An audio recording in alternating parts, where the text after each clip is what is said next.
10 seconds remaining. 5 seconds remaining.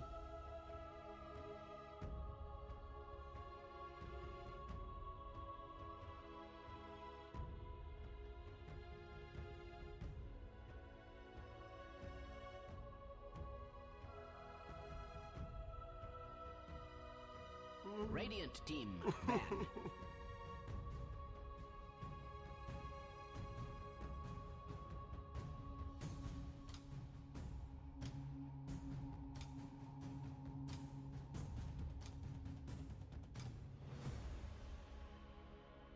Yeah. 10 seconds remaining. Yeah, it should be Omega on paper because they beat them. They beat Boom 2-0 in their actual upper div game. So on paper, the head-to-head, Omega won that one out. But I think I'd still slightly lean towards Boom. I think their history up against Omega has been a bit better in the long term. Overall, like when you remember Omega when they were back in the Droid, when a majority of them were kind of a Droid players, it felt like Boom sort of had their number as well, going back and forth. So we'll see if they can bring that out. Boom, for their part, has been a bit up and down.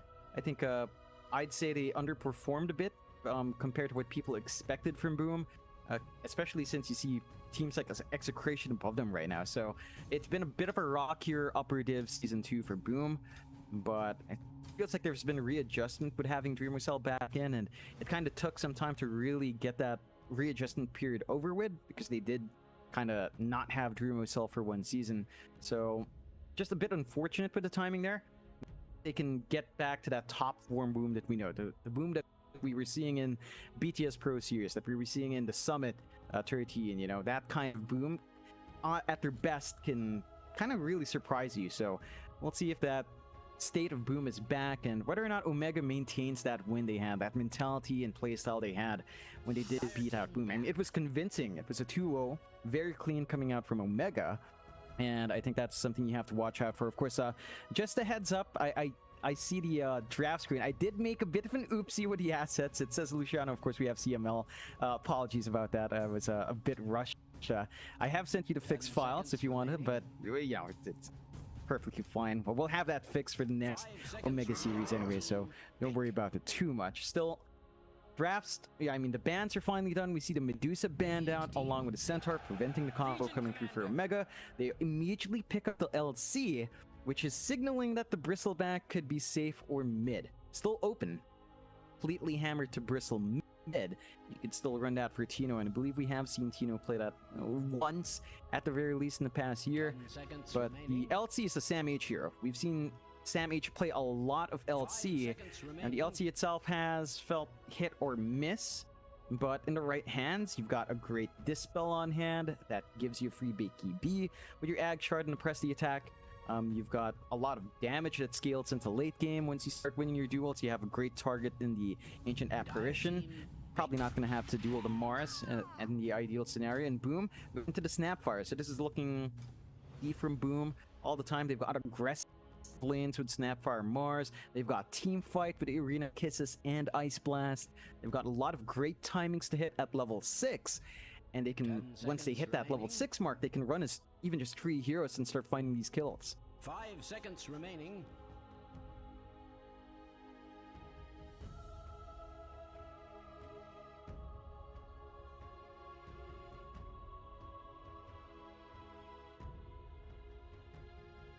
Radiant team, pick.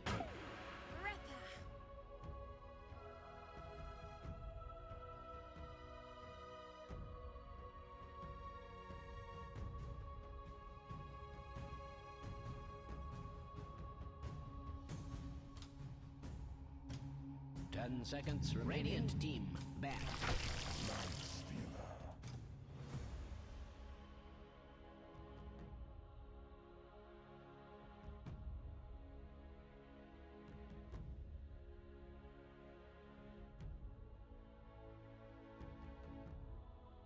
10 seconds remaining. Dire team ban. Definitely not. You've got some pretty decent combos. You can at least infest bomb with Mars. We've seen Lifestealers especially in that T1 versus OB Neon game with Savage. Like, the Infest heal is actually kind of stupid in the middle of a team fight. You just keep your teammates alive for a long time if you use that defensively rather than offensively, because every time people think about Infest bombs coming in for the kill, I think it's much more potent when you pocket the Infest bomb, go for just the direct run-in when you're Mars, have the Infest for a save spell, and just go around that. It can be a bit hard for to find that burst. They do have the Lion plus Hoodwink, right? That's a lot of burst damage on their ults. For Hoodwinks, it's a bit more of a channeled spell, but the Lion can kind of set up for you. So you can still play around that with your duel. You will have to watch for Boom. If you don't catch the Life Stealer out, if you don't manage to keep him locked in, his Infest will cause some issues down the line. And we have seen that cause issues for OB Neon in different series. So have to watch for that. I think Omega have a bit of a step up because of the flex with their Bristle.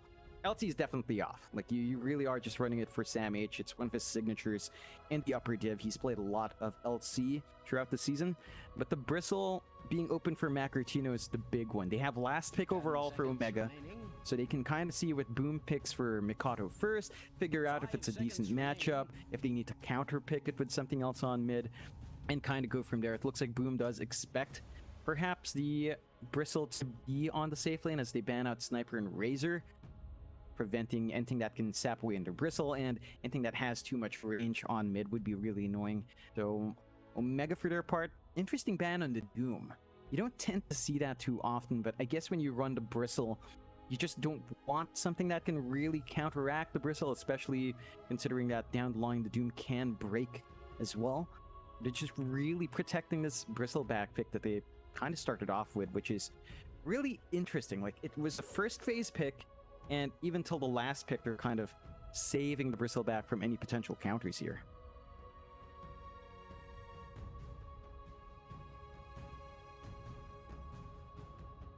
Radiant team, pick.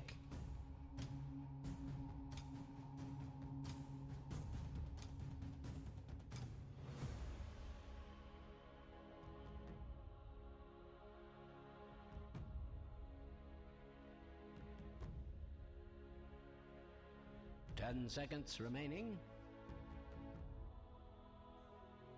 5 seconds remaining.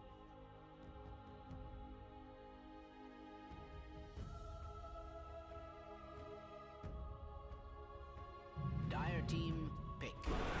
Dragon Knight.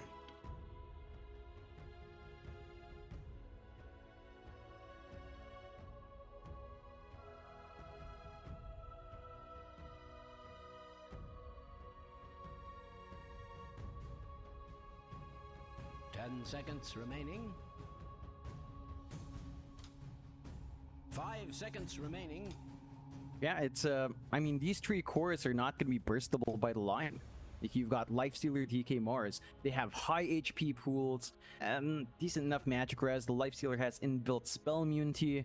So if you're looking to burst a big core before a fight, none of them are really burstable. Maybe you duel the Lifestealer, try to finger him down before you can enrage and kind of run away, but these heroes just live for a very long time, which is a bit of a double-edged sword, right? The Bristleback enjoys prolonged fights because he stacks up quilts, he stacks up goo, he starts to do a lot of damage. Omega do close out with the Arc Warden though, and this is where it gets spicy. That is Artino, Arc Warden, Mac on the Bristle, so it's a Bristle versus DK lane, which honestly I do kind of like for the Bristleback. DK can spam Breathe Fire, go for his Dragon Blood, which is fine, but Bristleback just punishes you. Once he has level 3 up, say he goes 1-1-1, starts to apply some decent minus armor, run you down, get the slows off.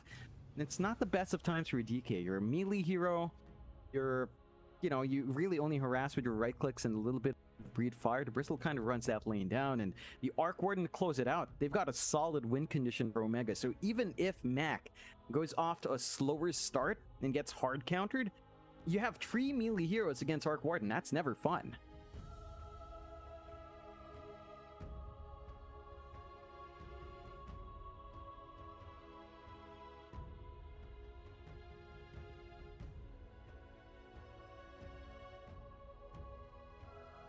I would actually say Omega has a really solid draft. I think they can buy the space out for this Arc Warden with her 4 heroes. Bristleback, as you mentioned, Vanguard, Hood of Defiance might not feel amazing, it's still a massive spike, even without the Ags. I think as long as you find your 2 durability items within 15 to 20 minutes. So ideally by 15, you'd have Vanguard and you'd finish one of the other one you didn't get relatively soon. If you have that timing, the Bristle is not going to get bursted as well. Like Boom's draft, they have to get the perfect initiation with either their DK or Mars. Whereas for Omega, they just run down you. They have the Bristle back up front. You maybe wait for a dual opportunity with Sam H. You have 2 heroes that can help you burst with the duel, with the Hoodwink shot and the finger from your Lion, and kind of just play around that faster pace. So it's a bit easier to execute for Omega. They've got the safety net with the Arc Warden. I think that's going to make all the difference for Boom. They have to play relatively quick in the mid game. Like their lanes aren't too bad. Well, you have to be a bit scared of the Lion and the Hoodwink, because that control coming through from them is fairly annoying. And I'd love to see that Boom are using their own voice lines. It's always important. Nice to see. I want to hear some Maukimanobos from, I believe that was from Hyde. Or was it Hyde? I have a screenshot. You've got to use your own support pack. You can't just, not use your own support pack if you expect to sell them. You've got to try and show it off every time you get it. Plus Boom Esports hopefully will do that this.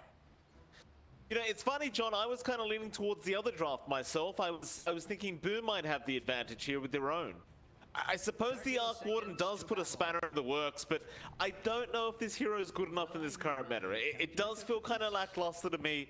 Sure, it's still an Arc Warden. Sure, it can still be a powerhouse in the late game and hold the game forever.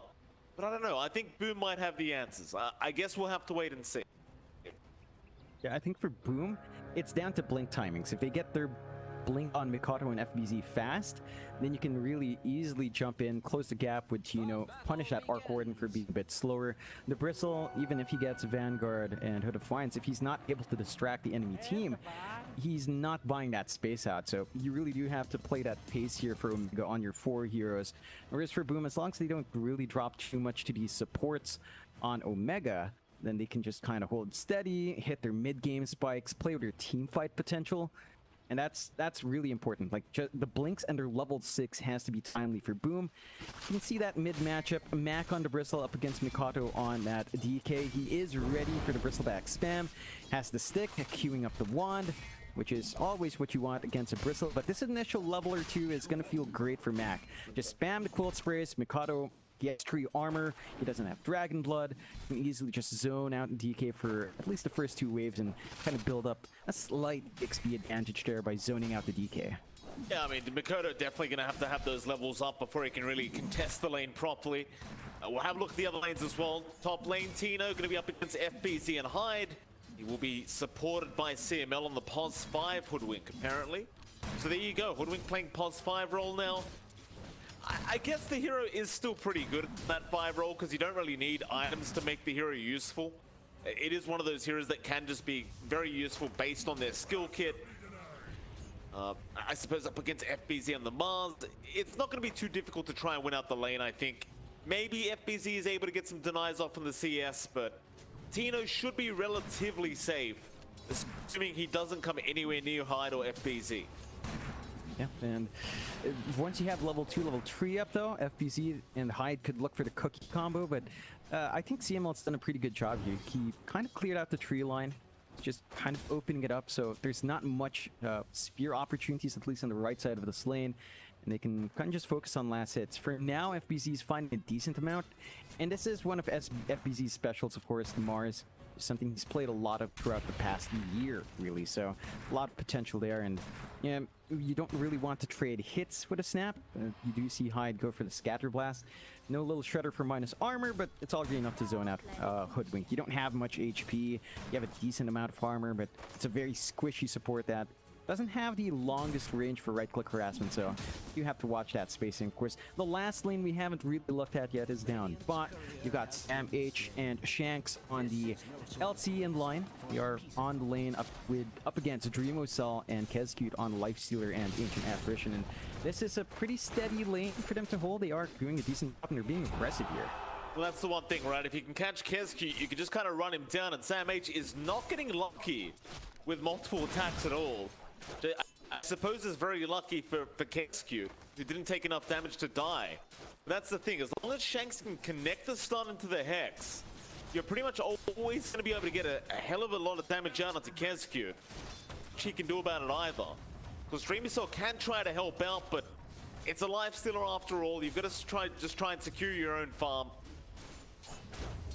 At least for now, Dreamissel doing a decent enough job trying to keep up with the CS. It is I suppose it is a bit of a hard lane here going into the life stealer.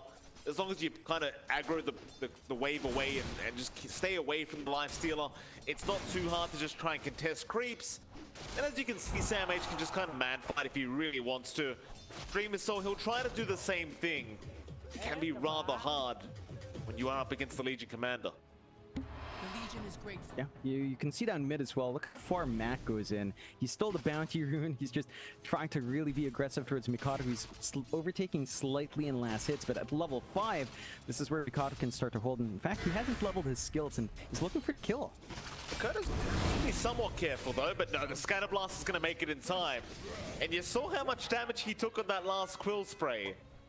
Had that been 2 Quill Sprays, he would have almost certainly just died. But a very important kill there in the mid lane on the Bristle.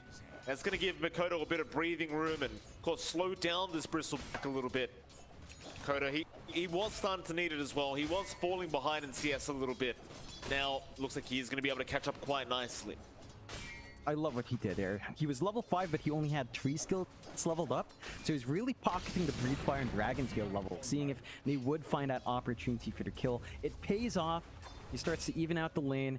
He gets the first blood gold going his way as well, so it feels great for the DK. This is the point where Bristleback doesn't really zone you out. You can see Mac going into the jungle, just clearing out some small stacks here, trying to build up his gold into his Ring of Health before going back into lane, but they're doing a great job of tracking it. Like, they just scan out and boom, they know the stacks are being taken, they drop an Obs Ward to prevent the stacks, and they're just going to be able to soak some EXP here for Kesku. It's not easy to get in range of Mac though. He hasn't got the Nasal Goo yet, but he can still just try to run you down now that he's level 6, and you definitely don't really want to risk being in that position. But I suppose if you are Kesku, if you could just soak some XP away from that Bristleback, would be just as good as trying to steal some creeps away.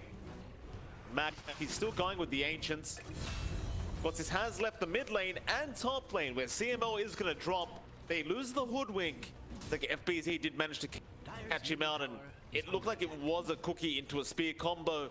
So there you go. They found a POS 5 support. This has left Tino on the Arc Warden by himself, and you never really want to do that with an Arc Warden.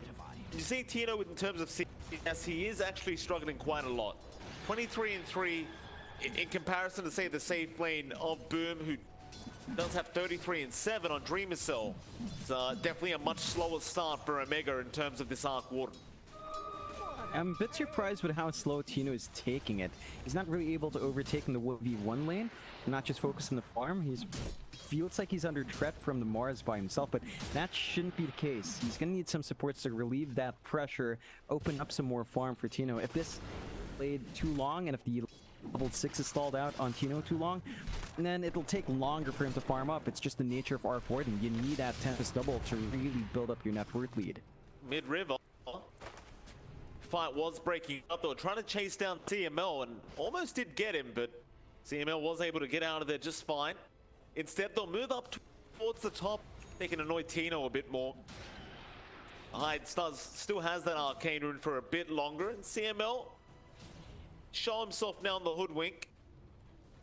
It's going to be enough vision to force Tino back. But this still is allowing FBZ to have a very good time with this top lane. And we know FBZ, I mean, Boom has said it many times, but he's kind of like the backbone of the team. Generally speaking, if FBZ's having a good game, everyone else on Boom is going to be having a good game along with him. So this is the one man you probably don't want to allow to have this kind of laning stage. Yeah, it's way too free of a start. You can see FBZ is already queuing up the instant blink as well. Oh, CML. Nice cookie. Yeah, CML's been caught out. Nice schwack, but it will not be enough. Hyde still able to get the last little shot out. Tino, of course, unable to help whatsoever. We'll have to just kind of watch him die, and they'll go after the tier 1. Back mid lane, they even lost the mid tier 1 tower. Middle tower. I mean, at least they deny off the gold, but this is not good news. Mikado is able to really maximize his Elder Dragon form. I think that's his second spell use, and just take over his lane. The top lane, if they lose this as well, the map is way too small to get a Bristle and Arc Warden farmed up. MH gonna come in, does have the duel, will go straight onto FBZ, and this should be a nice duel win. They will be able to get it in time. Hyde is gonna try and go for a TP out, and he's gonna be fine. But they got the big one, they got the Mars. It cost about 4 heroes up top to make that happen, but they do get it in the end. They needed that relief. They need to hold on to these objectives for as long as possible, because you need all the space out for Tino. He's got the Midas up with a Tempest double, so the Warden can sort of accelerate farm. You really need your travels up, have that laning presence as well, and while you make all those moves happen at top and the jungle, you leave Dreamosalt solo. This is still an issue. Like, this Lifestealer has been free farming the 1v1 lane for a very long time. Number 3 net worth, just barely behind a Bristleback. At level 7, has the Infest, rushing the Armlet. And once you have that on the Lifestealer, your burst damage on hand from Hoodwink and from Lion, it might not be enough, especially if Dreamosalt's quick to react with his Rage up and running. It's like Max gonna come in and try to force this bottom tier 1 tower, but he's got no help around. Meanwhile, top lane, the tier 1 is gonna drop. Boom. They get it very easily. No issue whatsoever. Instead, mid lane, it looks like Kescute is going to get caught out. That's the first finger of the game flying out from Shanks. It is only an AA though. I mean, it's nice to get a finger kill, but you only got the pulse 5 AA with it. You don't lose that mid tier 1 tower if you boom anyway. In fact, it's still full HP. Omega, for now, they're just going to keep the farm up in the jungle. It is a tough though. They are kind of splitting farm here with Mac. Mac is at that point, I think, where he needs to start roaming and making that that space for Tino on the Arc Water to allow him to catch up and actually have a game. Playing FBZ.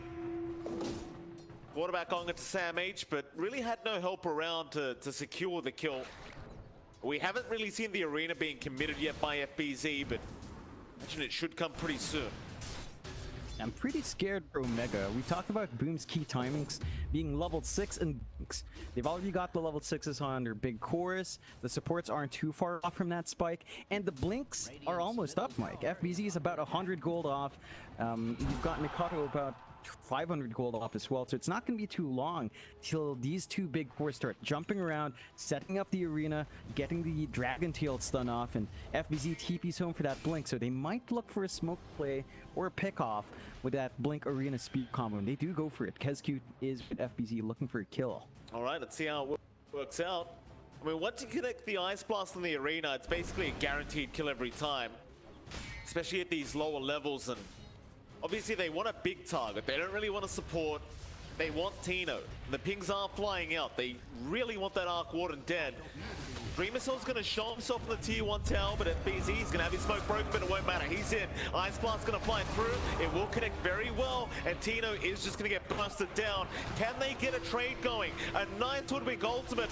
There's the Infest down, Kescute. He's going to try and run. They'll duel him up. A nice pushback to hold them down, but they are still going to try and fight Boom Esports. They are dropping quite low. There goes FBZ and Sam H. He might just survive, but no. Hyde will be able to get the kill. Now Makoto going to be chased down by Mac, but Dreamosalt's going to go into the backside, try to get Shanks down the Lion. It'll be a 1-for-1 again. Mac will keep going on the Bristle. He still has plenty of mana to use up here, and Dreamosalt is still trying to man fight this. Can he actually win though? Not quite. DML with the bushwhack will take him down. And in the end, Omega, they'll be able to come out on top. Definitely a nice attempt there from Boom Esports, but it just drags out a bit too long, and in the end, the Bristleback just proving to be too strong at this stage. Yeah, and those are the two issues we talked about in draft. Like, as these fights prolong, as you've got these tanky cores with not much burst, outside of your Kisses and Ice Blast, the Bristle will win out these prolonged fights. Quilt Spray just stacks up. There's no real limit to Quilt Spray, and it can't be dispelled. So even if you rage up, Mac will still hit you, still stack up the damage, and still eventually win up the man fight. You're gonna need a break on Mac to kind of mitigate some of that. Maybe some additional control as well. They need to save perhaps the Ice Blast for the Bristleback to really get the kill going. Otherwise, Mac just stands in front. And Omega now are aware of the blink. They know what to expect with FBZ coming in. They should look to play with Mac up front. They need to play with this big spike in the Bristleback. They are. Dreamers on nice rage just before the Bushwhack came in, and now Mac is going to be chased down, and he's actually already lost half his HP. That's pretty much going to be it, though. They're not going to try and pursue them past the tier 1 tower. I think Boom are just very happy if they're holding their own tier 1s. And so far, they have held every single tier 1 tower for the Radiant side. Looks like they are going to immediately, straight after that defense, see if they can find a nice pick off and maybe move in to apply more pressure as Sam H in a nice position to break the smoke, and does. Dire's bottom tower is under That might just be enough now for Boom, as they don't really have a way of initiating without that smoke at the moment. Are at least going to be able to get into the Dire jungle and take one stack away in the neutrals. It's something. Yeah. It's a nice little pickup. I think for Omega, they're very close to one big item coming out for Shanks. The blink is 200 gold off. So once you have this line blink, you have much more potential to get that instantaneous control on one big hero before a fight breaks out. I think your priority has got to be at BZ. More than likely, you want to take the Mars out of the picture first, prevent the arena from flying through, which will make it harder for Hyde to land some good kisses. So let's see if Shanks prioritizes that here. But they've done a great job of giving this line some space to get some initial farm. Like, this is still a really steady blink timing at about the 15-minute mark. They're starting to get some of that split push going with their Arc Warden as well. He's lined up down bot, shoving it in. He's got the backup of his supports in the lane. Of course, their top tier 2 is being shoved in a bit by FBZ. So you don't really want that to drag on for too long, and the rest of Boom are lining up for a bit of a shoving. Quite shocked at how fast Tino's caught up in terms of farm. Like, he's doing pretty well for himself considering the circumstances. Still ahead of Dreamer Soul and the Lifestealer, who had a much freer time, and Sam H is going to get caught out. The Hood of Defiance is going to be there, but it should not and will not save. Break, it's out though on the DK. Mikoto just going to try and run away. And it looks like he's going to be fine. They commit everything on him. He just won't die. And now Mac is going to get caught out on the arena. FBZ, he does not land the spear. Will it matter though? Dream himself. He has a lot of damage along with Mikoto. They're going to kill off Mac. There goes your Bristle. I thought that would maybe be a little bit more faded toward the Omega, but losing Sam H like that definitely wasn't the greatest start to a team fight. Definitely. You know, he was trying to hide in the tree line to catch him out, and it was him by himself. He had no backup until he was being chomped. They were much more focused on taking that bot tier 1 in exchange. So Boom managed to get some big kills. Getting the Bristle back as well is very important for Boom and very detrimental to Omega. They have to remember that Mars is sold. Ouch. Hyde, he just stuns him once and the Ice Blast comes flying through. The Echo Hyde letting him know about it. While that was happening, Dreamer, so he'll just keep pushing up tier 2 top tower. And it's not going to take too long along with his siege creep. Not the glyph is going to come out, but the counter glyph now. Boom Esports, they are committed. They've lost the siege creep though, but they're just going to use Dreamer Cell and Mikoto and slowly chip away at this tier 2 top. Yeah, and the one thing in these fights is, you know, it didn't happen in the last fight, but if the spear lands in arena, you have to remember that forces the hero face front. So for Bristleback, that means Bristleback is not going to be active. And if FBZ actually lands the spear in the arena, you're in for a world of hurt there on Mac's side. So he really has to keep trying to dodge that initiation here. Best out on Mikoto. He has the dragon form up. He just needs a target, and Sam H is going to be very careful at that top lane. They will more than be happy to just try and jump in after him first. Mikoto now going to show himself in that dragon form. Sam H going to show himself trying to defend, but he's been caught out. Ice Blast is there. They've got the lockdown. They've got the LC. Mac is going to try and come in and help out, and Sam H is brought back. They will take the fight, but for BC, who is still just taking all the damage, they'll get the jewel off. Keskute is going to be able to TP away. Dreamer Cell will do the same. They are unable to stop anyone else. I suppose they at least got a dual victory on FBZ, but they committed a buyback for that. It's not going to feel amazing for Sam H or Omega. No, definitely not. They managed to defender here too. So in that sense, it's a bit more worthwhile, but they need to get more out of it. They go into the Roche here. They're going to try to force it out. Without the arena, it's a bit tricky to fight in, but they could still cause a casual Ice Blast. But what all the minus armor Bristleback does give you, it shouldn't take too long, but they will find out. Hyde.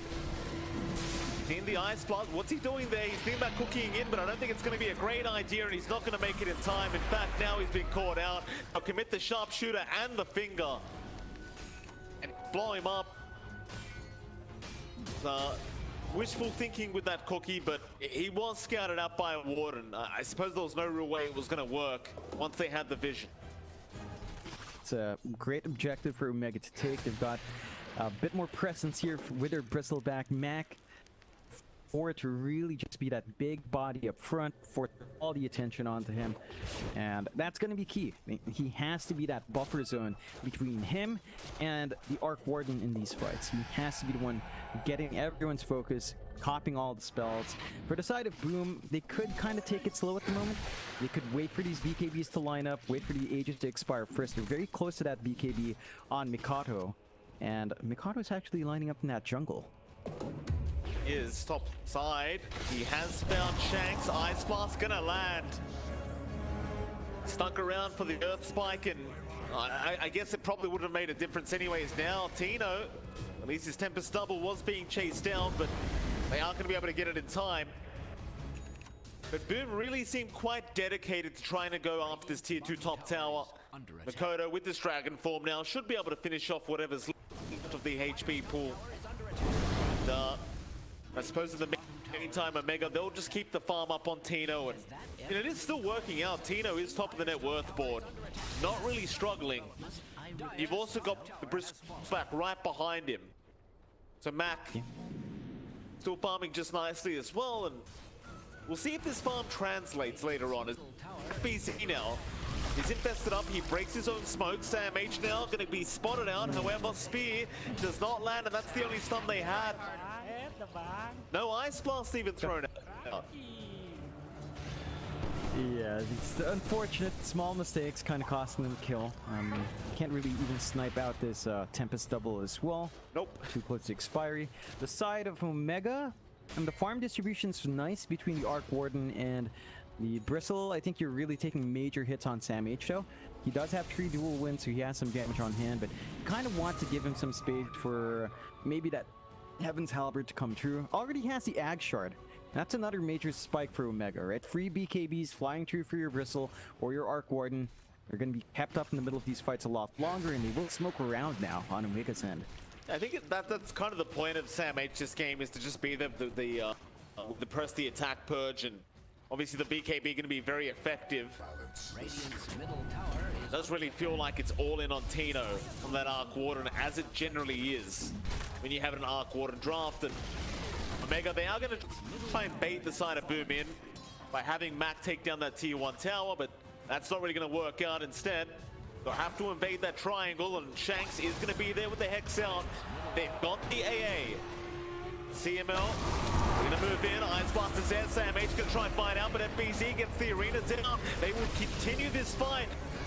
Hyde going down first on the LC, and now Mac, he's pretty darn low with the Ice Blast out. He might just drop, but it does wear off. Mac now going to be able to escape as Makoto. He will get cookied away. Did have the buyback there onto our Snapfire. Hyde wanting to come back into the team fight, but in the end, I suppose that was favorable for the side of Omega. Definitely so. They hold on to the Aegis. They lose their Legion commander, but that was after they found the dual win. Anyway, Boom kind of forced to buy back, trying to make something happen. They have to be really careful about these fights. Like, BKB is already up in Mac. He didn't use it in the last fight. He's going to have even longer spell immunity in the middle of it if he wants to. And heck, even after Aegis pops, he's just going to save it for that second life. So your control on the Bristle, it's not going to feel amazing. Omega's done a great job of stalling out with Tino. He's already got his Gleipnir out, saving up for the Scotty next. And once you've got that Scotty, the Lifestealer and the DK are not going to feel that tanky up front anymore. Like, they're just going to They're not going to get that HP regen they'd like. The lifestealer's not going to lifesteal as much as he'd love in his name. And Omega just continues to kind of find answers here. They've got this Desolator up and running on FBZ. They have ways to really burst down some of these heroes fast. They need to get a little bit more on Dreamocell. The MKB is going to help him out a lot. And once you have that, you can really start to burst some heroes down. They are still sort of running as Trito, but doesn't look like they're keen for the smoke just yet. I feel like Boom might run out of time with this draft if they're not too careful. So, I mean, you've already pointed it out, but the Eye of Skadi is going to cause a lot of problems here when Tino has it up.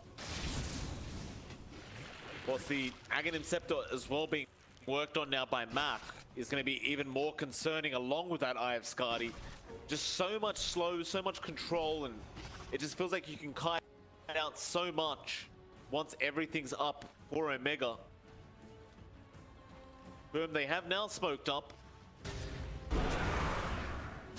This is really the key, trying to just burst somebody down before the team fight really begins, and they seem to enjoy just focusing on Sam H, getting rid of that LC, and it looks like they might try again. Be broken, pings out on Mac. Radiant's bottom tower is Mac may be a little bit too hard to burst down immediately, and Boom, they are going to think better of it. They'll back off. There was actually a scan out as well, catching them through the triangle. And that's going to be it. Boom are out of there. Yep, not finding that opening. They did go in a bit blind. They didn't really have the best 4 wards before popping that smoke. They got a cliff ward down at the very least, so they've got some information to play with. But Omega are happy with us. Like, they don't need to fight. They sit back. They can save up for Max Ags coming through next. And that's the big annoying spike for the Bristle. He's just able to really keep up Warpath on Max charges, so have to just wait out that spike. Boom, though, might run into him. Pings out. Mac is spotted. Boom, they are struggling to find a way out the team fights now, and they're really respecting the amount of farm that Omega would have. Probably understand as well, Tino might actually get involved in these team fights from this point on. Especially with the Gleipnir up, you could definitely afford to get involved with your team. He may choose to maybe just decide to try and just finish off the full Eye of Skadi first. We'll see. The die triangle again. Icepar's going to fight through Makoto. He'll go after the Lion FBZ. He's going to be there with the Arena Spear right on to Mac. Mac, can he survive? It looks like he's going to pop his BKB and be fine, as now they'll turn on FBZ. Shul is out. They'll lock him down. They'll get the kill. Mortimer's Kisses are out as well, but it is way too late. It's a bit of a rush job there from Boom Esports. It just seemed like a very kind of panicked initiation, and they didn't really respect the Bristle, they didn't respect the LC, and it does cost them. Yeah, it's not coming out cleanly at all for Boom. These engages are costing them a core, and they only really find support. The lead goes up to 3k, and now Omega, knowing these spells are down, they could look to play aggressively themselves. Mac, Ice Blast is gonna land. They won't have the follow-up damage though. You can already see Dreamer Soul queuing up his own Eye of Skadi now, along with the Sange and the Ghoul Frenzy is what they call it. The Eye of Skadi, the slow will be quite insane from the Lifestealer. You basically won't be moving. But now Omega have smoked up. No Roshan up. We'll head up towards the top side of the map. If they can find somebody to pick off, and well, that's going to be a nice one. They found Dreamer Soul. There's your Hex out. He already used his Infest to try and get the Tempest double, but he's going to get jeweled down. FBZ, he tried to be there in time, but it will not be fast enough, as now Omega, they would love to chase. Try harder. They can't catch anyone, but they got the biggest target, and that's all that's going to matter. They get to do a bit of a shove in on that top tier 1, clear out that objective. The side of Boom needs to really be a bit conservative here. They can't keep just matching this Tempest double 1 by 1. You never know if Smart Omega smokes behind. Their vision game is still not the best to spot those movements out. They will plant some more defensive wards by the ramp to start watching at Roche as well. But their tier 2 top now is being shoved in slowly. They are forced to fortify. And even then, their bot's also being shoved in. That bot tower is just gone. Tino clears it up from constantly shoving it in with a Tempest double. So Omega's really getting the map space out to enable their greedier start. They've got the 5k lead. Time to punish this kind of strat has kind of come and gone. And you mentioned that in draft. Boom needed to play a little bit quicker here, really maximize their blink timings. They were playing aggressively, but some of their target prioritization early on really weren't clean, and now they've got to be a bit cautious as they try to build up more. Oh, Sam H, he jumped right in. Arcane was picked by Makoto. They're going to go for the find out. Sam H will get bursted down. Mac, he's going to try and go after FBZ, but he bumps the BKB and runs. He is outnumbered. He'll be okay in the end. Very close call and an immediate smoke up. Now with Sam H down, they want to definitely try and take the fight. Radiant's top tower is under attack. Tino, oh, that'll be a nice one. Tempest double, not going to break the smoke. Makoto being very patient. Did he spot Tino though? He barely misses out on the right target.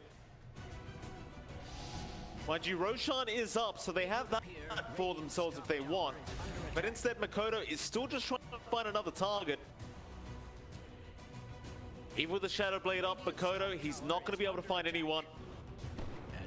They have pretty much run out of time for Roshan, but they're going to try anyway. They can still rip through it with Dream Assaults build up. We've got a good amount of damage here, especially once the Solar Crest and the little Shredder minus armor come into play. So it should still melt, but Omega are the ones smoked up now. They don't have vision in the pit. They should know something's up. They don't have a scan though, so this might just go for free here for Boom, and that's going to be Aegis, Cheese, and Shard. Big amount of power spikes here for Boom Esports. They will be a lot hard to deal with. 2 lives in Dreamwhistle, Cheese up in Mikado. They've got safety nets to play with. They've got the open wounds now on Dreamwhistle, and that's really going to help try to kite around Omega. Additional slows on hand is always great. Some additional life steal will help them in the man fight, so I have to watch that. The lead of Omega is just down to 1k. Most of that gold is riding on Tino, really, as you've shafted Sam H and you haven't really allowed Mac to grow too fast. And the investment on the Arc Warden still has to pay off, and Tino is rushing BKB. So the Arc Warden will be able to join in a couple of these fights now. Once that comes up, Boom has to be a bit cautious about that, as the Arc Warden, well, looking very scary. He hasn't really shown the full power of his Scotty and Gleipnir yet, but once his BKB is up and running, having the Arc Warden in the middle is going to complicate the engagements for Boom. Boom's now shown back up at the bot lane. Got Shanks around in the tree line. He'll go for the Hex. But for what? Shanks? What was that? Oh, they Tempest double goes down as well. Omega, probably a bit of miscommunication there. I think the idea was that the line gets in, he gets the Hex off, and the Tempest double comes in with the damage. But maybe Tino kind of fell asleep there, and well, they end up missing out. It was a very strange kind of kill attempt to go for.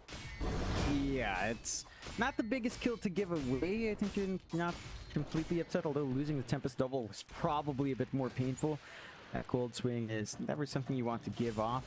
And Boom, they're not going to ask the questions. They're going to shove in the bot lane, line up for the tier 1, start to open up the triangle a little bit more for invasion. They've got that deep ward watching the backside of the triangle as well. So once you take this tower out, it should be easier for them to look for ganks in that area, get more successful smokes going. And for the most part, Omega's not quite responding. They're focused on shoving up top. They've got a massive creep wave. The tier 2 top is not that healthy. So they might end up with a 1-for-1 trade here if you're not careful on Boom's end. Sharpshooter barely missing there onto Dream Assault. Go ahead and heal up on the Ancients, and well, Dream Assault's about what, 100, 200 gold away from having the full Eye of Skadi up. You may as well just go finish that off before you get into another fight. They will offer you another big power spike on this lifestealer. Looks like that's exactly what they're going to do on the side of Boom, is just give Dream Assault that time. Omega, they just don't seem stressed about this though. Like, as long as Tino's farming on the Arc Warden, they seem more than happy to just keep this game going. They even got the T2 top tower. Makoto, he'll try and TP up to defend, but he's not going to be able to take the Tempest double out in time. I suppose at least you bought enough time for Dream Assault to have that Ive Skadi up now. And they might even go in for a team fight. This bottom lane. FBZ is waiting around to see if he can find a pick-off. And Tino is certainly there. But they don't have anything like a Tinker Ward to really scout Tino out. He's going to back off to the base again. Not the best use of time there from the side of Boom. And did see a bit of an infest onto FBZ, just at Dreamosol out as well, so they're trying to be efficient and get some farm up. They don't have too much time left, and just hear from Boom, only about a minute left. So they haven't really done much but farm. Do, however, have the Silver Edge up in Mikoto. They've got a nice break to deal with Bristle, but Hyde. Hyde ends up going down to Tino's Tempest stubble. Meanwhile, Makoto with the Silver Edge still unable to find a target. Omega have been very good at hanging around their tier 2 towers and not really allowing them to go down. It's allowed them protection as well from the Silver Edge that has been picked up. As Makoto, he's going to try again. He does run into Mac, but he can't get the hit off. In fact, Omega, they're going to be there. They're going straight into Dreamer Cell. They want the life steal. In fact, no, it's FBZ that goes down. Now Sam H going to be in trouble, but so will be Makoto. As now Omega, they really group up around the life steal. The buybacks are coming through from the side of Boom, but it might just be too late. Dreamer Cell, he needs their help right now. He is not going to get it. The Aegis is down. Maybe they can protect the secondary line. But Omega, they're happy with the buybacks. They got the Aegis, they got the two buybacks they wanted. It's a pretty big win for this dire end. It's a bit clumsy of Boom. Like, they kind of stream in one by one to the fight. They don't really get the infest target they want. They're playing offensive with the infest as well. So you don't have the option to just inject someone with a flash burst to HP. And they aren't really able to do much. In fact, Mikoto, why is he man fighting here? Mikoto? What? Why? Well, this is why we're doing the tiebreakers, John. I'm not sure what happened there. He just fought the Tempest double. Just straight up. Tried to fight it and lost. Maybe just assumed it was going to expire or something. It's hard to figure out why these guys do the things they do sometimes, you know? It's a lot of gold, but if you can't man fight it, don't man fight it. Sharpshooter, gonna fly in. Nice setup there from Sam H. FBZ not gonna get hit by the arrow. Still have a lot of damage though, and it looks like they might get him, but no. Dreamer Soul with the infest to save the day for a little bit, but not for long.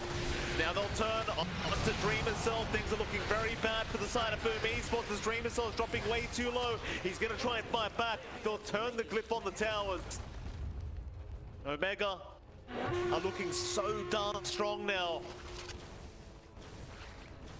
It's a 5v3 scenario.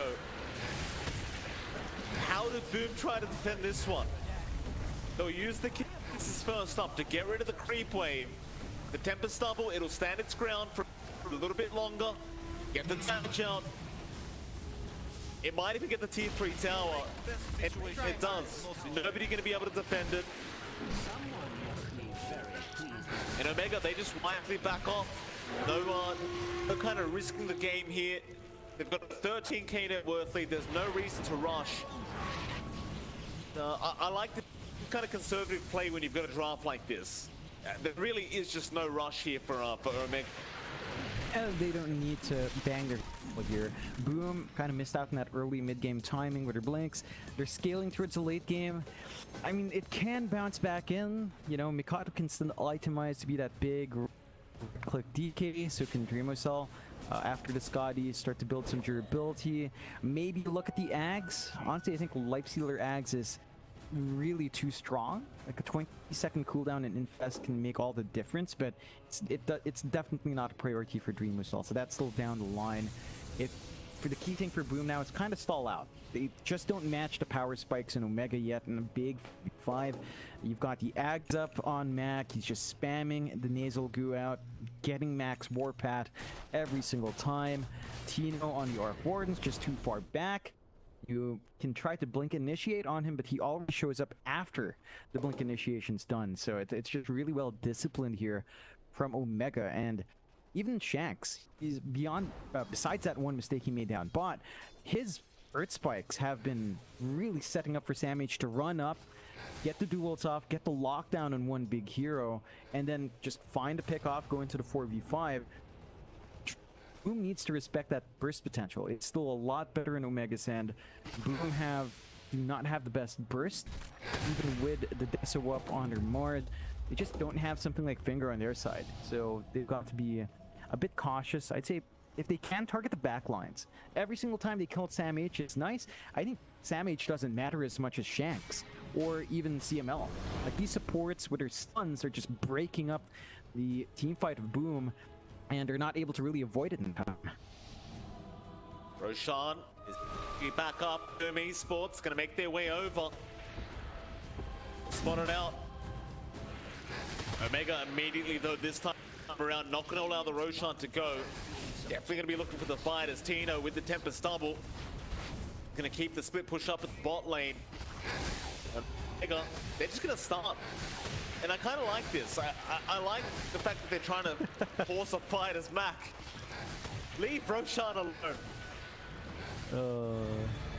Look at Tino. Gotta love Arcane Rune. Look at the Tempest double. Kescute's gone. Oh. Or is he? Yeah, he's definitely gone. Oh god. Arc Warden, right? It's beautiful. And you have to say this as well. Mac, I think this is his fourth Arcane Rune on Bristleback. You gotta love it when you get Arcanes on a hero like Bristle as well. Just keep the spam up. Look at Roach, he's gone. Free Ag's Blessing here to take as well. Really couldn't give that one out too. It looks like they might actually give it to CM also. We'll have the Boomerang. No, They pass it on. All right. Fair enough. I was gonna say, it's the Hoodwink axe doesn't sound that But good. he's buying it though. Like, CML has been queuing it up, so I'm curious to see the Boomerang in action. I don't even know what it does. Like, alright, he has a Boomerang, it goes around, marks people. Cool. Kodo. The spot on one, he'll go after the line. Bushwhack gonna really be there. FBZ misses the spear. They will still get Shanks. But now you've got to deal with Mac and the rest of the crew. Dreamer, it looks like he's happy to try and fight, but the sharpshooter does come through. Ice Blast is going to be there, but won't really land. Mac still in danger, but is still running. Now SamH pops his own BKB. Dreamer not able to keep up as Mac to try and turn around now. He still has the Aegis up. Hyde's going to be targeted. Meanwhile, on the backside, they've got SamH on the LC. In trouble. Mac, though, he does get Hyde, but SamH is gone. Mac now, very low HP with the Aegis, but the Nasal Goo is keeping him alive. FBC's there. Does he have the damage output? Not quite, but there you go. Now they can set up with the spear. They get him. That'll be a dead Bristle. For the side of Boom Esports, the bot racks has been pushed in. Lead racks for their trouble. I guess that's something. We'll see in Boom Esports if they can try to push some objectives now. I still think it's rather hard going into the Arc Warden as every lane has been pushed out. See what they can get done. It's gonna be slow going for Boom. They find some big pills, they make the Aegis just disappear, and they get the big target. That's what we were looking for in initiation. They need to jump the supports first. They need to take care of the line, prevent the Hex, prevent the Finger from coming through. And as long as they keep finding the control of Omega, I think Boom can start to feel a bit better about these fights. So we'll see if they can keep finding those angles. They will need some time here to get the push going back. Respawn in the Bristol, it's not that long, so they don't really have the time to lock in a tower and even consider high ground. They will be able to get some good farm. AC's finally up for Dreamocell, so he is going to do a lot more damage. He's going to be safer from the Quills. I think that's something you kind of forget with Bristleback, but Quills are physical damage. So armor is going to help reduce a lot of that early impact. Of course, it still gets ridiculous as it scales up. You've got the Satanic as well here from FPZ, and we're gonna go hunting with a bit of a smoke. It's so hard though. These spark rates around. Makoto, he can't really be sneaky with the smoke. Now they just show themselves as Omega. They already knew.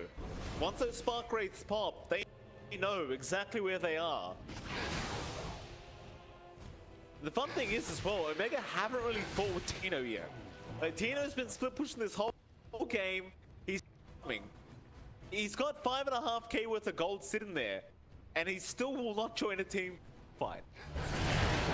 Yeah, it's just hard-boarding things. Like he's back, trying to keep the lanes pushed out. I think he understands if he dies, he is worth 37k gold.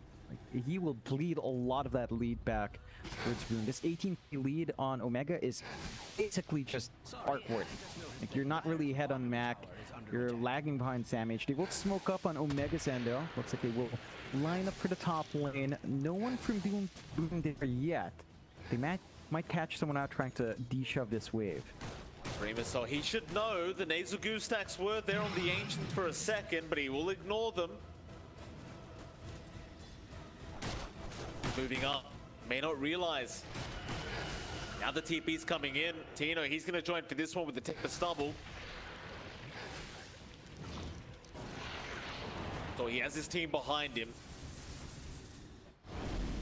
Apart from Makoto, who's currently at the bot lane trying to split push that out. They'll see the temper stubble of Tino. Kodo, he'll TP in and take care of it. The rest of them, they've smoked up again.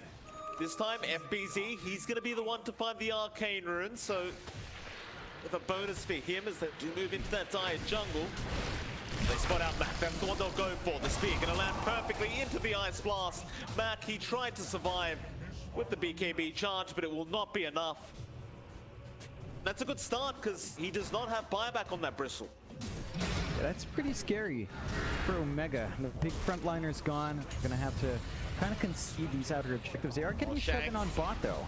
Shanks, he tried to come in and get Makoto down, but this time they punished the Lion. Tino gonna keep going with the Temper Stubble. In fact, he's gonna try and fire back up against the DK. Makoto force the Shadow Blade and just try to run. He will survive. Meanwhile, the mid-tier 2, it does drop to Dreamer Cell. But this game is a bit too close for comfort for both sides, I think. Neither team really can guarantee they've got this game in the bag. So Mega, they are still trying to split the top lane. Makoto's still trying to deal with it. Meanwhile, Dreamer Cell going straight through the mid. He's going to go after the tier 3 tower. They're just trying to buy the space for this Bristle to be able to just get back into the game. That's going to be it. Pretty good set of objectives coming out from Boom. They can now start to pressure the mid. They're still being pressured top though. They lost their tier 3, so Tino's doing a good job of split pushing here. That he is, John. As every quarter tends to do. Just don't even play the game. You're just playing your own kind of RPG game here if you're Tino. Bit of tower defense.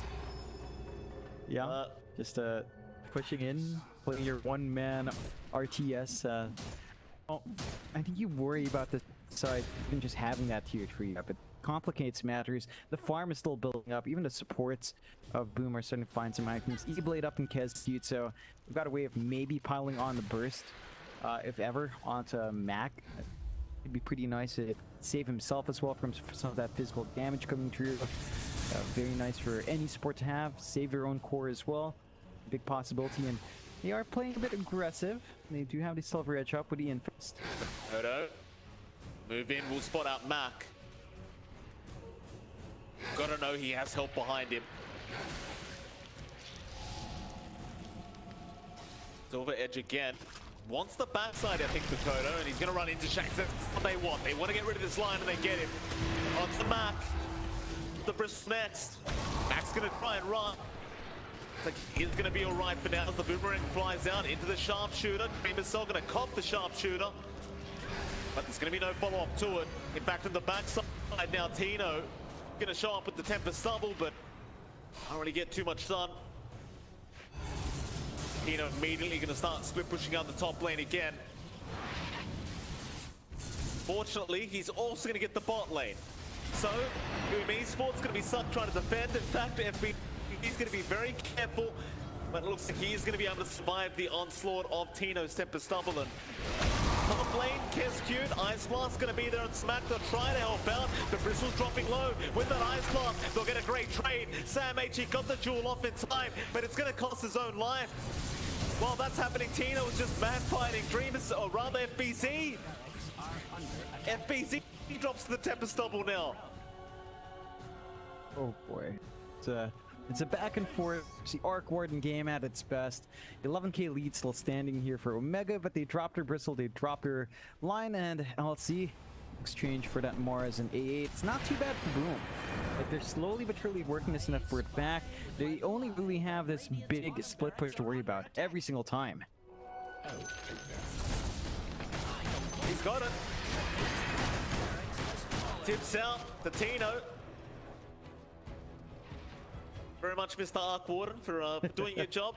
Tino now might actually see a hero for once.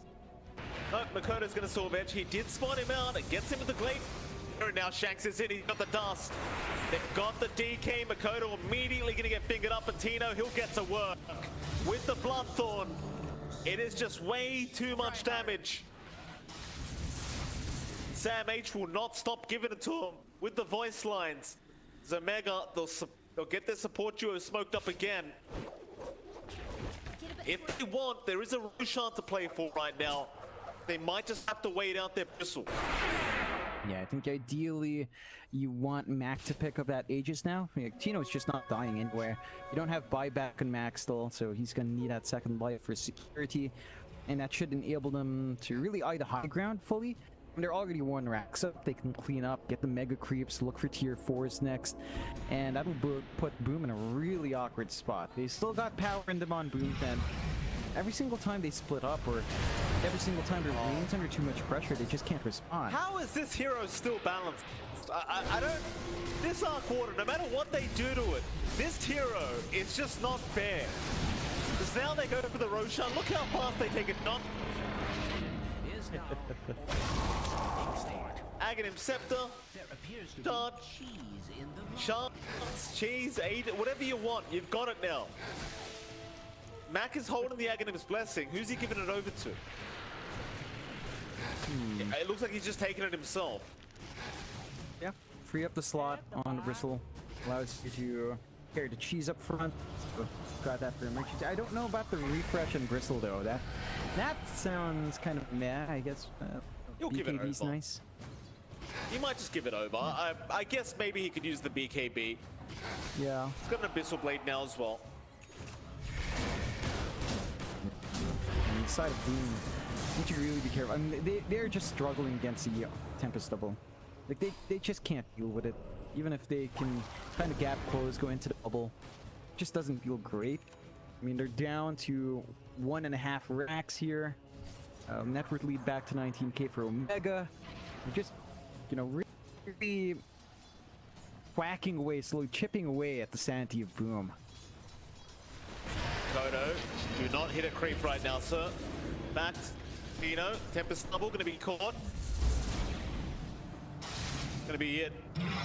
I say that his Tempest double's not gonna die. They can't actually kill it. And it'll get back to work. Yeah. Just go for the rack slowly but surely. And yeah, it's not fun for Boom right now. Definitely not fun. They're stuck in their base. They're stuck trying to clear out the creep waves. Omega just putting a chokehold on them right now. And they have basically everything they could ask for. Maybe just get, I don't know, Ag's Blessing on your Orc Warden to tidy it up, and an Ag Shard, because why not? Then you're truly all set in farm. Boom. I know what they can do here in terms of itemization. We're seeing the Divine queued up by FBZ. It's that point. I just feel like you need the damage. The Mars is your best bet. Play around with your God's Rebuke there and try to make it work for yourself. Well, there goes the Tempest double again. Cute almost dies even with the Ghost Scepter. He's gonna survive for now. I mean, yeah, I guess you've just gotta buy the Divine and hope you can burst everyone down with the God's Rebuke damage on FBZ. I'd say maybe Dreamer Soul should do the same, but it is a life stealer. It may not be worth it as now they've caught him out. They've got the Mars there. Binger's gonna be committed along with the Boomerang and the Sharpshooter. but none of them proves to be enough with the infest. Now they go for more. CML, he's going to be just fine. Mac try to slow down Drift Missile, but he's going to rage TP away. Oh, but they have the Abyssal. They will stun him up. He's going to just try and run for his life now. Mac will chase him. The spear can delay any form of chase left.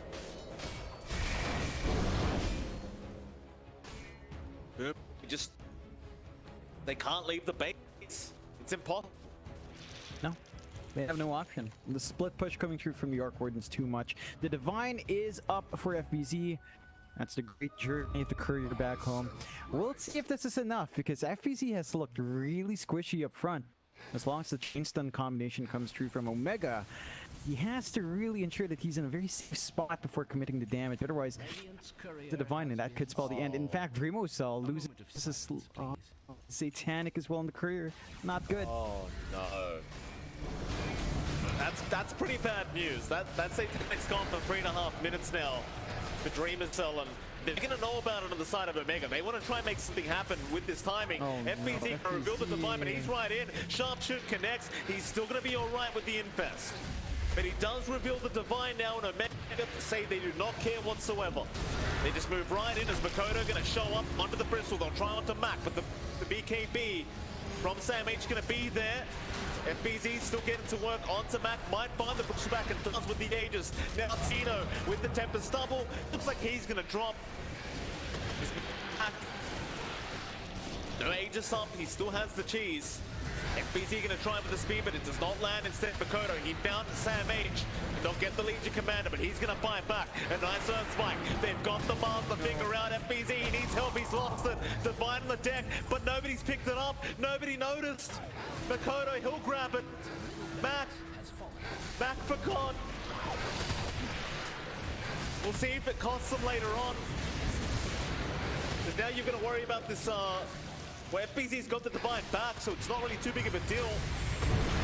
Refresh up, BKB now available. The Abyssal play from Mac could have a bit too much of a play as Sam H jumps in, but won't find a jewel. They almost have that melee barracks though, but they aren't going to finish it yet.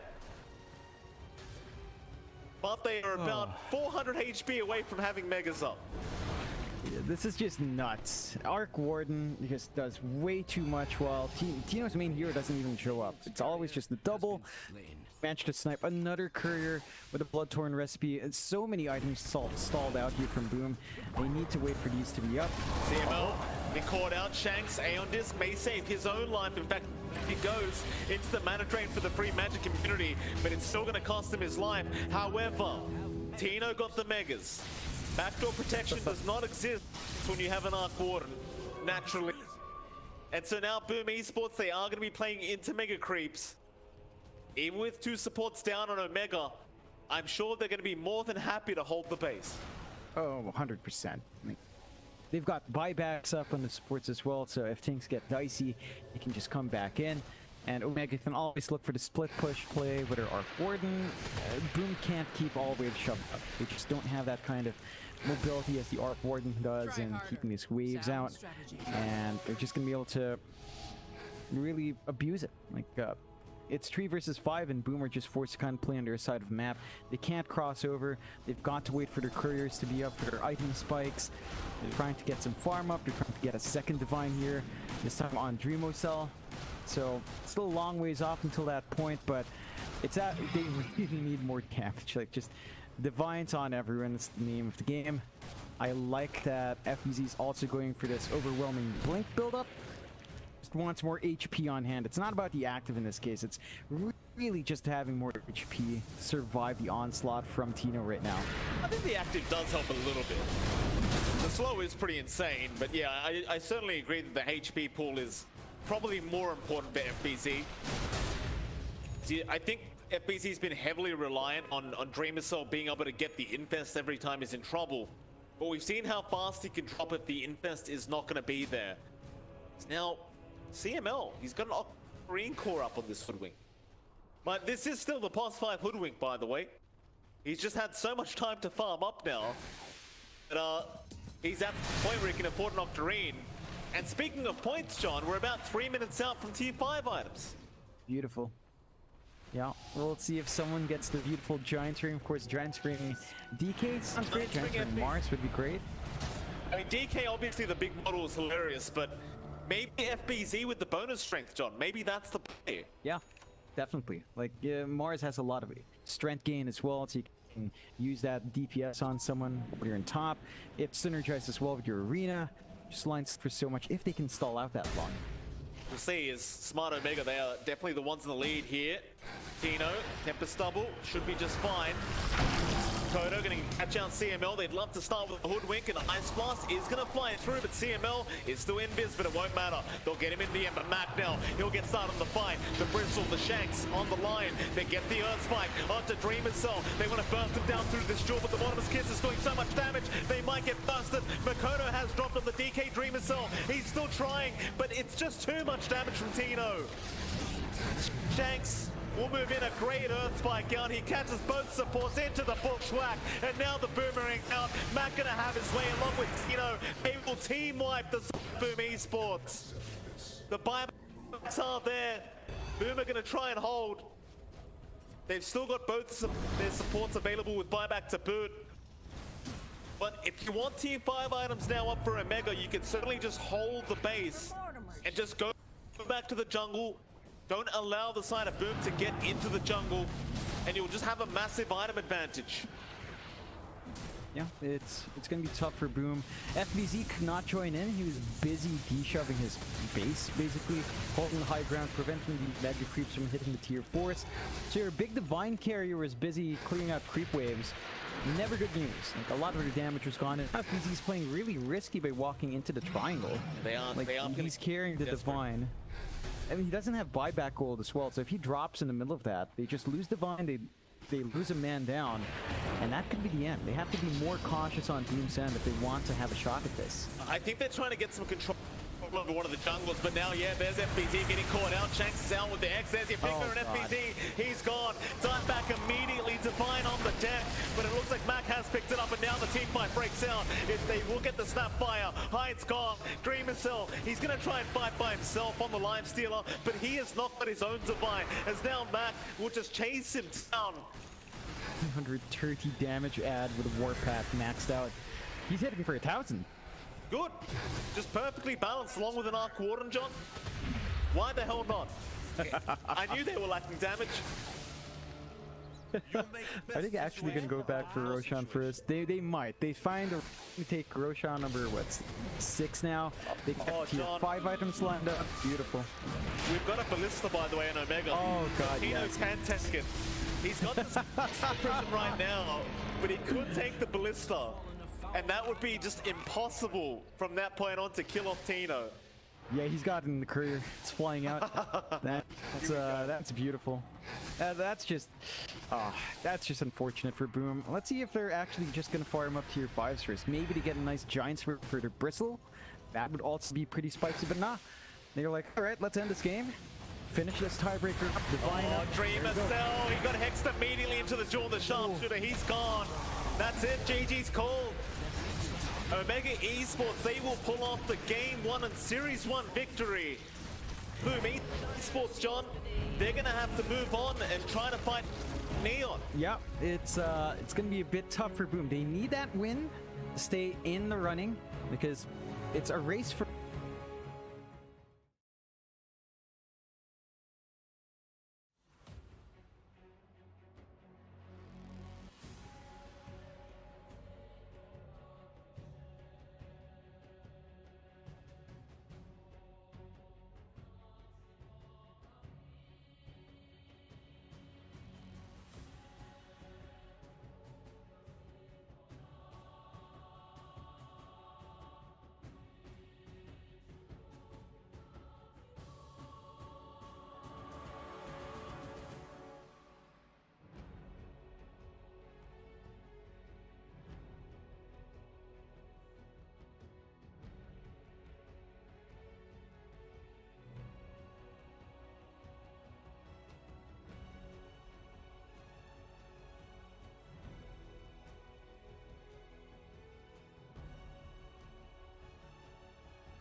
Heartbeats.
They're playing it safe. They're just covering all their bases.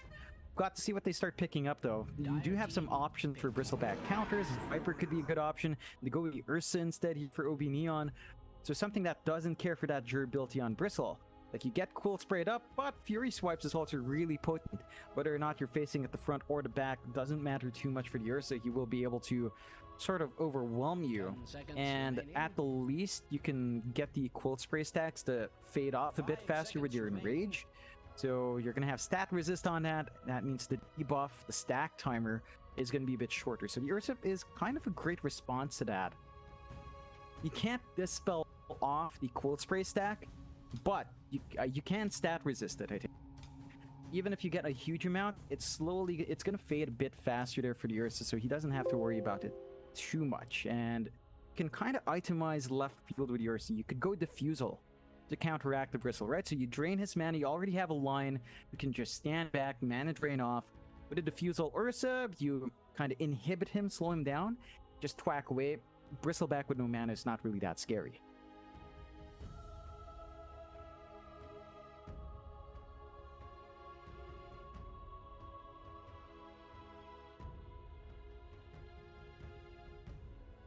Radiant team pick.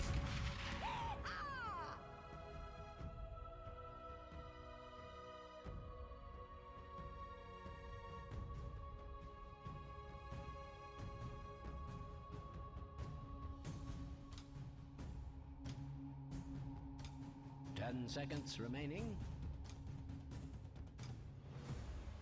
5 seconds remaining.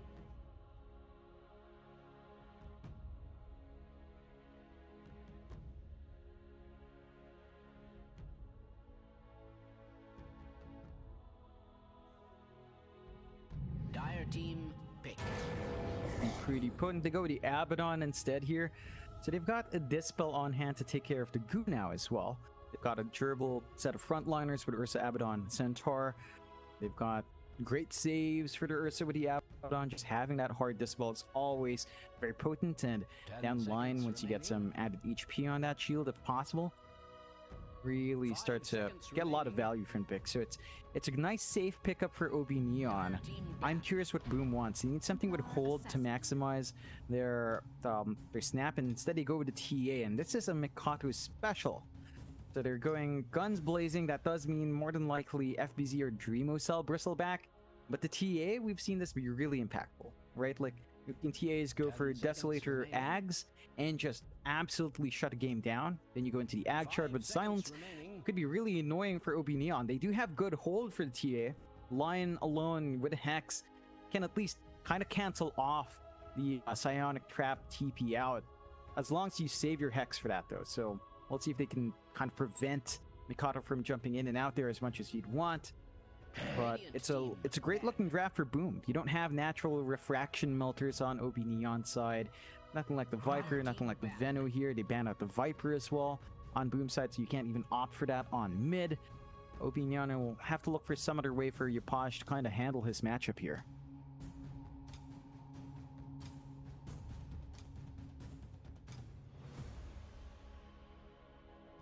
Ten seconds remaining. 5 seconds remaining.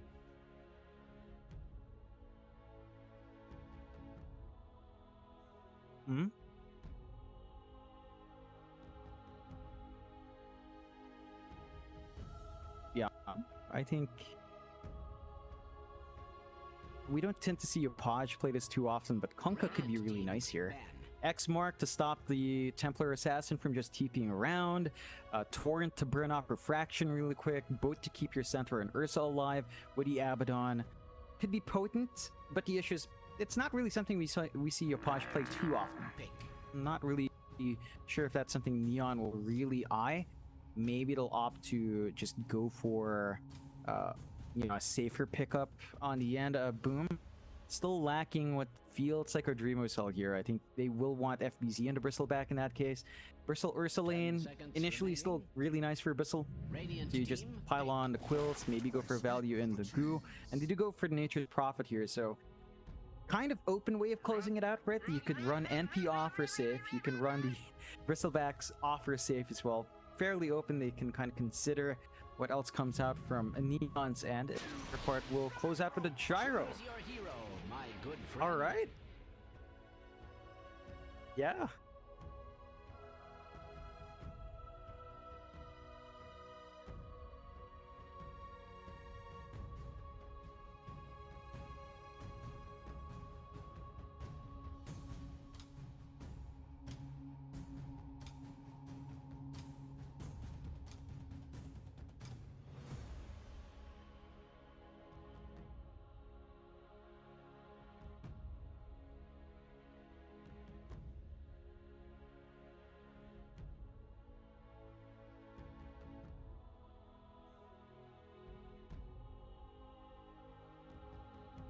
10 seconds remaining. 5 seconds remaining.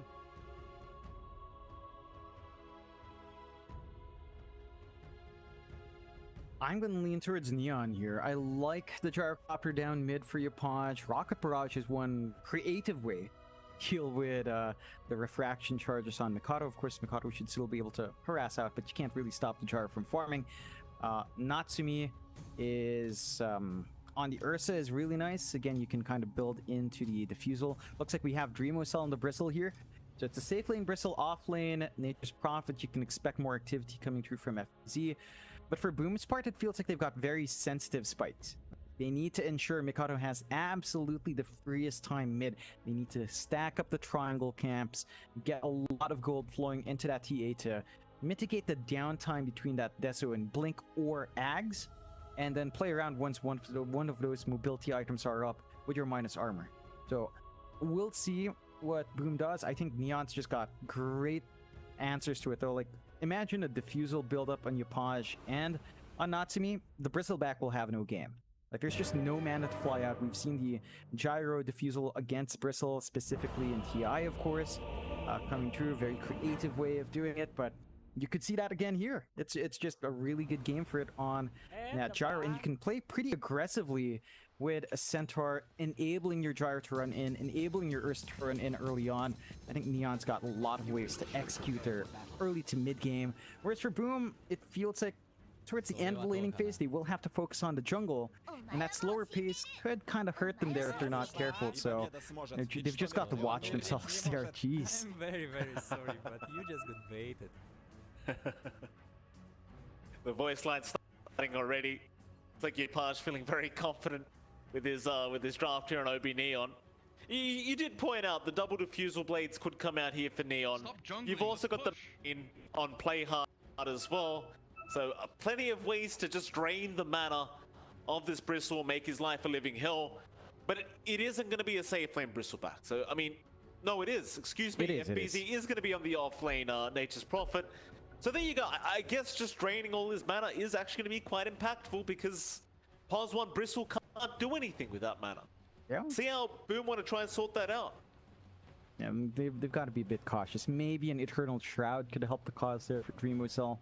Having some mana regen with a shield is nice. Look at Neon. 5-man smoke, as they love to do.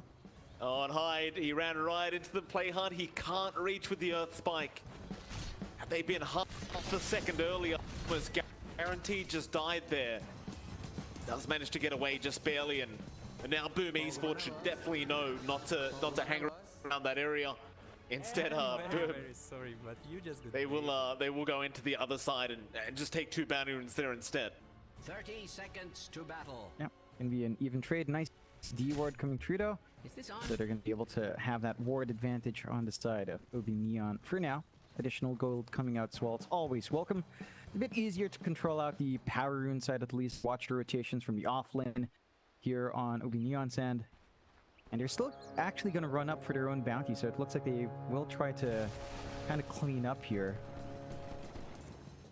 He does need to be a little bit careful. Begins. Playhard's going to move in. Treants are there. A nice Earth Spike out from Playhard onto 2. And Hyde still managed to get the bounty rune though.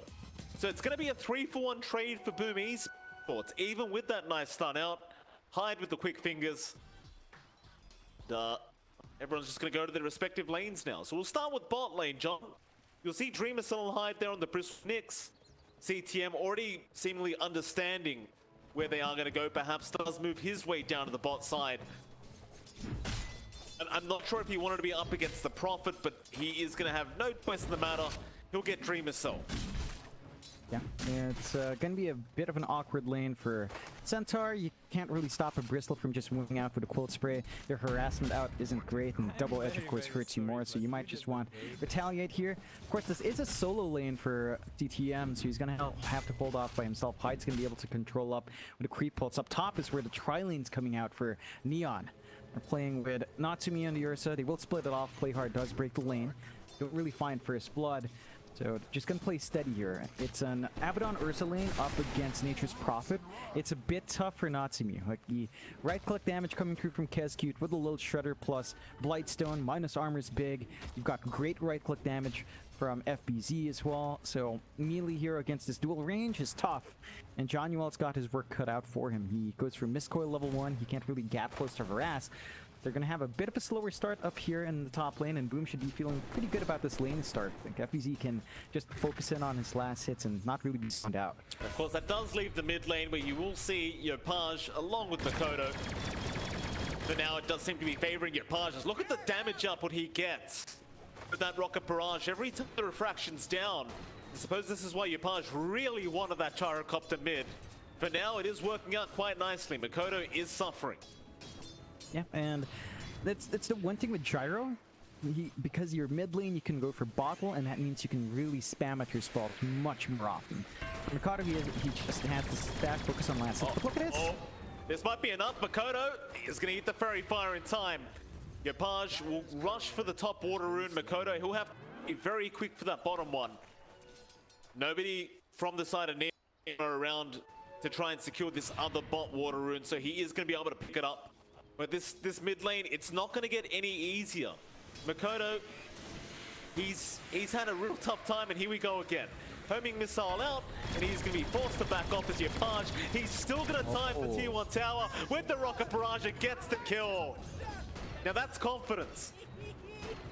Yeah, I love seeing it from Yopaj, styling on mid, and we talked about it, right? Like, Rocket Barrage is a very creative way to just burn through refraction, but it works. You isolate the TA, you force your way, the last hits aren't looking clean for Mikado as well. So he's gonna have to play in that jungle, and you can see Boom already focusing on getting some stacks up there. Very early stacks coming through from Kezcute to ensure there will be recovery for him, but they're gonna have to ensure that that jungle is safe. If it's not, then Neon might just look to jump in themselves with a flag once it's up. They will.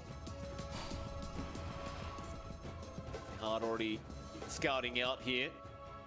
Hyde going to move his way back up and try to make sure nothing sus is going on. In fact, he might be able to snipe a courier, but he'll miss out. Top lane still a very kind of standard farming lane between the two teams. So Natsumi should be suffering a bit more than he is, though. Like, I thought FBZ might be able to deny a lot more on the Nature's Prophet, but that hasn't really been the case. Oh, Natsumi is still a little bit low in terms of CS. He's doing just fine. Yeah, you're pretty happy with the situation. I expected more aggression coming through from FBZ and Kezcute. Like, again, just playing with Little Shredder and the Bloodstones into range damage output. But it looks like John Wells done a really good job of just applying the Mistcoil when needed, get the Dispel off on the Aphotic Shield to remove that Little Shredder debuff, and really prevent most of the trades from flying through. So Natsumi's still gonna have a steady ride up. He is going for a Witch. Oh no, that's not Natsumi. That was FBZ going for the Witchblade. The Witchblade rush for FBZ. Once that's up, the MP can really be aggressive around the lanes, but it's still gonna be a bit while longer until that's up.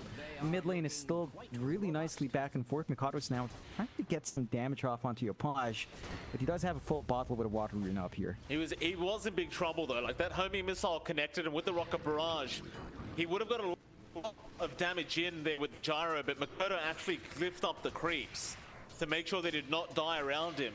And that way, he didn't really take that much damage from that Rocket Barrage that just went out. So a very nice little play there from Makoto.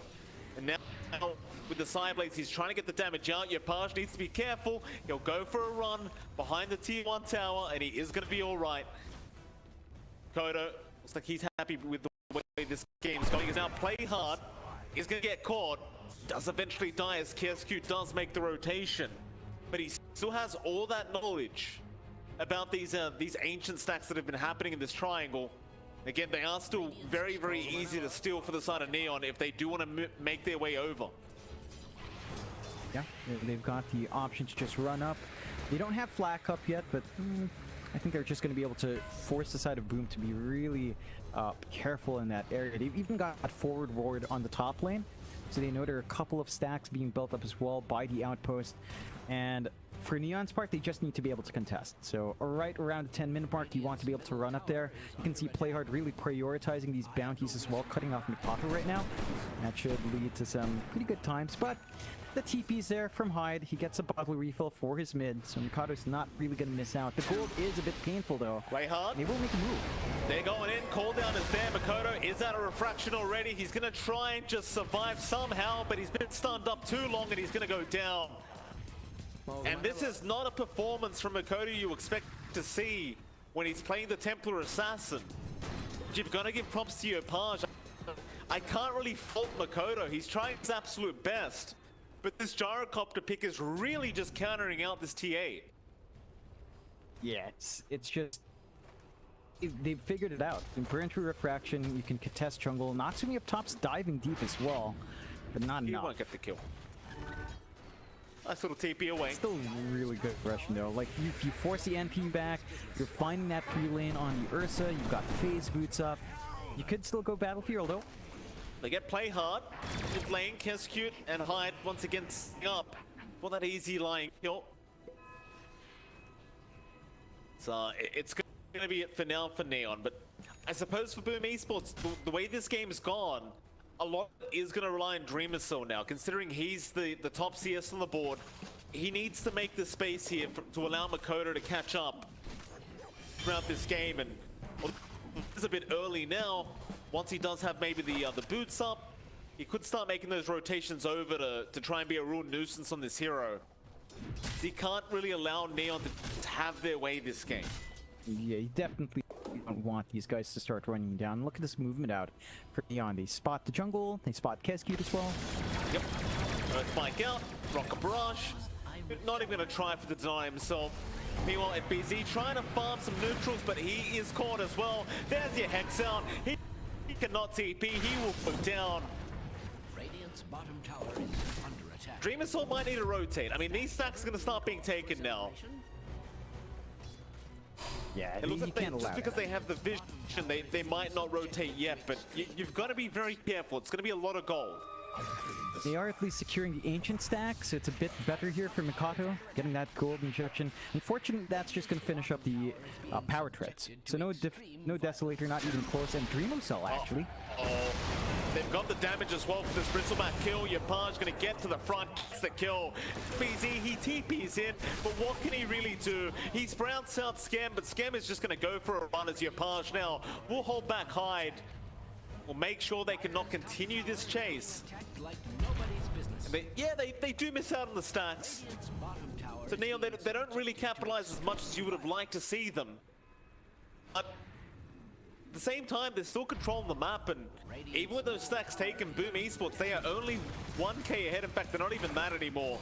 The network goes the way of Neon, and now they fight. Spike Carapace is going to be out. Playhard, he might be the one to drop. There's a nice Sprout block. Is there FBZ? He's blocked them in. This is like a little shredder happening right in this little gap as Yopaj now is going to try and run, but they should have enough damage and control to eventually get rid of this gyrocopter, or do they? Yopaj now with the Stampede, going to run away. Gives the tip over to CTM to boot. Thank you very much, sir. That'll be it. He's fine. That is way too close for comfort. Now CTM, he hung around this bot lane. They're around here. No Stampede up. CTM should not have an easy way out. With the Impel set up, maybe Playhard can help with the Earth Spike, but CTM, he has to run and wait for more backup time. Still trying along with the Nature's Prophet, but do they have enough? Playhard, he's running away now. Yopaj has rotated. They are still chasing this line, but Playhard shoot them out. Now the Earth Spike there. Hyde is blocked in by the treants of Boom Esports. Meanwhile, Yopaj, he gets FBC on the Nature's Prophet. Will chase down Hyde as well. The homing missile can't it down in time. Makoto, he's going to try and help by chasing down the gyrocopter, but the homing missile will be enough. Still the Spike Carapace will lock down the gyro. And boom, they still get a very nice trade out of this. It does seem to favor them in terms of gold and XP, thanks to the gyrocopter dying. So not really all bad for Boom. They make it work. They find a big kill. I'm just worried about how much space they're giving out to Natsumi here. Natsumi's just free farming top lane, building into that diffuse that we talked about. So he is going to look to mana burn the Ursa, inhibit out the Ursa, inhibit out the Bristle and inhibit out the TA, prevent mana from being an issue at all. They do find a tier 1 bot, and Hyde does have Vendetta up. Yeah, start up with the spike. Carapace, well, there you go. With the kisses out, he's going to pop the Stampede. He's going to make it, it looks like. TP away, Hyde, no impale up. There's no way to cancel. Nice little escape there is now top lane. Dreamer Cell, he's been left alone. He still has plenty of mana to play with, so Natsumi is going to have to give him respect. They won't be able to burst him down yet, but they might reinitiate. So Dreamer Cell, he's going to hide tree line. He'll have to watch that tier 1 top tower go down. But they already got the bottom tier 1 tower anyway, so Boom should not be too upset. Yeah, it's an even trade in the end. I think the great part here for Boom is that they didn't actually lose too many stacks. Like we saw them take the Ancients a while ago. They still have control in the triangle. The forward stacks here in the top jungle doesn't look like it was cleared out in Neon as well. So Boom are actually allowed to build up and farm up like this. They're hitting some major spikes. Dream Cell with Hood of Defiance and the Vanguard's already really tanky up front, rushing the Axe. And that's the major spike for the Bristle. And you have to remember the synergy here with TA Bristle. Minus armor is going to be flying through. That's going to help the TA's physical burst with the side blades and the Melt Strike, and help with Dream Cell bursting heroes down with Cold Spray. So there's a lot of great synergies between these two heroes, and you do have to watch just how much farm they're giving out here. Oh, they found out. Called down, going to be on 3 heroes. Hyde, he's already gone. Now your Diffusal Blade is up, so Natsumi will probably want to get involved with the team and start joining these fights. Maybe around that mid-tier 1 tower of the Dire. He's moving his way in now. And it is a 4v5, so maybe start trying to apply that pressure into the mid-tier 1 tower of Boom Esports. Koreans are going to scout out a little bit of information as Dreamer Cell is going to keep the push up himself. Missile though is going to be there. But the rest of the team from Neon, they're going to ignore the Bristle. They'll wrap down towards the bot side of the map, where Makoto is showing on a creep wave, and this is a much better kill, I think. Neon can get a play hard. He gets the Hex off. Natsumi going to have his way with the TA. They have all the damage. Meanwhile, however, so they did find out CTM. He does have Stampede, but won't be able to pop it in time. And now Yopaj, a great cookie out, does catch him. He's going to try for the TB, and he might just make it. As Natsumi now, he'll jump in by himself on a Kesku. He'll get the Snapfire. It won't be worth his life, though. He might need to back, but Januel now will move in, would play hard. A nice impel there from Hyde to lock down play hard. It's going to be a 2-for-2 trade, but that one definitely favored the side of Neon. They got the kill on TA to get the Snapfire. They only lose their offlane in exchange. They will get a lot of pressure on their mid though. They still have to defend this one. Dragonstone still going to be cautious, but a nice spread out from FBZ. Still Yopaj can get to work. There's your Stampede out now to make sure they catch Dragonstone, and they'll get him onto FBZ. He's going to try and run, but it'll be a double kill for Yopaj. And Boom Esports, they got quite greedy there, trying to push in that mid-tier. Assuming Neon would not be willing to defend, but that is exactly what they do. And Neon see the opportunity to go for the Roshan. This could be a bit greedy themselves, but with no reason. The Rosh, it doesn't take too long for an Ursa to melt. But Kess is scouting out. He's going to haste rune. Well, we're off now. Hyde going to try and slow him down to buy more time to the side of Boom, but it's gone. Natsumi has the Aegis, and that's going to be it for Boom now. They've got to back off. Wait for the next power spike. Try to get some farm up while they can, and suppose they could stick around and defend the mid-tier 1 tower, but they're certainly going to be a little bit more careful about their positioning now. Definitely a scary time for Boom Esports. Yeah, 2 lives on the Ursa is not something you can really deal with well yet. On Boom, you still need some more farm to come true here from Mikato. He does have the Deso up, so he can melt heroes if he's allowed to, but the issue is control. He gets hexed up. He's stuck in the middle. Earth Spike follow-up. A hoof stops there. He can't really chase heroes once Stampede is out as well. So you might want a fast BKB here for Mikado. It looks like he is saving up for Dragonlance first for some of those stats, which will be nice. It's just means with no spell immunity, you might have to play a bit safer for Boom a bit longer. And Neon, with the Aegis up, are just diving deep here. They are CTM right on the Snapfire. We'll take down Kenscute. Onto another. They found the secondary support. Hyde. He's gonna drop. Neon's Stampede pump. They saw Dreamer Cell. They want the big one. Yapage already with the Spirit Vessel up on the Gyrocopter. They will catch out the Bristle, and that'll be another. Oh, Boom Esports, they are falling apart here, John. It's just very bad news. You're still farming well on Makoto, but that's about it. Yeah, it's unfortunate for Boom. Like, they run in, they get dove on, Dreamersaw feels the need to make something happen, prevent the mid-dove, but he might be tanky as the Bristle when there's clump up against you with the Spirit Vessel up, with the Diffusal up. You can't really hold by yourself. And now, Neon, 15-8, only a 1k lead. But that 1k just feels so impactful because you're playing against a TA who still needs to farm. You're playing against a Nature's Prophet who still needs to farm as well. And FPZ is just trying his best to split push. But you've got the opportunity to invade that jungle. And they found Hyde, but they can't really lock him in. They'll still be able to clear out these camps, prevent some farm from coming out, and just continuously map as best as possible. BZ has been scanned out. He doesn't realize it yet, though, and Yapage, he's going to force stun forward. CTM there as well. They get the stun off. That is a great scan out from Neon.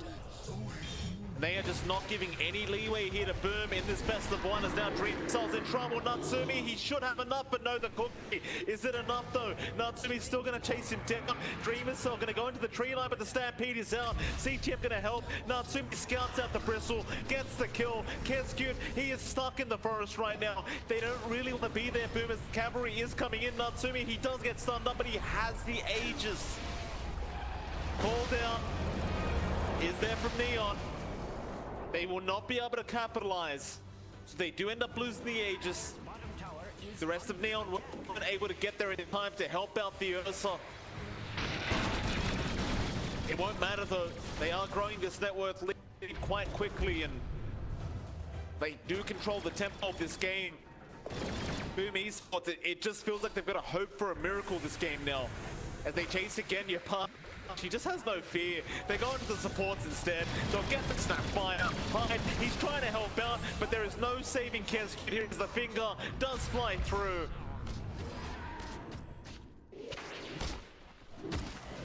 Now the triangle belongs to Neon. There's Makoto. At least he steals most of the Ancients away. And they'll back off for a bit. Yeah, they can rest a bit. They've found a lot of good kills. They can maybe wait for some major items to fly in. I'm loving this itemization in your pot. Right, he goes for Spirit Vessel, 4-staff, then E-Blade next. Like, what even is this from mid? This is not a mid gyro build. This is more like a support gyro build on steroids because of the timing. Oh, CTM got caught out. Nice little pick up there from Boom. It's a great start.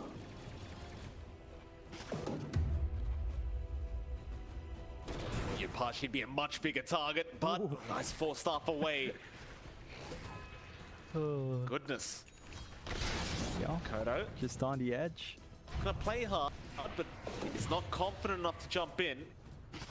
Active farming, get those tier 2 items up. So nice grove bow on the TA now. While that was happening, Dreamer Soul does sneak the tier 1 mid tower, so a bit of breathing room for Boom, and they'll take it. They'll try to make the most of it while they have it. He is respawning about 4 seconds now, and we know once he's back up with the Stampede, it gets very scary again for Boom. Yeah, and Neon's just gonna look to fight. They could maybe wait for some items to be up, Natsumi saving up for the BKB.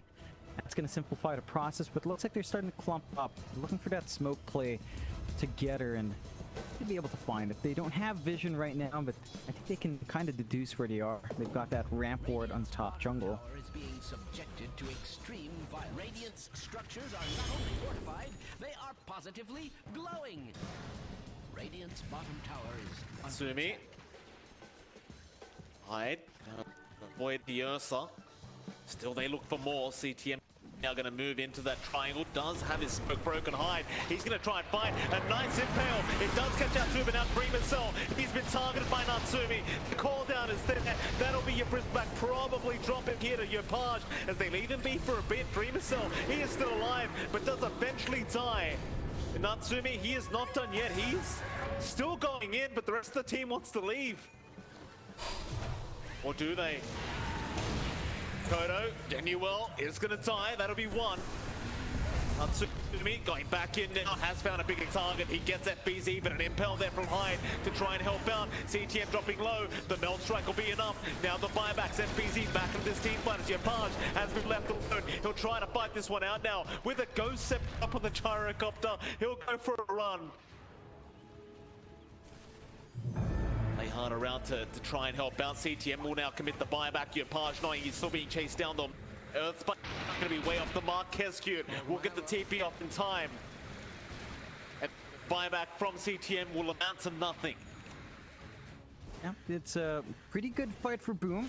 They managed to really distract with their bristle. It took way too long to kill off Dreamercell there. And Mikado just comes in with the damage. This is a bit scary. He's got 2 parts of the BKB done, just needs the recipe, and once that TA is up in front with the BKB, your Lion control is not going to be enough, and your Rocket Barrage is not going to melt Refraction. So Boom's going to get a massive spike once that item's up on Mikado, and they're doing a good job of stalling out here. Like, they're just kind of kiting around the Ursa, which is the really big shortcoming for Natsumi, and because Page went for this really strange build of Force Staff, Ghost Scepter, and Earth Vessel Rush like a support from mid. He doesn't have damage. You saw the Flat Cannon do absolutely nothing towards the Bristle there, and it's going to be a bit of an issue if Page is not given some space out after this E-Blade to farm into his High Sponge and just kind of try to pivot towards more damage down the line.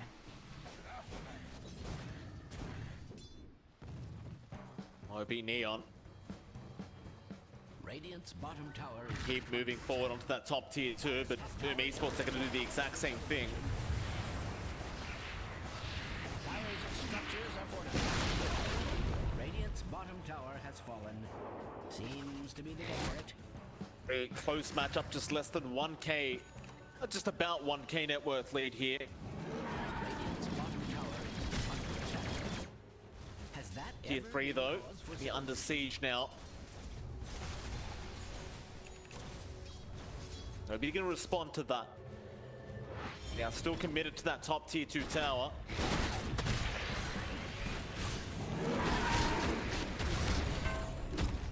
Dreamercell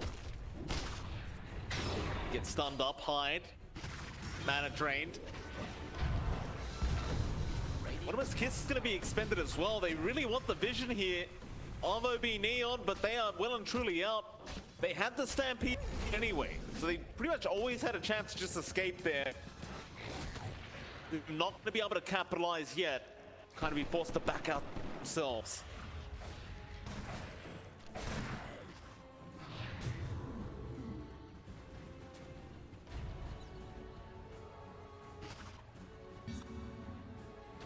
Neon now, they might group up and smoke themselves.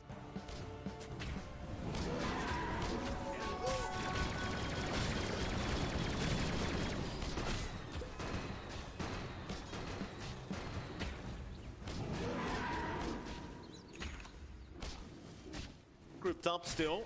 There's your Ethereal Blade now up on your Page. Still, the bottom lane is being forced in as all this is happening, but it's a much slower process with those normal Treants.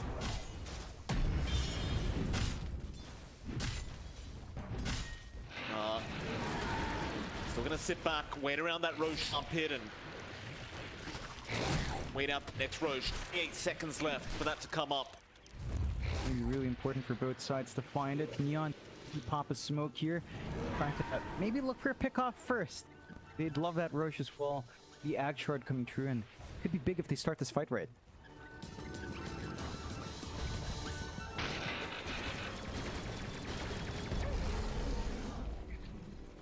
Now they're not gonna back off.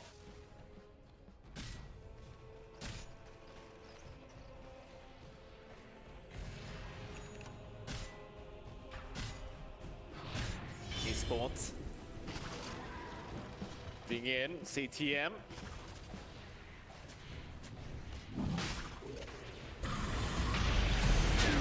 Oh, they've caught Dream Missile. Call down is there. Makoto, though, comes in from the backside, trying to get the side blades off, but Natsumi has gotten to work. The Bristle dropping low and does end up dropping high in trouble. He's going to try and run now, but Natsumi's going to have his way. He'll just keep going. FBZ, though, and Makoto, they'll turn around now. Natsumi going to be targeted 4 stops every single way, but it's the wrong way that time around. As now Play Hard going to be targeted. The Earth Spike there to try and hold them back.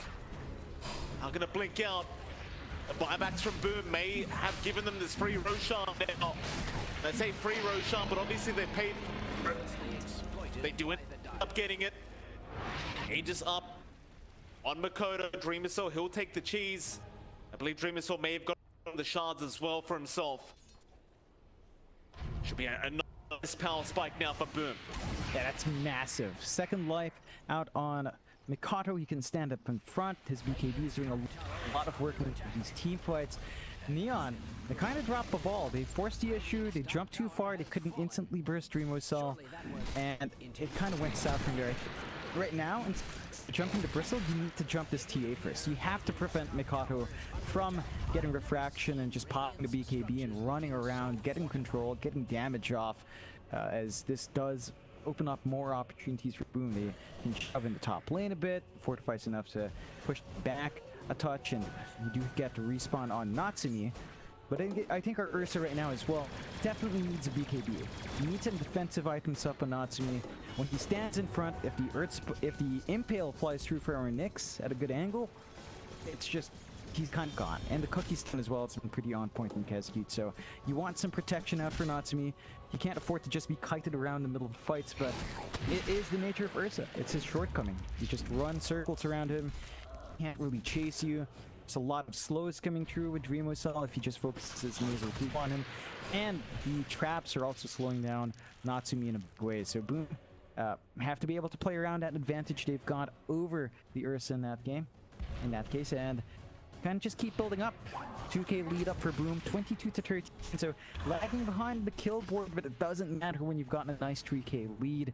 They've just been able to outform the side of Neon, just be so much more efficient in that jungle than you'd want them to be. TM scouted in that mid lane.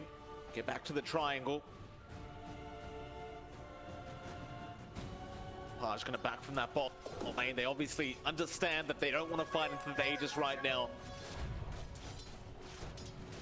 Kodo miraculously just being able to farm up and catch up, and the net worth board. That Hurricane Pike next. Neon obviously with their own heroes right now, waiting for the next spike, but they've got a basher up on Natsumi. They might want to go. Dreamisol's going to show himself and play hard. Now Yopaj around, they didn't really want to initiate there, and Yopaj actually going to TP up top and start bumming that lane. So now if you're Boom, you definitely are looking for an opening. Yeah, you know that the gyro's a bit far out. They do manage to take control back in the triangle here for Neon though. So I think they're just going to play as 5, try to ride out as much of the Aegis as possible. Catch up on farm. I'm getting a bit worried for Yopaj's build-up. Like, he's rushing to BKB, he has the E-Blade up. We've seen that save from the burst damage coming out from T and even the Quilts. It delays the damage from Quilts stacking up. But feels like you need some damage to come out from Yopaj soon now. You want to kind of pivot on this Gyrocopter for a more traditional build-up. And for now, it doesn't look like he'll be able to. He's still saving up for that BKB. Dreamicell. The triangle for a bit, but does end up backing off. Very, a lot of tension in this game, it feels. Hyde. Past with the Vendetta. Hashi shows himself in the mid. Maybe they try to jump the gyro. Oh, play hard. He's the one that goes in with the Hex. Gonna really commit quite yet. Hush. As the 2 mount gets level 20. Rocket barrage damage. Fair enough. Coda, I mean, they still have the Aegis, they still have the cheese, they definitely want to fight right now. Neon are being very clever with the way they're positioning themselves, giving the opening whatsoever to the side of Boom Esports, so it's going to feel kind of bad for Boom working that hard and committing that many buybacks to get the Aegis and not really being able to get anything out of it. But that may be the case very soon, as it is set to expire eventually. Yeah, they don't have too much time here. Neon's done a really good job of just waiting this out, sitting back, getting some farm up. They are smoking it right around the right time. So it's about 8 seconds until expiry, and that should be perfect to force a fight from Neon. If they can get the jump on Dream Assault somehow, or on Mikado, that could be really big, but he's playing it safe. He's hiding under that tier 2.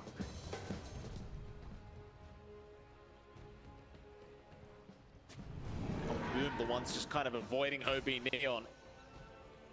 Scoop snaps himself back. Yapaj trying to bait them in that mid lane, but Boom Esports, they know something is wrong here. In fact, now Dream Assault's got the Aghanim Scepter up, so perhaps you just go for a counter smoke. The play. Oh, and the Ags on the Nyx Assassin. That's a big one. Oh boy, we've seen that really cause issues for Neon before. I believe it was yesterday where they just kind of struggled against, I believe it was Zephyr on the Nyx with the Ag. So he's going to be really disruptive in the middle now. Here, Kess Hyde is just going to be able to get all the control he wants. So much control. Neon have to be super careful. This is looking pretty scary from Boom. 5k lead up. And looking to force something out with their own smoke, or at least with a Vendetta up and Hyde. Dream Assault, Hyde, they move in, they found Natsumi. That's a big target, but Natsumi will turn around onto Dream Assault. There's the X out on CTM now, trying to go down as well onto that Bristle, but he does get the force staff away. Instead, onto FBZ. The Nature's Prophet falling low himself. Meanwhile, Play Hard does get away. FBZ somehow still alive. Your pass moving back in. They've got one down. There goes your Prophet, but Makoto will go for the fight. CTM will protect your Page as he tries to get out, but Dream Assault is all over it. Your Page out of range now. He might just make it out, just barely, as they just can't catch the man. Instead, they'll have to go after the others. Natsumi, he will drop. Januel, he will go down as well, or perhaps not. He is out of there as CTM with Vuk Hoopstop does save the day. A 2-for-1 trade it looked like. Boom. They came out on top in the end. It just took a while for the rest of Boom to make their way over to try and join that team fight, but Neon, they had a good start, they just weren't quite able to finish the Bristleback. The FBZ, he took quite a while as well to go down. It's Neon, it takes so much for them to try to focus down Dream Assault, and then they have all these 4 staffs coming through. They have the cookie to relocate Dream Assault, and they didn't have vision to stop Hyde. Like, he just burrowed in, got all his spells. He kept burning the mana on CTM, so he couldn't really get a hoof stomp off until way late in the fight. And that's just a lot of issues for Neon. They need to be ready with detection now. They need to maybe just prioritize killing off the Nyx first, because Hyde is actually allowing the space out for Dream Assault to get off all his stacks, to get off to build up the warpath, and just go from there. It's just looking so good from Boom right now in terms of lining up their fights. And Neon, because of this build-up they went for, because of this kind of really early build-up they went on both their Ursa and Gyro, it feels like they're scaling towards late. It's going to take so much longer. Like, the BKB is going to help on your Page, but there's a damage issue right now. Like, there's a very big damage issue. E-Blade's just not enough to find that burst that you need. It honestly feels like a much more defensive item pickup here on your Page, just to ensure that you're not going to melt to the TA or acting as a soft disarm to the TA. But it's not quite there. Like, now at this point, 33 minutes in, just relying on the Gyrocopter spells to find your kills, it's not that strong. Like, it's just not enough. It's not going to scale at this point. And they're going to need to, again, find a way to get your Page some farm, to build up into maybe more of a traditional Gyrocopter build. Maybe he's down the line, he can get an Ags up, at least a casual Maelstrom if you're really just going on budget items, considering what he has queued up next. and try to go from there, but there's not enough space to get that farm up anymore. Like, Boom's just all over the place. Gonna continue with this pause as like Kenskute might take a bit more time.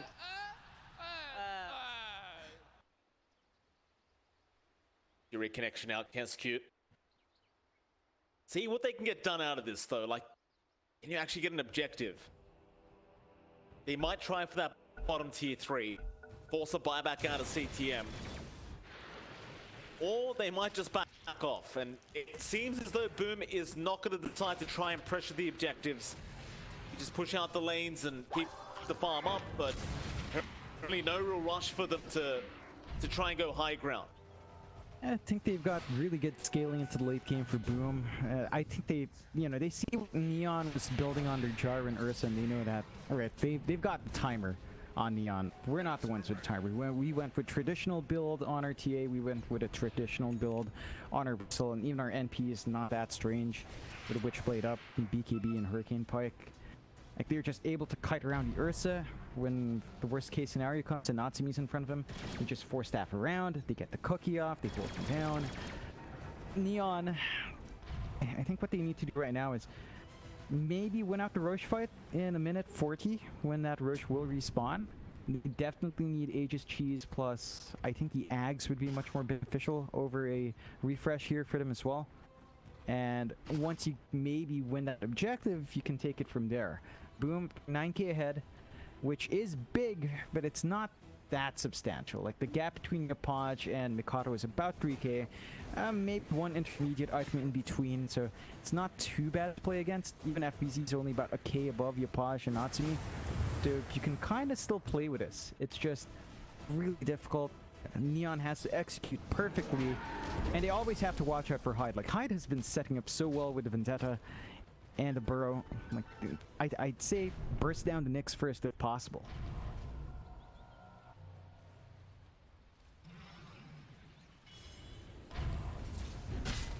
Now, both teams gonna just sit back, take it easy, and well, Roshan is up in 45 seconds, so that might be the objective Boom's waiting for. Try and get that third Roshan of the game, but OB and Neon, of course, are not going to be willing to just allow that to happen. Sentry down, going to scout out Hyde. Hyde doesn't really know it yet, but will run out of rank, but no, play hard. He's there with the dust out and the Hex. They've started, Bigger committed, that'd be one kill. Roshan still going to be 15 seconds off, though. Bit too early to the party. Suppose worst case scenario, Hyde does have the buyback if necessary. Yep. It's a good way to start though. Like, they definitely need the Nyx out of the picture, and they immediately re-smoke. They can take the 4v5 a lot easier. Oh, here we go. They found FBZ. Your buyback's been committed now. They're going to try and burst them down in time. The hoop stop did not catch FBZ. Instead, they got Kenskute on the snap buy, but he's going to commit buyback. Januel, bird time already popped. He'll try and run. Makoto, meanwhile, gets play hard onto CTM. They want the Centaur dead, and they'll get the Centaur dead. Januel is going to be able to TP out, but you've lost two there. CTM, he can commit the buyback. Unfortunately for Neon, Roshan is now up. They may have assumed it was going to be a late timer, but that was not the case. They were just a little bit too early. This is big. He lose out on Aegis Cheese themselves. It's a refresh to hand over onto FBZ. So you're in really dire straits now if you're Neon. 9k behind, 25 to 17. You have to play the high ground perfectly at this point. And for Boom, they have so much room for error. They've got a second life on Mikado. They've got a refill on Dreamo, so they can go for these tier 2s and start eyeing the high ground. The Neon have no option. Your pod should not be playing outside. He should just focus up on the high ground, hold out with his team, and just hope for the best in the next few engagements.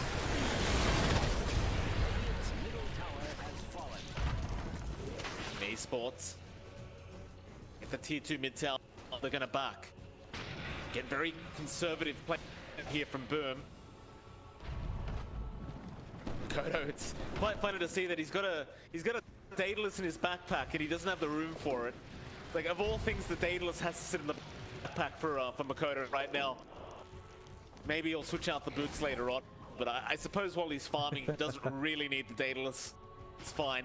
Yeah. I think it's fair. Like, the damage is nice, but you really want that pike on hand on the BKB, and you don't want to be kited around by slower speed. Like, TA without boots is definitely feels a bit on the slower end, but there you go. You swap it in now. Mikado makes the choice. Slower speed, more damage, much better for him. And now he just needs to find a good blink angle. Neon, though, venturing outside of base, a bit risky here. They spotted out Makoto, that's the reason why, but Makoto now spotted them out. This could be really bad. Yopaj is in between a rock and a hard place. He'll get the call down. CTM's in. Makoto trying to focus down the gyrocopter, but the finger out. They've got high. Play hard also drops. CTM getting quite low. Makoto with the damage output will take him out. They both have buyback on the side of Neon. Not so much for Hyde on the Nyx Assassin. The Boom are going to try and force those buybacks and go high ground. Yeah, Mana and Dreamer saw that he does have the cheese on hand. He doesn't really care about this. Can they punish? They've got to get something. Oh. Ehard, he's right in, but he doesn't have any help. The force stuff is not going to get into the high ground. It may not matter though. They're trying to focus down Dreamer Cell. Playhard's holding down the TA into the hoop stop now. CTM, they're allowing Makoto to move. Now Makoto can. He'll try. The pass with the ghost form. Going to save the day for Neon. Dreamer Cell meanwhile trying to go into the gyrocopter with the force stuff. Will be enough to get him out. Playhard goes back in for some reason. Oh, but I think he might have misclicked there, John.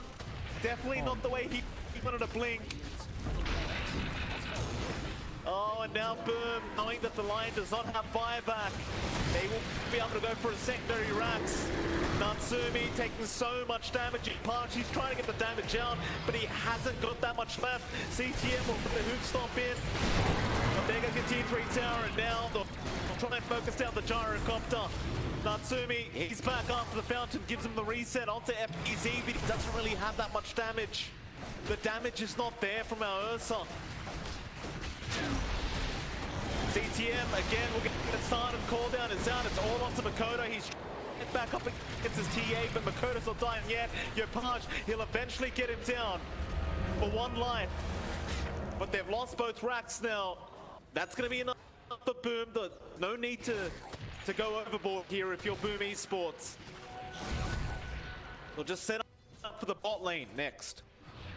Yeah, they can just look for the pushback. They've got the respawn here on Hyde, so the Nyx is around with the burrow. For Neon, you do have Play Hard back up, so he can maybe get another good Hex Earth Spike combination for his team along with CTM's Hoof Stomp. They can get the numbers advantage. I think they've been doing the right thing by killing off Hyde first. The issue is they can't really handle everyone else. Like, they can't melt through Mikato at this point, can't melt through Dreamocell, especially once he's out of mana. Like, sure, Dreamocell can't cast spells, but you don't really do damage on the Earth with his Diffusal. Like, you just don't. It's not the same as, say, Battlefield where you could cleave off your damage on the Bristle, try to melt the rest of the team. This was an all-in solution that kind of feels like a dead end for now.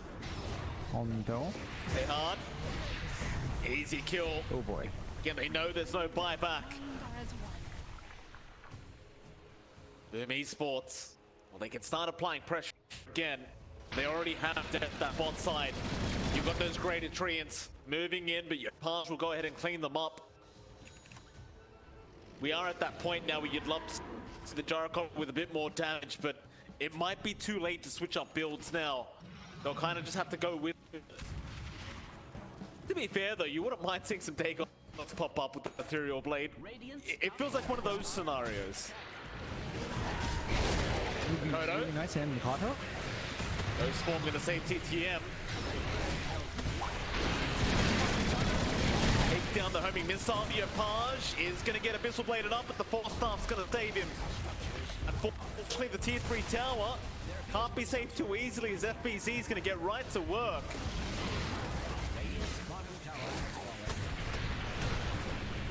Onto the last lane of barracks. This will be mega creeps for Boom Esports if they can get him. But Play Hard is shot in. He's got a big Earth Spike out. Makoto, no. It's going to be Kescue who dropped first. Makoto now staying focused down. Natsumi trying to get it done, but hard in the burrow, just stunning them up. Natsumi, he might need to run. Dreamer still just chasing him down now. The Bristle with the force thrust, gonna save the day, but Yamash, he is dropped on the gyrocopter. This is looking to be all over. They've lost play hard. Natsumi were dropping their call. GG is called. Boom Esports, they will win a series themselves. And that means, Sean, that every team is still tied, and we are going to a third series. Yeah, this is unfortunate for Neon, but boom, they rinse off. They managed to get this comfort pick out for Mikado. They play a really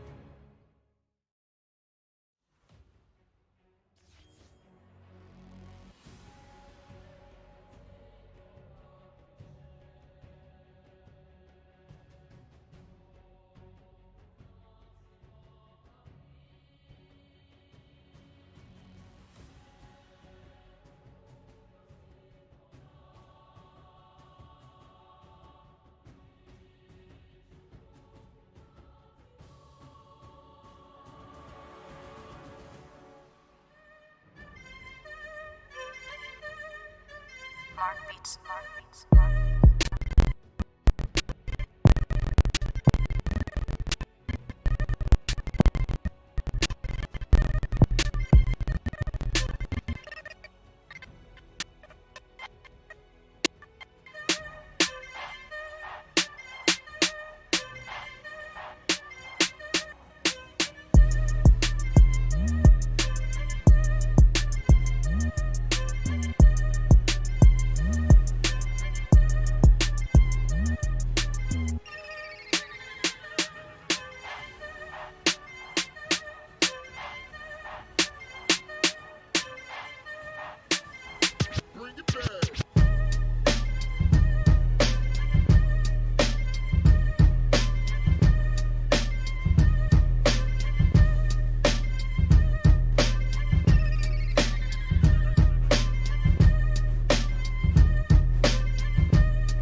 Mark beats, Mark beats, Mark beats, Mark beats.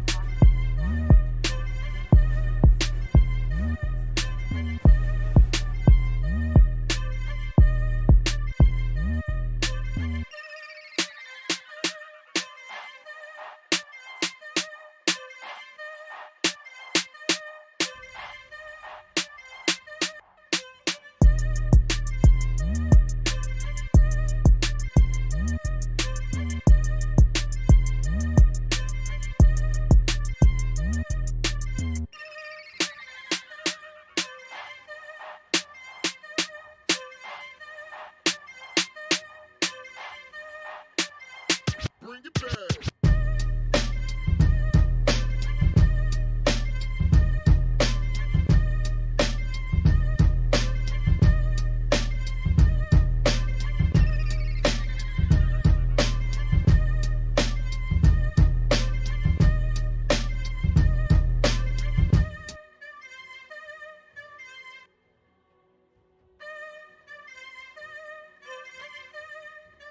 Mark beats, Mark beats, Mark beats, Mark beats.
Bring it back.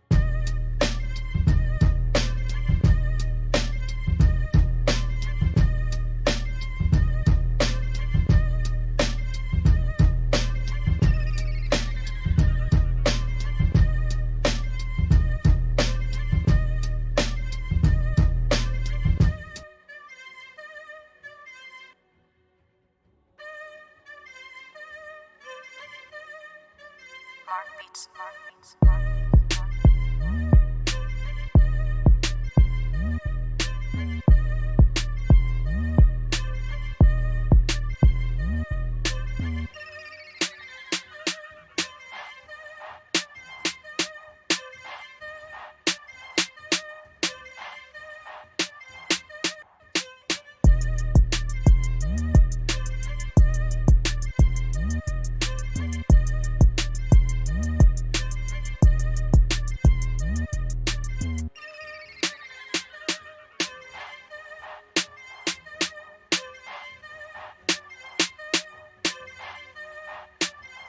Bring it back.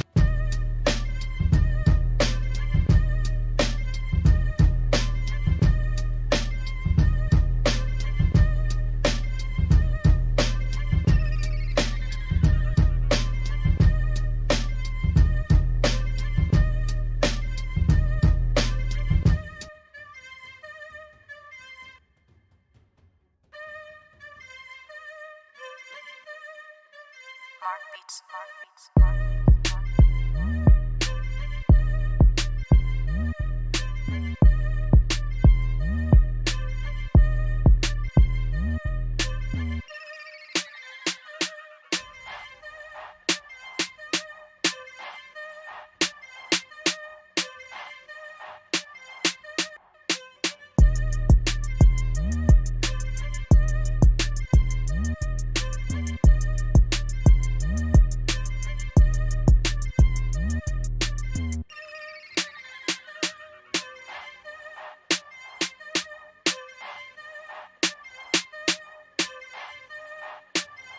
Bring it back.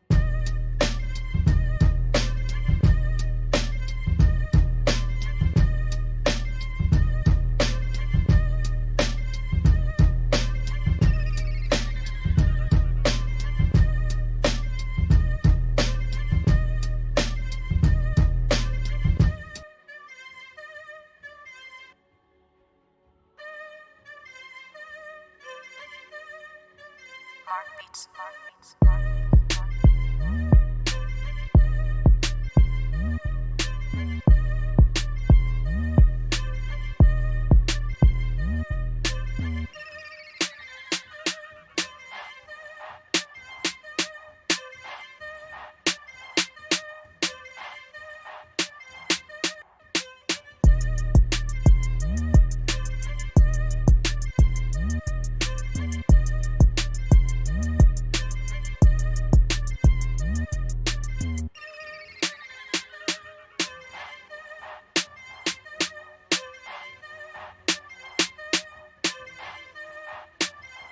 Bring it back.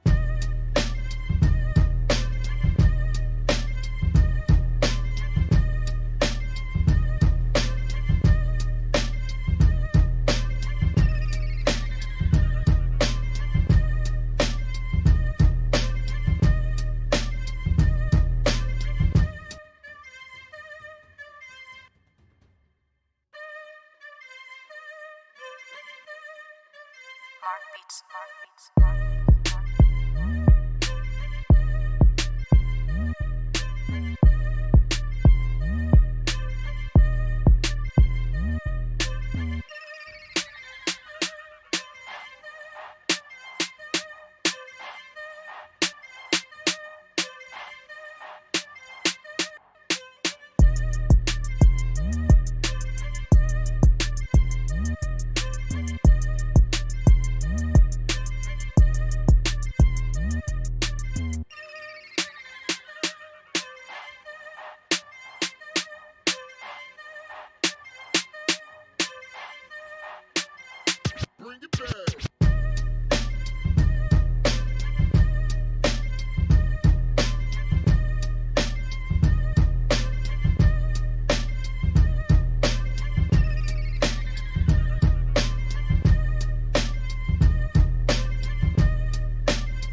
Beats, Mark Beats, Mark Beats, Mark Beats.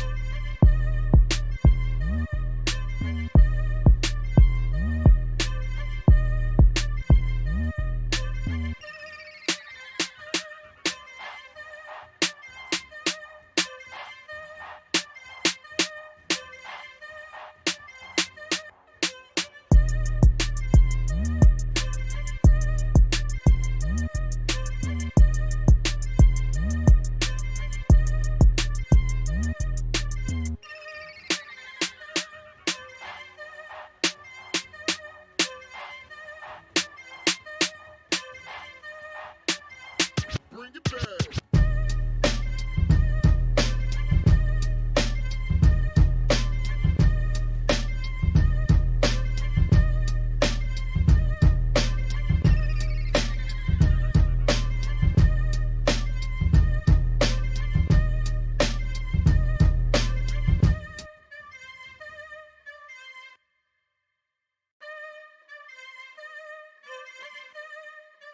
Mark Beats, Mark Beats, Mark Beats, Mark Beats.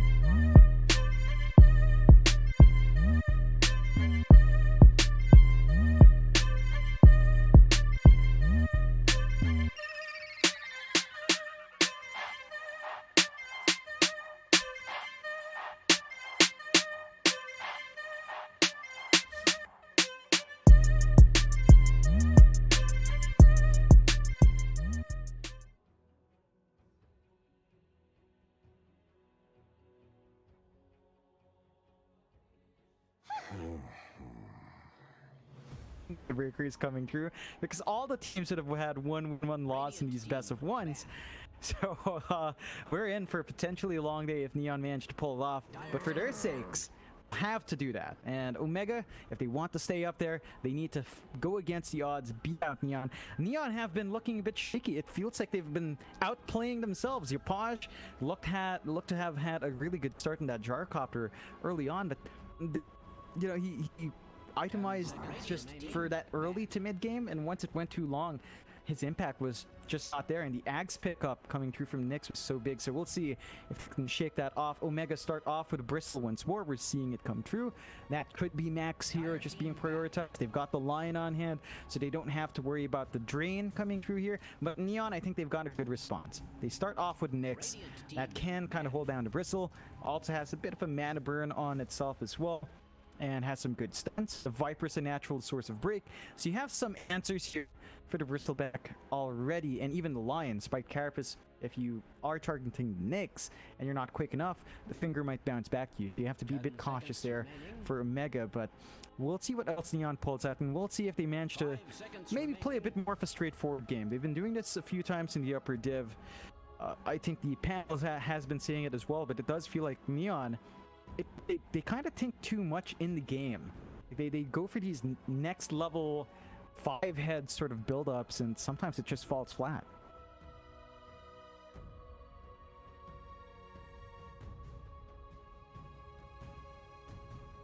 Radiant team, pick.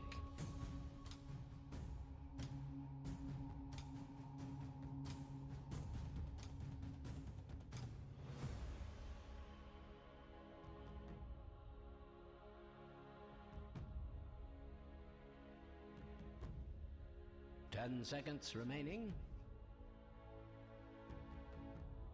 5 seconds remaining. Dire team, pick. Radiant team, pick.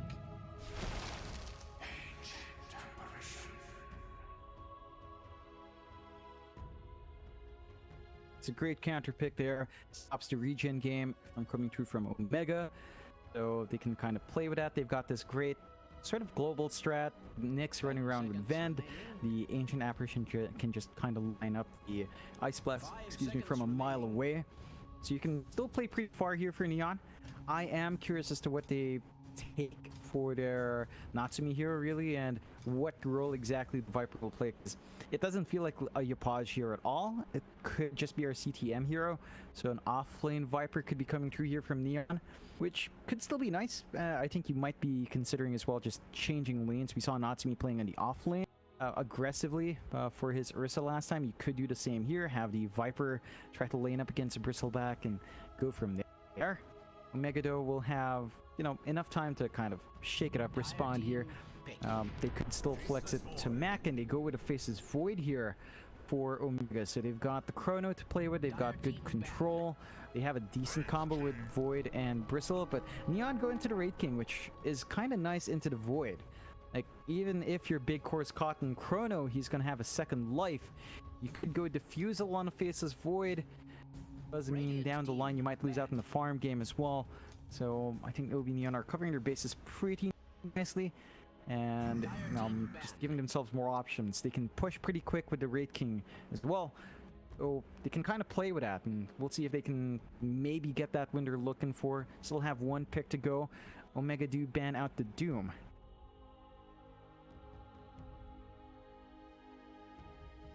Ten seconds remaining.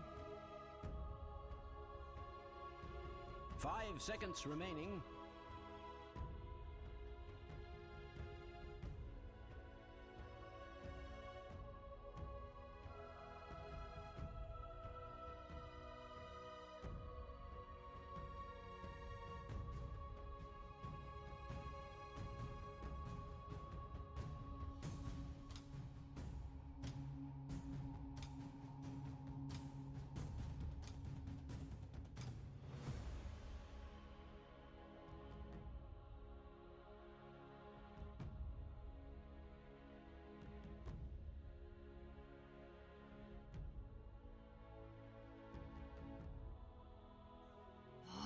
Team ban. Phone. Mic check.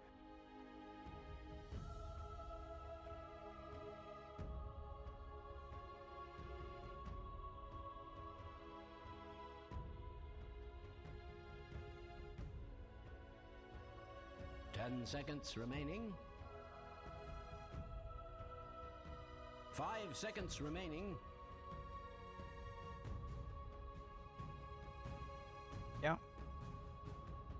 Yeah, it's still kind of scary though. I mean, you do at least have the Nyx as well to counteract the Invoker. That's actually a natural Invoker counter. Spike Carapace on a lot of his spells.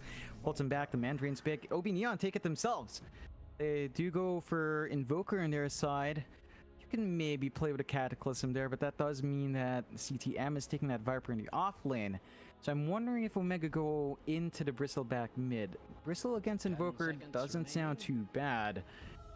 Invoker is one natural way to really burn Bristle's mana though. So if he does land an EMP combo somehow in the laning phase, the Bristle can't really sustain. He's gonna have to really play around with his bottle top-ups, ensure that he's able to keep that spell spam up, and kind of work it from there. Omega, they're lacking big combinations with a Void and a Chrono. Like, Bristle's okay.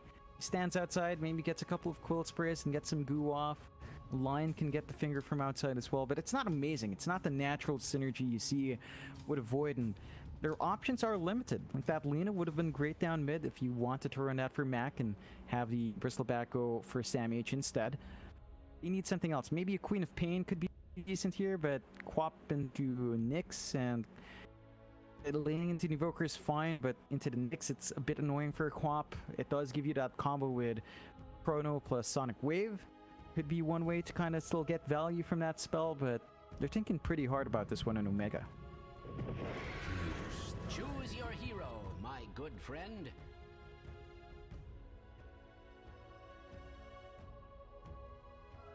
Off, I think Sam, yeah, Sam H Chaos Knight. It's the, I don't know about this one. It's aggressive. Like, the DK can kind of run up at you and just keep trying to play with the chain stuns with Lion.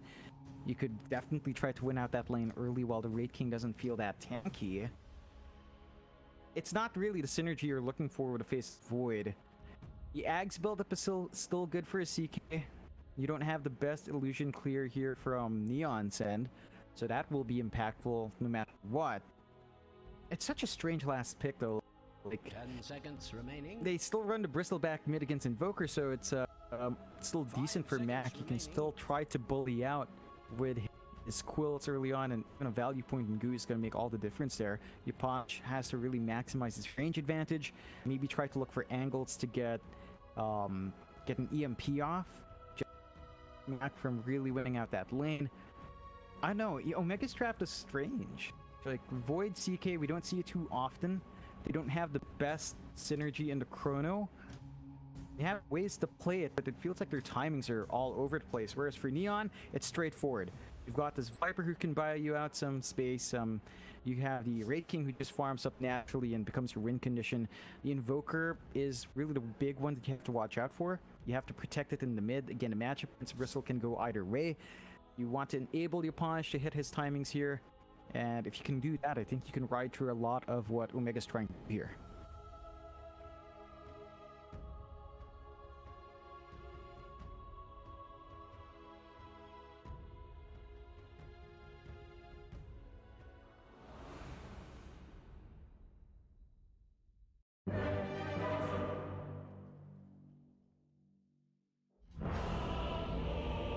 Hopefully not, but yeah, good to hear from the audience that the volume's coming through.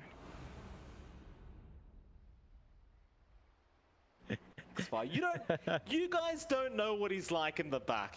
He's a nice guy in front of the camera, but he's no angel. Let me tell you, ladies and gentlemen, don't fall him for his tricks. I'm still Southeast Asian, you know. It's in our blood. It's in our blood. It's in our pubs, and we've got to see if that's in the blood of OB Neon as well. Like, honestly, you know why they're losing, Mike? They don't have their support pack in. That's it. That's it. Their secret voice lines, their packs in, you know. And it would be nice to come in, but look at John Joel. No good luck. He's not wishing them good luck to Tino because they might get only bashed, he says. So no wishes out from John Joel. Everyone else in a good mood. Yupaj, give respect to Sam H. Idol Sam H. Of course, Sam H is a veteran. Everyone remembers his run with TNC and TI in that heartbreaking interview. So it's always good to see him back. He's been out of it for a while, right? And he bounces back in with Omega. He's found his space. It's looking good. So we'll see. This is a bit of a rumble, and I failed to mention it, but Filipino team versus Filipino team. Time to duke it out here in the best of one. You love to see it.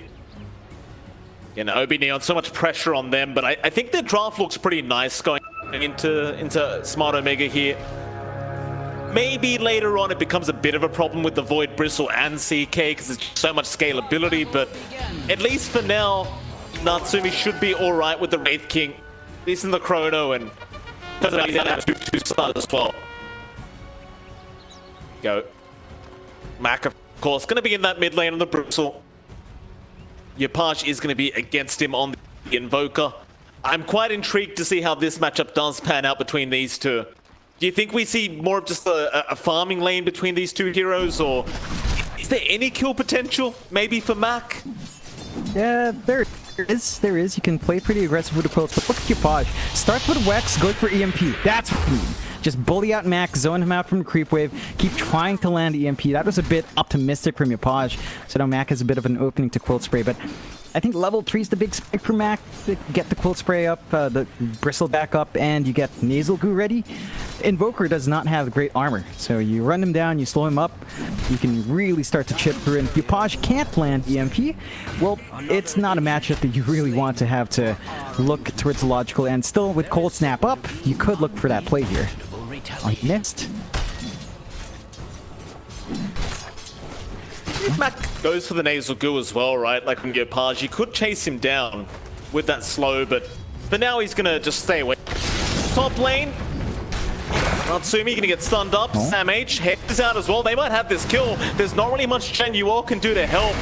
Natsumi, he's gonna very far up and keep running, but Sam H has another stun. He just needed the vision, but he won't be able to get it. Barely survives and gets salved up. Yeah, and that's the one thing with this matchup here for Neon. There's so much more aggression coming out from Omega, and oh, CTM. Let's see it. Yeah, a great start there for OB Neon, and this is kind of what you expect, right? With the Viper, he's probably going to win out the lane. Tino will be able to time walk away any damage, but you know, you've still got to be careful. It's dual melee into Viper. So the Viper definitely went out there. Playhard's doing a good job of just zoning out. It's a very defensive lane from Omega unless some low-key bashes fly through. So you do have to play a bit passively, try to hold out. You can see on mid, Mac is starting to pull a bit ahead in last hits. Not by a huge amount. Podge is holding out well enough. And just the threat of EMP Cold Snap has enough to hold back Mac from really being aggressive in that lane. He does opt for level 2 Cold Spray though, so he's not opting for the glue yet. Probably just going to look for the creep cut and just to secure his safe CS and force you Podge to last hit under tower. Bottom tower is under attack.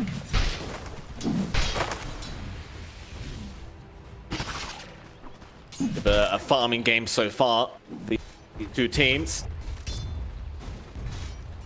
Already see just Mac pulling away and farming the triangle of the Dire, and this is something we've been seeing a lot of, especially around that banner rune timing at the 3-minute mark. They just pull the wave over, and he might just do it again.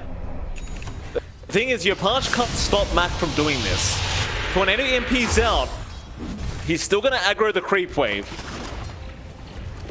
This time, though, he's not going to go to a jungle camp. Instead, he's just going to completely skip the wave. I suppose that's not quite as bad. Thanks, guys. So it's going all the way to the camp here for your Podge. Yeah, I think this is pretty alright for your Podge. He doesn't have to lane directly with a bristle. He's still last hitting under tower relatively well, all things considered. So your Invoker's actually not shut out. I think right now for Neon, they definitely need to just hold out in the side lanes. Like, Natsumi's lane's going awfully slow. You can see that Sam H has pulled ahead in CS.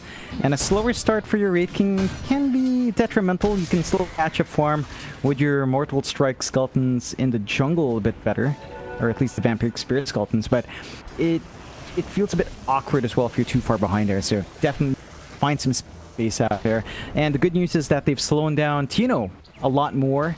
And for the Faces Void, he definitely doesn't flash farm as much. At least the Wraith King has the skellies, but Void only has the mobility from Time Walk to really play with, and that might not be enough to keep up in the farm game here.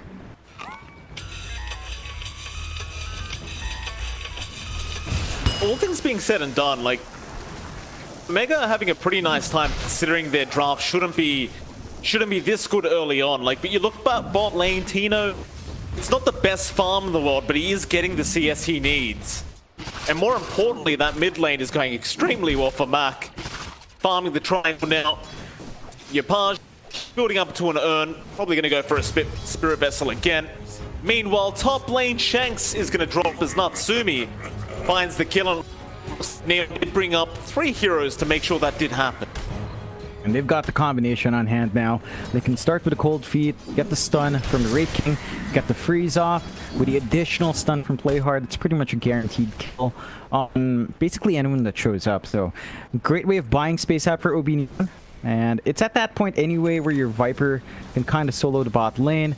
Tino is not going to get any real relief from just having this wall off. And you can see Playhard just sitting there in that area, keeping track. He's got the forward board in the triangle.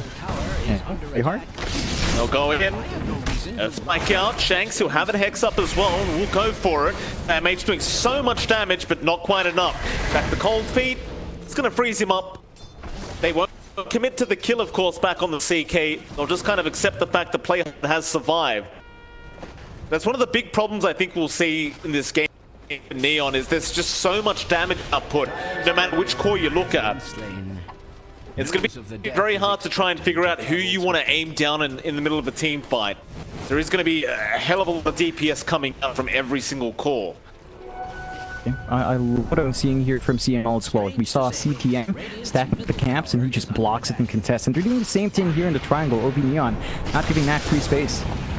Yeah, Podge going to get caught there by the Earth Spike, and with the aquatic shield, Mac is going to be fine. In fact, they'll turn around. Yeah, Podge now being hexed up. He needs some help. He'll try to run with the tornado. They don't have the nasal goo yet, so they can't really slow him up. But Mac, he does get play hard, and will even go up Genuel. The TP attempt is going to be nice, but it won't be nice enough. As Mac will get himself a nice early double kill on the bristle. It's going to feel very good for the side of Smart Omega. They just finally find the kills. They still get the camps to themselves. They're not really able to contest on Neon's end. And the farm is still flowing in for Mac. He's got the Ring of Health on. So he's got a lot of regen on hand. Vanguard not too far off, considering his pre-farm. So you've got a stable foundation here for Omega. You can play with your Bristle once the item's up. You can buy space out for your Faceless Void. Tino is trying to save up for the Mask of Madness. And that is going to be his farm accelerator. And that should line up with when the Vanguard comes out here for Mac. So at that point, the Bristle can stop playing in the triangle. They're still contesting here in OB Neon's end, though.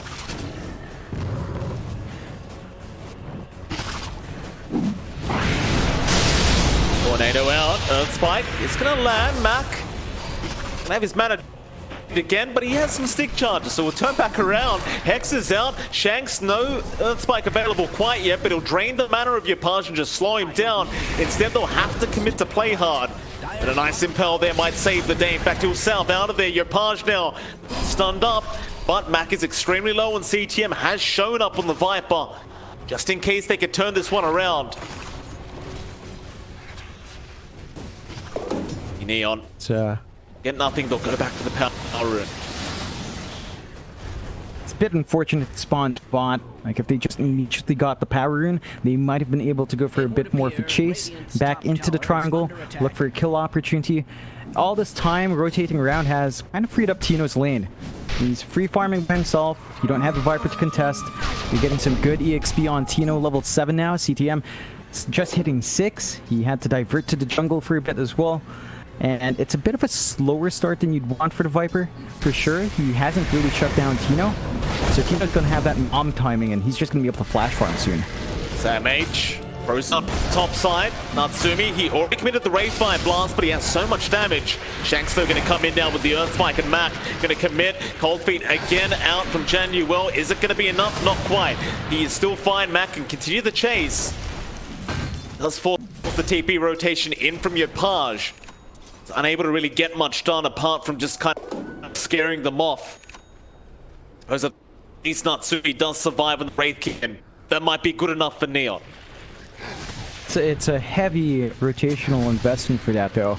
This is time where the supports aren't stacking. This is time where the supports aren't trying to get some EXP in a free lane. So you kind of miss out on some of those level 6 spikes, whereas Omega is splitting up that EXP nicely. CMO is allowed to soak mid, about to hit 6 on the Abaddon. Once you've got that, you can't really jump the guy.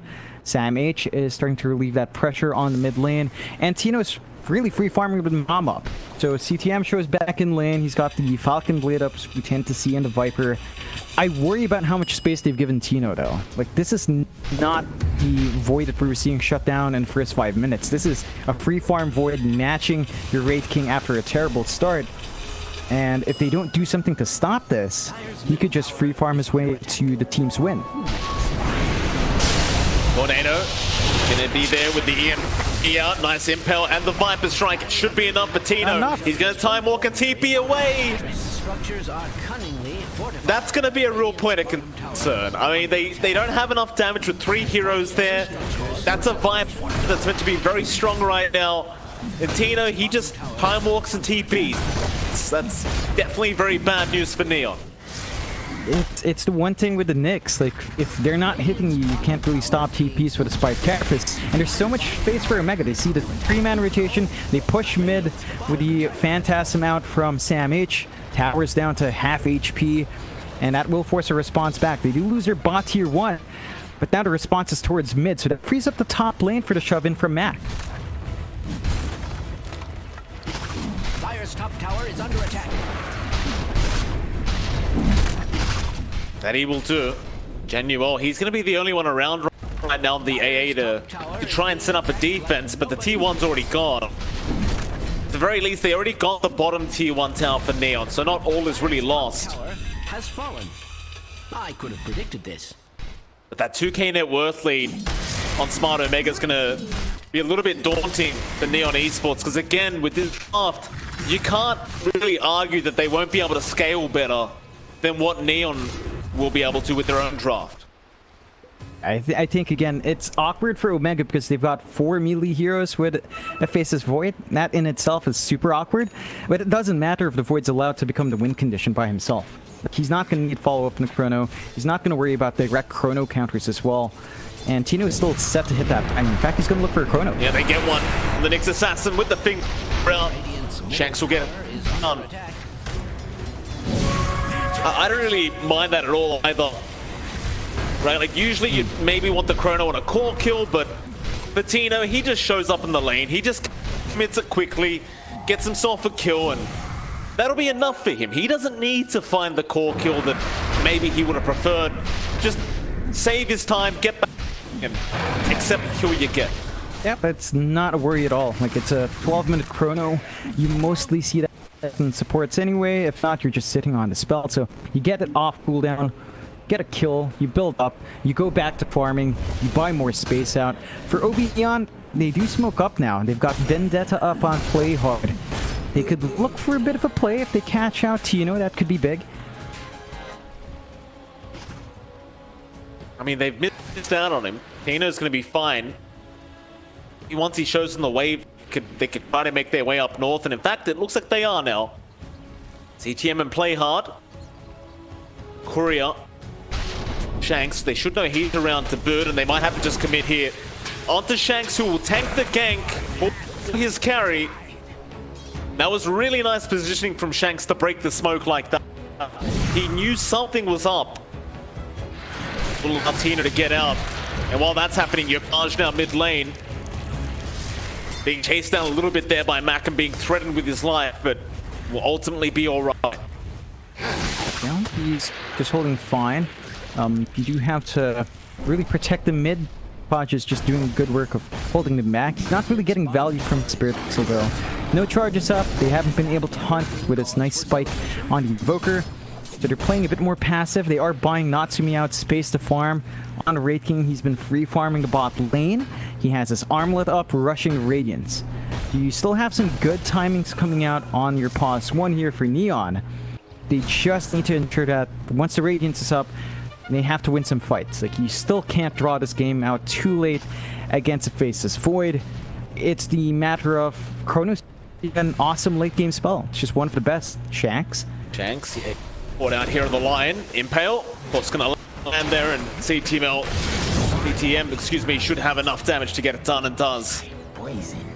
Do they mind though? Do they really mind that happening? It just, as long as the other three cores are farming, you just don't really seem to care too much. Yeah, you don't mind. Like, look at Sam H. He went for a Midas build-up onto CK. He's not dying, he's not fighting. Instead of Midas, it's just paying for itself.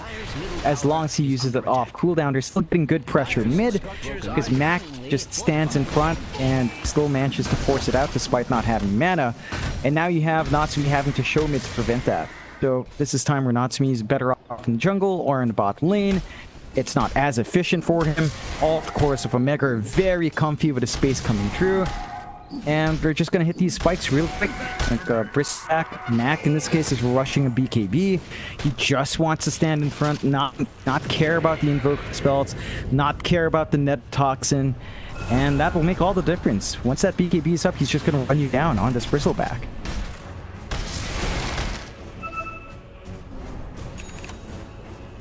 Sumi getting quite close to the Radiance on that Raid King. Still top of the net worth. He is kind of alone in terms of the damage output that is going to be flying up. Mac pressuring that mid-tier 1 tower. It's like he should be able to get it this time.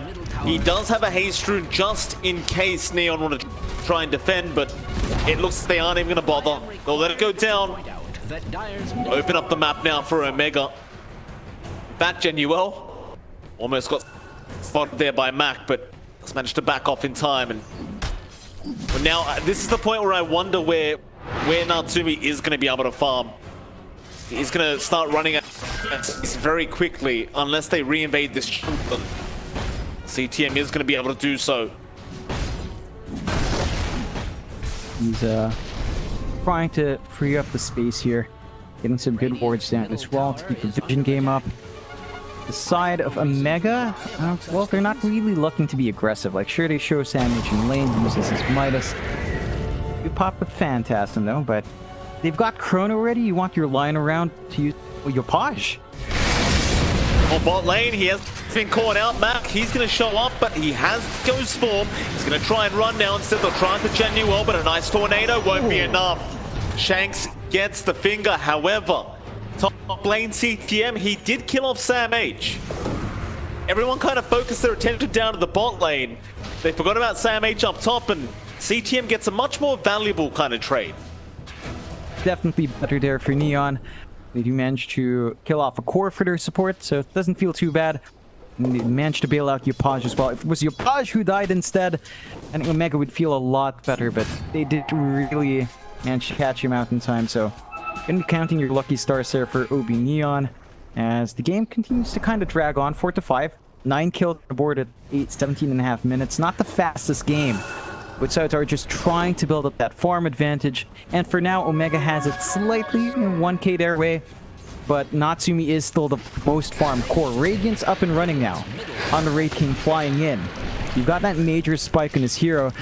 The missed chance might be enough to make it a bit annoying for Tino and for Sam H to focus on the Wraith King, but it's really the burst damage, the burn damage. This, like, that burn will really just annoy you throughout these fights.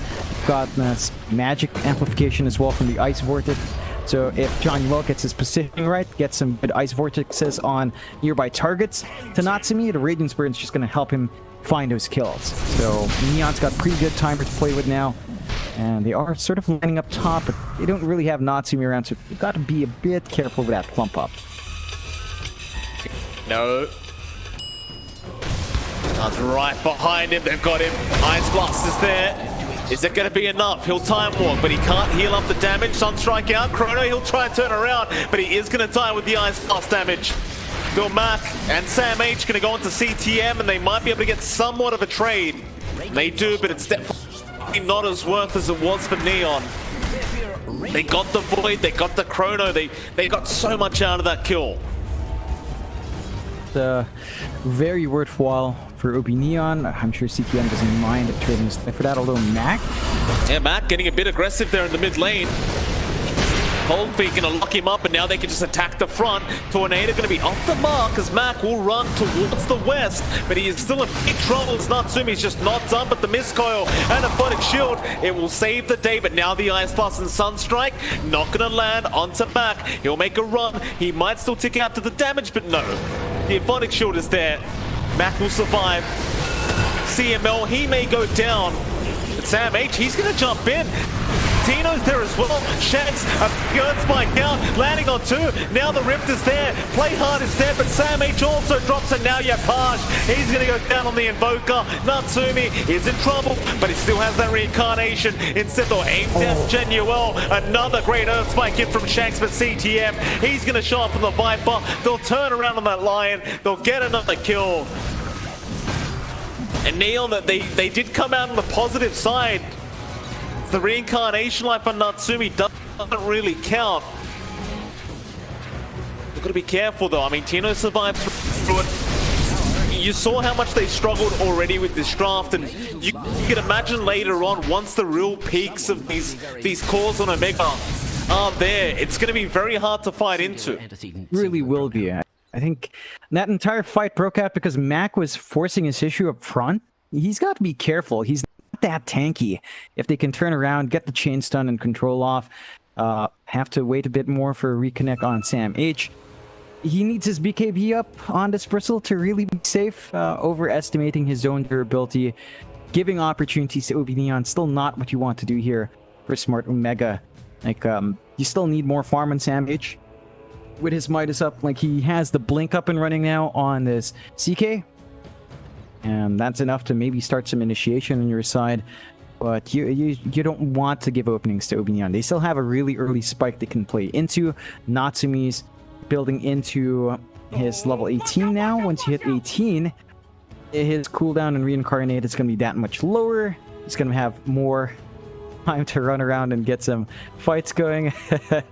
They're commending, Omega's commending the side of Neon for being so kind.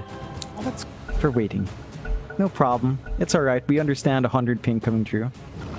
Yeah, Phoenix. We're back. They're friends. Of course, you can't be friends in a game of Dota, Mike. Someone's got to win. Absolutely not, John. Speaking of winning though, Neon, what, 2k? No, 1k ahead. It does keep switching up. Now 2k again in terms of net worth lead. Omega, Looks like they are still experiencing some packet loss and some ping issues. Not today, C server. Not today. Oh boy. A four-man disconnect now. It's definitely not the greatest of news. Never great when your sponsor is an ISP. So I mean, hopefully it fixes itself. it happens, John. Take it easy. It happens. It happens. Excuse me, my throat. OV Neon. And they're holding on though. Like the 2K lead, it's bouncing around. Most of that it's on Natsumi. So it's on the right hero. It's all in on your Wraith King. You're not really dripping gold down to your other core. So look at CTM. He's lagging behind by 1K compared to TNO and Mac. And the big one that's painful is Yaposh. He is down by about 2K compared to the Bristle. He's got this Midas on his Invoker. He's trying to build into the Solar Crest. So it's not an Ags Rush. We're not seeing something like the Orchid for control. He's going for this utilitarian Invoker build-up, which can help. I feels like it has a timer as well. We've seen that from his Gyro in the last game, where he went for these very fast build-up items. That meant they had to really play fast, and it looks about the same with the Invoker. Solar Crest is really impactful. Doesn't necessarily have the best scaling with your own toolkit for the Invoker towards that mid to late game. And they've got to really maximize this once it's out for your launch. Like, you don't normally see that. Midas, and then Spirit Vessel, it's like, okay. Solar Crest as well. I don't know, it just feels like it's not the impactful item you want. It's not an Orchid, it's not Ags. It's something like that that helps you just get control out. Absolutely. I will commit this Know to or memory. may be interested. T1 TNC is happening on the main channel, PGO_Dota 2. So if you wanted to go watch that series as well, that is currently live on PGO_Dota 2. In case you wanted to watch. Yep. Thought it'd be a Should nice be pretty fight. hyped there. Let's push. Yeah, that's fair enough. Let's push. Should be pretty hyped. You know, Cuckoo dropped by on the tweet. Says John Ignition. I'm not sure if he expects me to sing the song on stream. No, sir.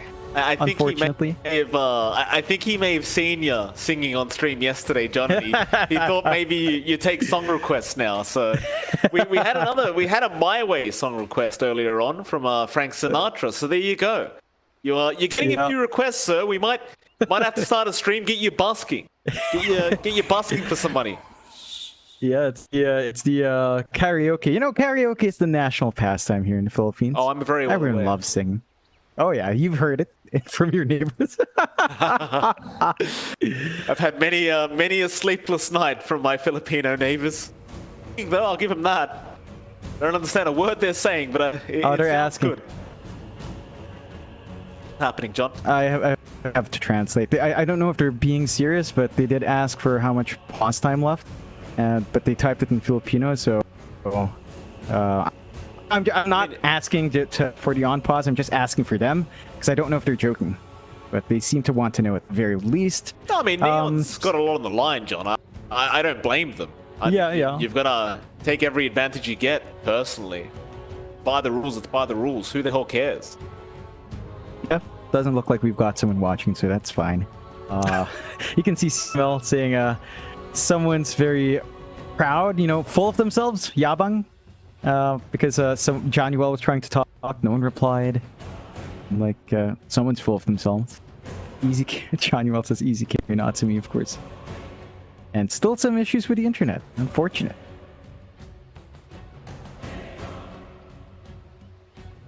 You know what it is, Mike? You know what it actually is? They say it's the internet. It's 3:30. This is merienda time. It's time for merienda. That's it. They don't need to pretend. We know. We know. You know. You finally figured it out, John. Well done. Yeah. Speaking of merienda, what did you have today, sir? Nothing yet. Have you had merienda? Nah, right? We're casting right now, so I can't dip out for a snack, Mike. What do you think I am? Some kind of animal? Leaving you alone to cast here? No, sir. After. Merienda comes after this. And I'm likely just coffee. You know, the simple things, Mike. Afternoon cup of coffee. Yeah, just coffee. Maybe. I don't know what we have. Yeah, we don't have any snacks right now, so probably just some coffee. No bread, no cakes, no nothing. Simple. Just some kape, you know? Some what? Cafe. What is cafe? Yeah, that's coffee. Ah, is that how you say Coffee. coffee in Yeah. Filipino? Cafe. Yeah, There you go. It's cafe. I Yeah, learned a yeah. new word today, ladies and gentlemen. Here you go. There you go. I wouldn't mind some cafe myself right now, Judge. I'll tell you. Oh, yeah. Yeah, a bit of a long wait here between these two, and Oh, it's a long day if Neon wins. Remember, we've got to do the tiebreakers all over again. Oh boy. you gotta love it though, right? Like just going all night with tiebreakers. Thanks, guys. Just never stop. Thanks, guys. Yeah, I for think it. after the second round, our admin has told me that something else determined. So if the second round ends with a draw as well, it's something about yesterday's results take precedence. So I don't know, but yeah, it ends after 2 loops. If there's still a endless time loop at the end, a different rubric will be used to break it up. So yeah, that's something to watch out for if we do end up going 1 win, 1 loss for every team twice over, which is unlikely, but could happen. You never know. Uh-oh. They got the 5-minute warning. There we are. Q.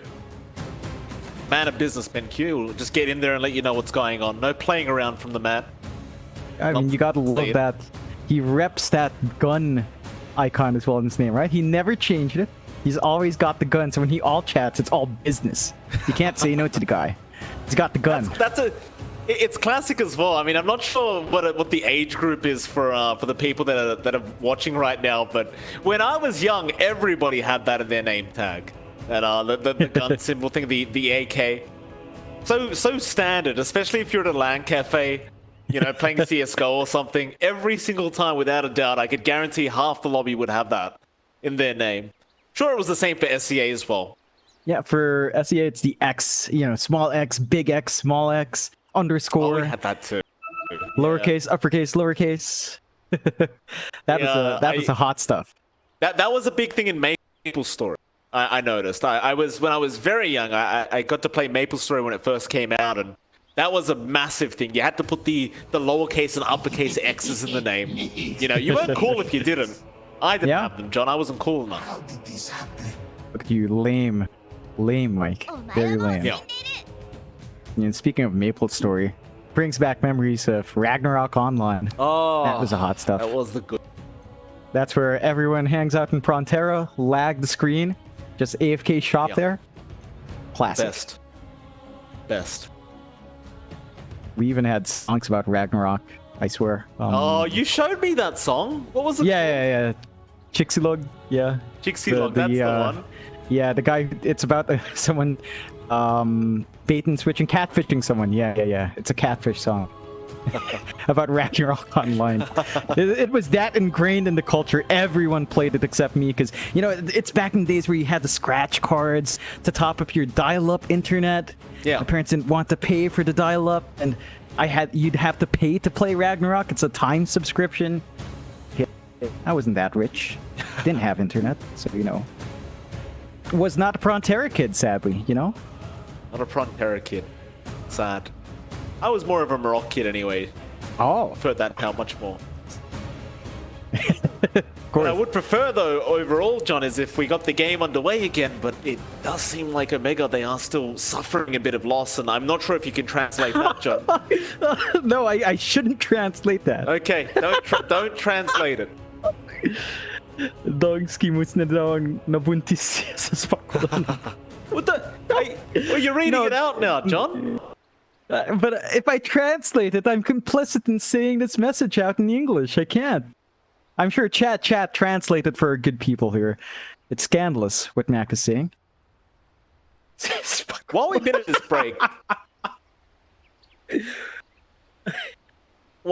at this break, do you want to translate that part, John? Are these two inappropriate? for you to Okay. translate? Yeah. This one's more. Don't give them any hope. Binuhatan daw na. He already took it away. He already took care of it.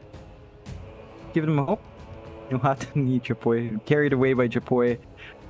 Max, like, I have no clue about what's happening. But yeah, the initial phrase is.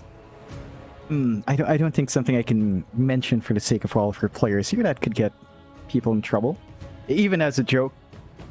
Well, it's a good joke in the Philippines. Don't get me wrong. That's typical trash talk. But keep it clean. As clean as go. Come on, play hard. That's too low hanging. Stop it. Terrible. Terrible stuff. When are you speaking of terrible stuff, John, when are you singing again? When are you getting that ignition song going for you? A lot of people I have have been asking. no clue. Well, we've been planning something. You know, there's an event coming up. Hopefully, we'd have something up for that. But it's a bit close for comfort. Yeah, it's a bit close for comfort. So I don't know, but we'll get it out eventually, Mike. Yeah, Yopa's trying to wash his hands. He's the good boy. All right, there we go. We're finally getting back underway, I believe.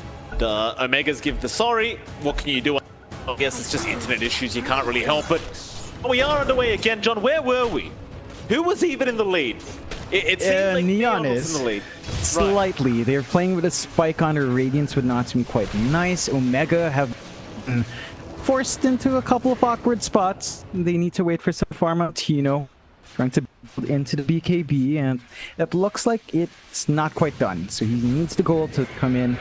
They are making a move up top though. But they are. They caught out. It's gonna be the next assassin. That'll be play hard gone. Okay, so they get the next assassin. They could try to re-invade the jungle with this. CTM is kind of blocking the staircase right now, but looks like Omega, they might just kind of sit back, keep their own farm going. Under attack. Don't know how confident they still feel into the Natsumi Wraith King, but I'd say they should still be decently confident. Yeah, I think I mean, the 2 lives down the line is still going to be scary. Like, it's still really potent. The fact that Chrono means that it only really allows you to take care of 1 life on Wraith King, that could be a problem. And the synergy for Omega is still 4 melee heroes with a Void. So it still relies on Tino just solo carrying in the Chrono by himself, which is still a possibility. It just needs a lot of farm from Tino. So he still needs more build up. After the BKB, he's going to need some damage flowing into him. And as the game stalls out, you are happier here for Omega because your scaling with Void feels a bit nicer on paper compared to Wraith King. Double life is nice, but if you're not doing damage in either life, it doesn't really matter too much. So we'll see how long Omega's comfy enough to allow this kind of game, as OB Neon are starting to clump up bot, looking for that push opportunity. Play hard. Nice spike. This Ice Spot's going to fly through. Impel setup. Is it going to be enough Chaos Meteor to even drop it back? He will be able to BKB and turn right around. There's Rift in Sam H. They want it back, it seems, though. Omega, the BKBs were running out. Natsumi going to keep the pace up now. Sam H is stuck in the tree line, and it looks like he's gone. And OB Neon, they'll keep going onto the bottom tier 2 tower for a bit. You understand this is when they're going to be strong. Omega, they've got the Chrono up. I don't know if Tina's going to have enough damage, but he's going to try on to scam CT. They have to get the Viper. He's going to die. Natsumi now, he's going to be hexed up. Looks like he will still be able to get Shanks on the Wraith King. Now a big impel. Now 3-man impel from Play Hard. Is it going to be enough? Not quite yet, but they're just trying to focus down Mac on the Bristleback, and it looks like they might just find him. In fact, Tino, he does drop. They'll get the Void. They'll get the Bristleback now. Mac will go down. The Aphotic Shield almost blowing up the supports of Neon, but it's not going to quite be enough. The CML just drop, and now Neon, they want to start moving into that tier 2 tower again, and it looks like they're going to be able to get it. It's just really awkward for Omega. The damage output from Tino is not enough, and he can't play with a Chrono. So even if he catches a lot, it's actually detrimental. He needs to catch, for now, 1-man Chronos so that the rest of his team can kind of do something outside as well. And OB Neon are just abusing that well. Their spacing is really good. They've got this quick Ags up on Play Hard. So now Omega's going to have to deal with the Burrow coming through. And that will be an issue. We've seen so many Nixes with these Ags. Just completely ruined the opposing side. They've got to be ready in Omega. They've got to be ready with detection to stop Playhard from just sitting down there. And Roche is going to go Neon's way. They're already starting no chrono here from Omega, so it's harder to go into that pit. They can't allow it to go for free as well. Mac's gonna try and move in, but immediately it starts getting attacked by CTM. The Ice Blast could be, and Natsumi will not stop chasing him down, but the Earth Spike will save us now. No, on the Wraith King, but Natsumi just proving to be a little bit too tanky, as instead they'll go on to Sam H. He barely gonna survive. Thanks to CML, he won't be so lucky. We'll get the job done from Natsumi. On the Roshan pit.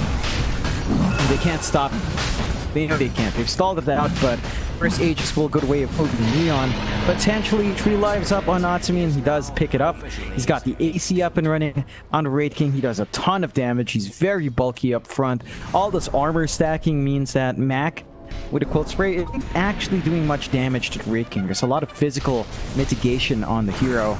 And for the side of Omega, you need to sit back and keep farming here. He ran right into a sentry ward, finger out, they got the bashes. Definitely a bit of an awkward sentry ward there, but it does catch out the Invoker. Rest of OB Neon, they just kept going for the top tier 1 tower, and they do eventually get it. Doesn't really matter too much if the Invoker dies now, as Natsumi's looking like a real powerhouse at 18.5k gold with a net worth.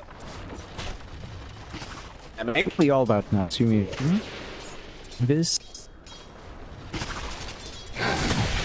avoid play hard. Strange to say, Radiant's on Ronan.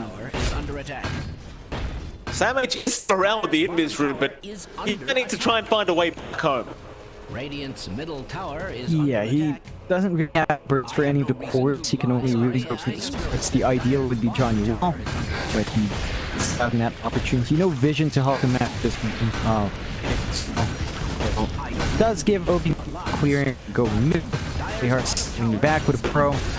They really play into this, into tier 2 defense. I think right now for Mega, if you're not going to commit chrono, you have to play high ground.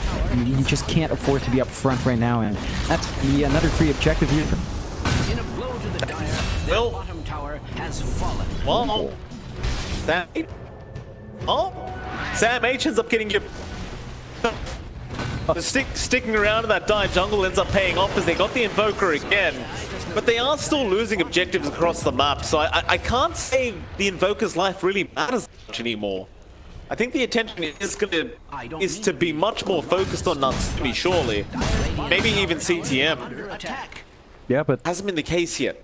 I think they're doing the right thing on Omega though. They're avoiding OB Neon while they're strong. They know they can't force the defense out, so they need to find pickoffs outside, and they still find the core kills. Now, Yopaj isn't worth much. He's bottom of all the cores right now, but you're still getting something for your time, and that's key for Omega installing this game out. Like, it makes it uncomfy for Neon to really go for too many more objectives. Some space down bot, with just pushing in, finding that bot tier 1, having a lane to play for himself, and preventing some creeps from running in there, so your bot lane's protected from a flood. Sam H is watching the top, but you can't really stop this, even if you had the numbers to keep Mac in. A lot of TPs in Mac. Up to Natsumi. If you have a target to burst down, they might just turn. Meanwhile, on the backside, Sam H trying to catch out Yopaj. The Tornado's going to be there. Instead, onto Play Hard he goes. Trying to burst down the Nyx Assassin. Finger out will be enough. Play Hard, he's gone. The Sam H is still looking for the back lines. Trying to catch out the Invoker. Natsumi moving upwards now, but it's been a very split kind of team fight, and but it only ends up in 1 kill and an immediate buyback. Play Hard. And I think Omega are not exactly happy about that, but they still lose the tier 2 tower. So overall, Neon still finds the objective. They don't lose any major heroes. The buyback's going to allow them to maybe line up for some more aggression. They can like high ground while the Aegis is up and running on Natsumi. For Omega, they still hold on to the Chrono, and they've got the BKB up on Tino. So he can jump in, he can set up for his team. They are kind of smoked out looking for a hunt, but the scan does reveal where Neon is. Natsumi gonna be able to get this Wraith Fire Blast off.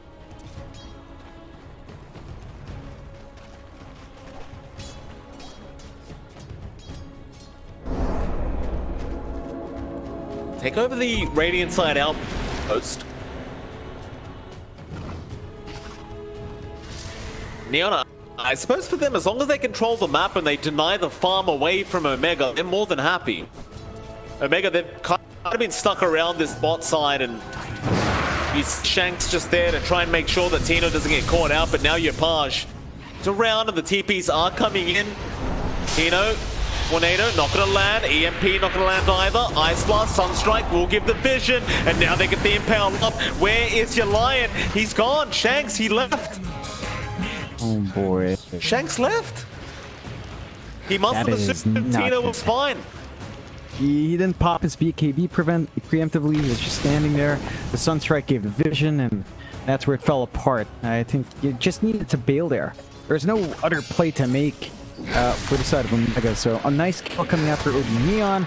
And they get to start shoving the bot lane. They've got the 7k lead now. Omega, they need to find some way to get this MKB on Tino. He needs to do damage. Their high ground is going to be undercut. They don't have the buyback, so the Void's gone for 50 seconds here. That tier 3 tower is going to drop very fast. So that be play hard with the Aghanim Scepter as well. Going to make it very hard to jump Natsumi, but you see Sammy jump right in, trying to get this Nyx Assassin down. He's dropping quite fast now, and they will be able to get him. Is gone without buyback. However, they've lost Sam H of the. Still has 10 seconds to go before he can come back in. Shanks, meanwhile, also being caught out by Natsumi. No be Neon, they'll just keep bottom lane of Rat.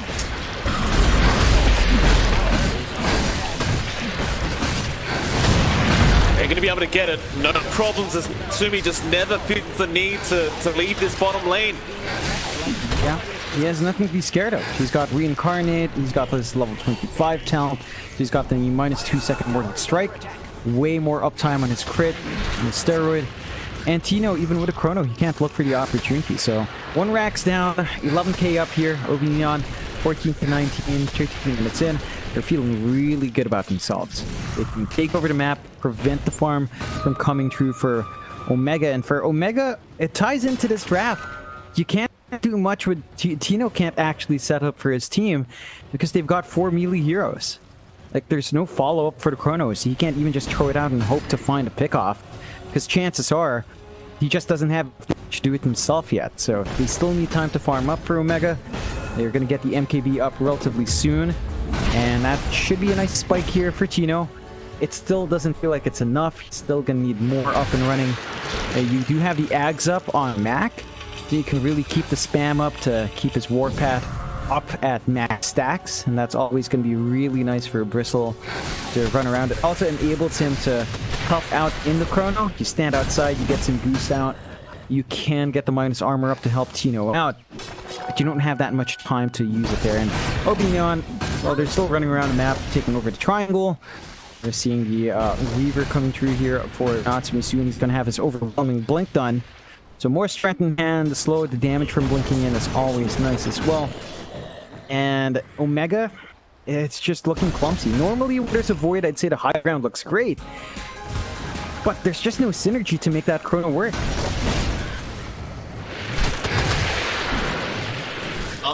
Smoke up behind Mac.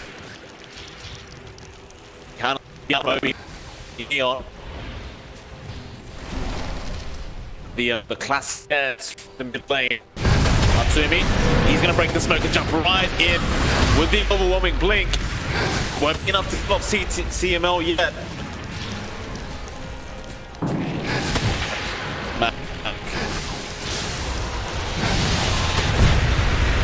Slow Natsumi down, but they were trying to aim something else down first, and it looks like they have found a target. They've got to play hard again with the Nyx Assassin. Now Tino, after the scam, they want the Viper dead, but CTM, he's going to be able to Aeon Disc and run. Back on the CML, CTM, he's being caught out. Here's that HX still trying, Cataclysm going to fly through. But Natsumi's the one who's getting all the kills. Cataclysm doesn't do too much. CTM will, that'll be a Viper gone. Sam H now trying to chase down another in the form of Newell. Well, they continue to ignore Natsumi. Now Sam H, though, is going to get caught. Does drop. That was a team fight where Tino just never really got the chrono off, and I guess it just didn't matter. It was still a 2-for-2 trade. Yeah, Not it's try for rush. it's gonna be big if they're allowed to take this rush. Aegis, Cheese, and Ag Shard coming through. Ag Shard for pretty much anyone who doesn't have it can be really nice here. You already hit up for Natsumi to secure the incarnation, and it goes with no contest. Just no movement, no information for Omega. So you get the Aegis Cheese there where you can see who Natsumi passes that Shard to. Maybe just give it to Paj. The Chaos Meteor, passes the Cheese instead. Maybe down to play hard with Vendetta would be nice. Magic Res down would be pretty sweet, but he's got to hold on to it for now. Omega need to play high ground. They cannot play outside unless they catch off Yapaj once more. They are going to try to retake control of their triangle, but when Natsumi shows up, he just bail. Natsumi, he just goes in by himself every time. So confidently, and everybody just needs to run. Or do they? Yaxentino waiting. Yapaj gonna go in. Chrono, it was a blind Chrono, but he gives it a shot and it works out. Or does it? Impel lands. Tino finally pops his BKB, but it might be too late. Yapaj is out of there. Meanwhile, Shanks is gonna die. Tino's gonna try and run now. These BKBs have been a bit late, and it's really costing Tino for the second time this game. He does end up going down, and now CML, he tried to be around to help, but well, he's gonna die now. OB Neon onto the high ground a second time this game. Play hard, really rubbing it in.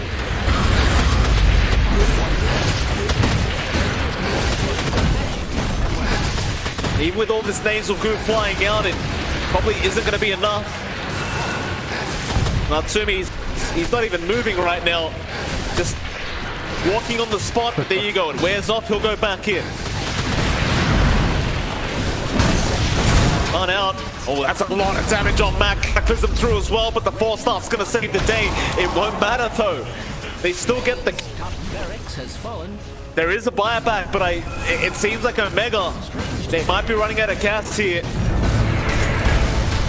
They're going to commit the buyback. Sam H going to try and Yapaj. Does get the Invoker, but Natsumi going to chase him down on that CK CTM. Meanwhile, after CML, Sam H still trying to fight. Goes into CTM again, but he is going to die. So they do get CTM. Or rather, he is just fine. Just the nasal. Natsumi still hasn't lost the Aegis. Sam H is going to try again onto the backside. Chaos Meteor's going to be there. Tino's going to jump in, but there's no Chrono up. He'll try to abuse the BKB timing. It won't be enough though. Natsumi, meanwhile, just one hit CML onto Mac, gives him another crit. The big crits out from Natsumi into the mid-racks. Screw the mid-racks. They want the T4 towers, surely. Go for the Megas first. Now it's onto the Tier 4s. And it's looking like we're going to have to run it back, sir. We'll have to run these tiebreakers back another time. Why the not? Yeah, so much for breaking up the tie. Neon. Oh, bit of a fight left though. I mean, there is a fight. Tino? No, they call it. He just does the time walk in the backtrack, and that's enough. You'll let them know you got the shots. That's it. Yeah, just this bit of a smooth criminal show off.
Halberd, last 5 seconds on range heroes, especially against Medusa, very effective. She has some 25 status resistance, so it's going to be 4 seconds instead, still very long. We have Finest Creation against my Finest Creation. Ooh. Bristleback Ags against Medusa Ags. Now seeing those in actions, I'm preferring Bristleback, to be honest. Yeah. It's been a season-long talk about Medusa. We haven't really given the same treatment to Bristleback, who feels with his Ags just as an alpha tier. It's sharp. And when you get that for Ags, it's a good feeling. So, Doom on corner per minute. Blink dagger. Okay. I'm just thinking why. Maybe he wants to get on top of Medusa, play with Beastmaster. Swiftly. The same goes for Death Prophet. She also itemized into Blink Dagger, wants to be able to close the gap. Bristleback needs to be a bit more careful. Doom not available yet. Blade coming out. They don't have the double, but they dash. It could be done to teammate. He's going to be dead for 76 seconds without buyback. They'll get the front door out. They'll get the jab. The stab. Does it save him? No, it doesn't. Yoey, he does have buyback. They'll get them those missing things. They'll get it into the palace. He'll use the BKB. He'll go to the TP out, and the damage isn't enough. Did drag them away though. They used Exorcism. They'll find themselves BDZ. They'll get the kill onto the Grinch. He doesn't have buyback either. Now the question becomes, do they go into the pit? They're gonna have Doom up in just a second. This is a big roach for them to get. You said. I'm not sure why Grimstroke invested everything in the items. Like, you have buyback available, definitely need to keep one. This is the third. Big mistake from Grimstroke there. They still have Doom. As you mentioned, Draw Ranger managed to TP out. No stop. Out. And this big item for Draw Ranger, keeping the spider just to be able to get from them, since Fnatic is just itemizing into Blink Dagger to close the gap. Flicker, Minotaur 4. He's going Swift Blink, okay. Okay. Swift Blink. A bit of an audible from what we've been seeing from the Medusas. We'll see how quickly he can get into that. Creation start making their move towards the road pick. Currently a V5, but only for 5 seconds. BDZ will be back up in a moment. Roche still sitting with about half health.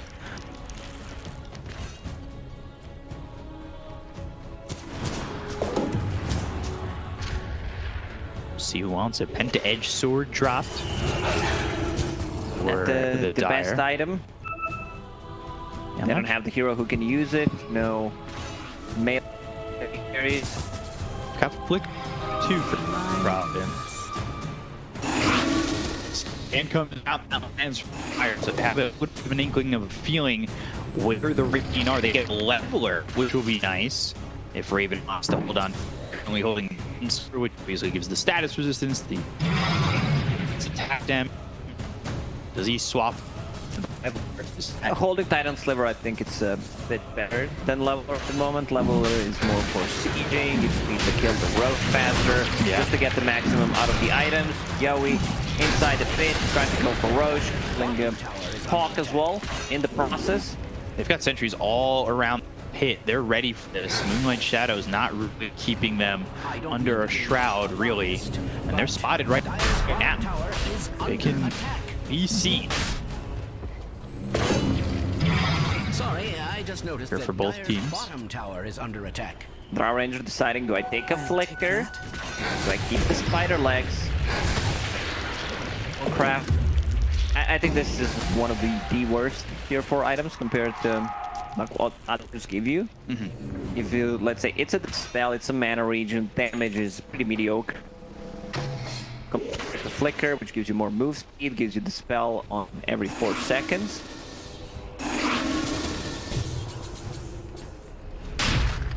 Everything up except for Moonlight Shadow for 45.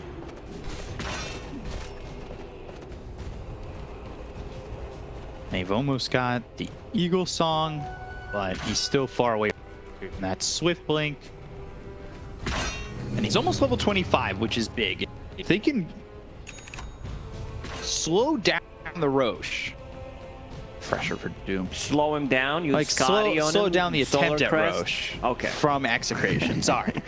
I know. I saw Refresher and I was just like, oh wow. Give that to Moon. Give that to Beastmaster.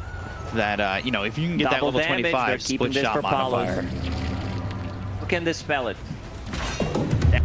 Prophet could potentially dispel it with the Yules, and that's Leveler pretty drop. much it. Over to Palos. Both carries holding a leveler at the moment, but it's in their backpacks. There we go. Double damage. Drop Butterfly back in. Yep, and going to the pit. They're going to take this very quickly. Dire's not going to be on the BKB. Oh, blinking in. Primal Roar is already used. They're going to get the 2 out on the Medusa. Throws the Beastmaster. They're going to focus their attention on a Raven. Raven getting kicked here by Yowie. They'll get the Soul Bind. They'll get the kill on a Raven. They'll take the Medusa, who doesn't have buyback. They'll get the finger coming through from DJ. He's staying over to the side. They've got Moon in a little bit of trouble. He's got the BK, and he's got the Exorcism going off. He'll blink away. Earth Spike doesn't side back into the fight.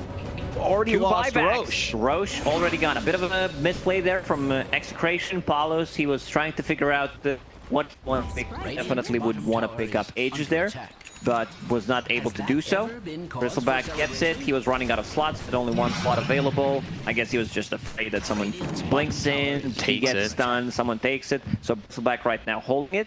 That was Refresher on Doom. Refresher and Refresher shard. So you can see how he's like, what do I get? I got roared sitting inside the pit for a very long time. Also the stolen the boar from Beastmaster. But Medusa, once she gets Doom, if she has no stone to have that extra movement speed, there's so much slow coming out from the Execration. It's insane. Yeah, nothing Raven could really do there. And now buying back. Look, finally has the split shot, uses modifier. I don't really know. That's a big game changer. It's a great one, like for the trunk. If you have crits, if you have lifesteal, Scotty, Where Raven is. Force TPs, TPs. Oh, Raven, he's the last one! Oh. If Nico had Blink or anything to try and jump that could have been disastrous. That's game. They lose Medusa. Execration would just run down the mid lane, kill tier 3 tower, and go for the final push. Right, is so greedy. He also TP'd to tier 2 tower. Get more farm out of it. We also have Drow Ranger getting closer to her. Level 25. Doesn't quite have that shard yet, but tower is under attack. we'll see. Radiant's middle tower is under attack. Coming around Yowie, he's there. Got the obs and the sentry, so they see Raven. They know he's right there, and he's gonna blink forward. They'll go for the damage. They're trying to get heal here on the BPC, but he gets the stone bind off. That's what They got the reflection out on the Doom, so he's gonna do. They go after Palos, who doesn't have an Aegis. It was the Aegis on the Bristleback, but the damage coming out of the Medusa makes him feel uncomfortable. With the BKB pop by Moon, he's trying to chase, he's trying to get the kill here. He'll take out Palos, who does have pop back to go after RR, as well as the Doom. They've got the Yules, as well as the Beastmaster here. No Primal Roar for 17 seconds, but it's not gonna matter. They have the damage with the Exorcism. They'll take out 3. Finally, they reflect that Doom, and it works wonders for them. He was not able to use his refresher, no refresher shard, so unfortunately for them also this blink from Moon doing quite a lot of work, blinking on top of the Drow Ranger using the Exorcism plus the Spirit Siphon. They need to protect the Drow Ranger. Grimstroke managed to barely get that ulti off, like flicker into Soulbind, gets the most out of it. And now, how are we buyback wide? 4.5 minutes until Beastmaster and Medusa have one. So still a long time until they get it. 6k lead. This lead is dwindling. They have the Swift Blink. These buybacks are available for Execration. Fnatic would love to force them out, but going up on the high ground, we've seen it fight teams before. This is very risky. If Doom decides to buy back, like if they get the jump on Medusa, they need to be careful. Like one Soulbind into Doom buyback, Refresher. Medusa dies, game pretty much ends. So they need to respect that. Yeah, Medusa's buyback on cooldown for 4 more minutes. So what's next after the Swift Blink? It's an MKB. Once they'll be able to deal with Butterfly on Draw Ranger. Surprised Yowie still did not decide to upgrade his Sanj. Whether it's Aya Sanj, has Helmet is my first choice, of course, against Medusa. Blink Dagger, closing in the gap. Yeah, they'll find the Beastman, but here comes Raven trying to get some damage out here. Turns them both to stone. The Earthspike hit them too, but Raven now he's out in front by himself. Needs to be careful.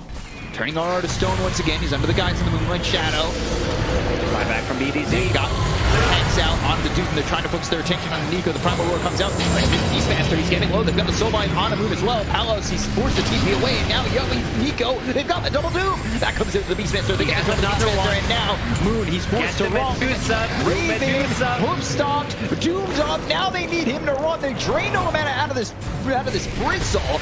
Can't keep Raven alive. That's what they need. They've got another doom. The Infernal Blades coming through. Moon trying to help. He's trying to keep his team alive. Raven fighting back, but he doesn't have the health. He doesn't have the damage to do so with a stroke of fate finish from BDZ. 3 heroes dead on Fnatic, and that is big from Execration. Nico refreshed just to get another Ward Stun. That's what he was looking for. Just an extra stun landed on 2 heroes. Moon running away a bit too speedy with all these items, and now has a flicker. Jabs trying to cut the waves. Look at the top lane, look at the bottom lane. These are 2 catapult waves. Let's see if someone decides to fix it. He also killed the mid wave. Have mid wave approaching, couple of creeps. Hit those tier 4 towers. That's what they're going to try and do. Moving forward. No buyback for 2. Go for the tier 4s. They're taking off so much damage. The glyph. And there's Jabs just trying to cut the creep wave.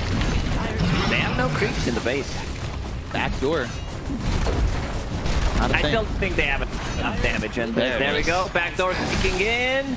But it doesn't look like backdoor is going to be enough. Lock is out in a couple of seconds, but it seems like it's not going to be enough. They're trying their best. Thrown. And backdoor is no longer available. So they'll win the game. Execration taking game number 1. Man, Doom carrying hard. Him and Grimstroke executing the combo multiple times. In the end, decides to go for the refresher. Picks up the refresher shard from Roshan.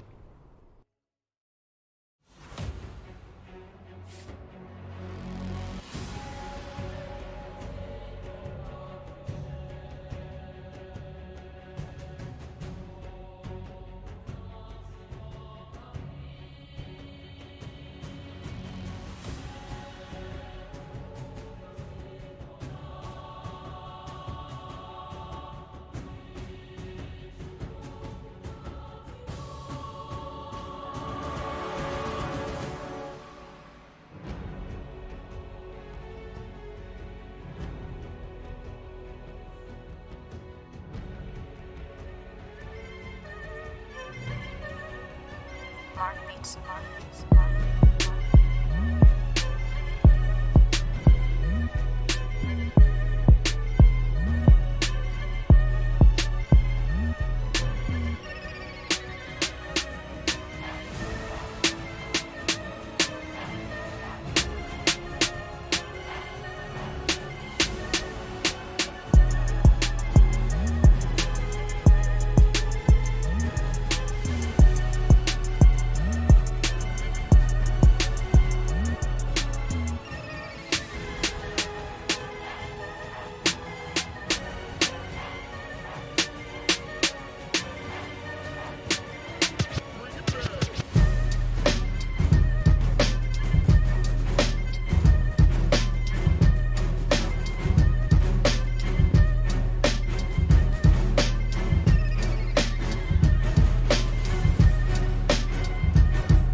Bring it back.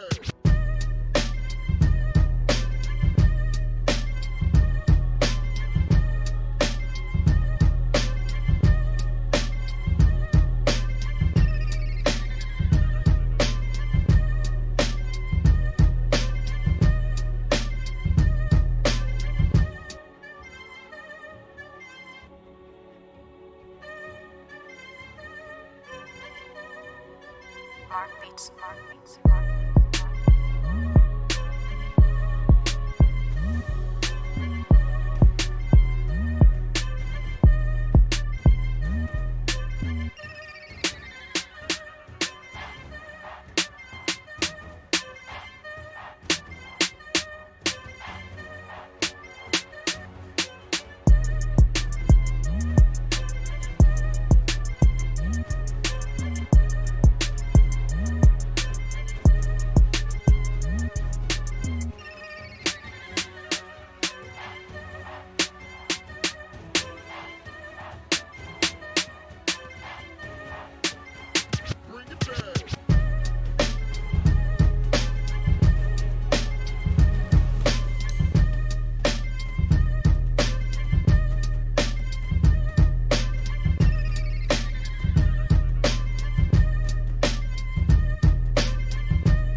Mark beats.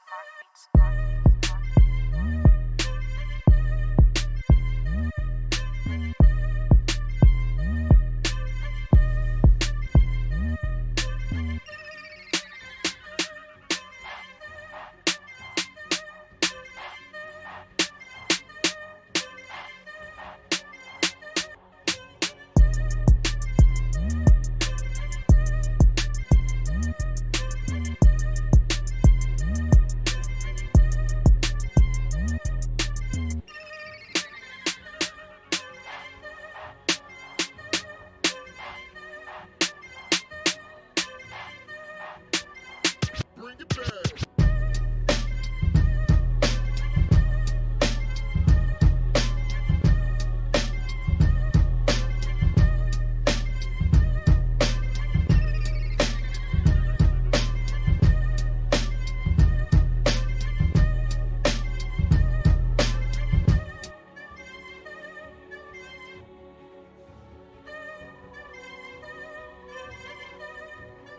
Mark beats.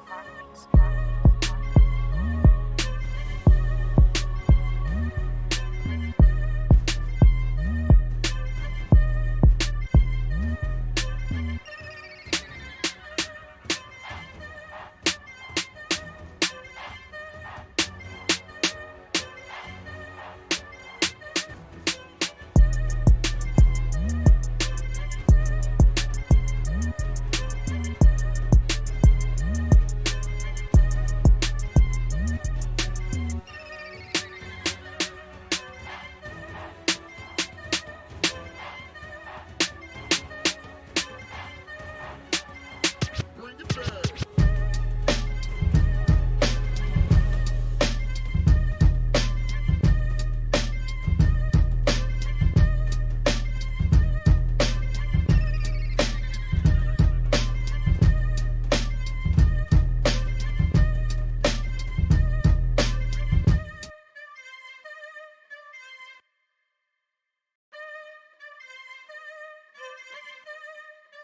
Mark beats.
Mark beats. Bring it back.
Mark beats. Bring it back.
Mark beats. Bring it back.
Mark beats. Bring it back.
Mark beats.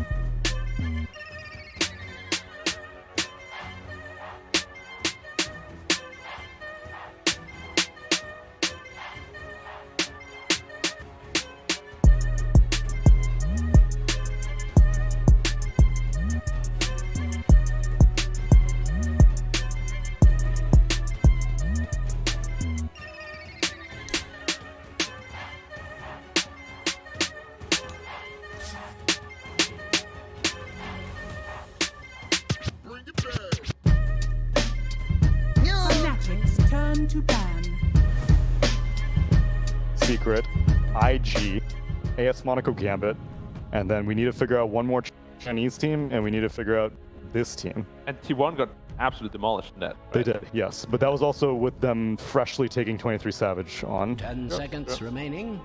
The wild card And there was no so rough. Cuckoo, right? And there was no Cuckoo as well. Yeah. Yes, So both those things combined. two changes.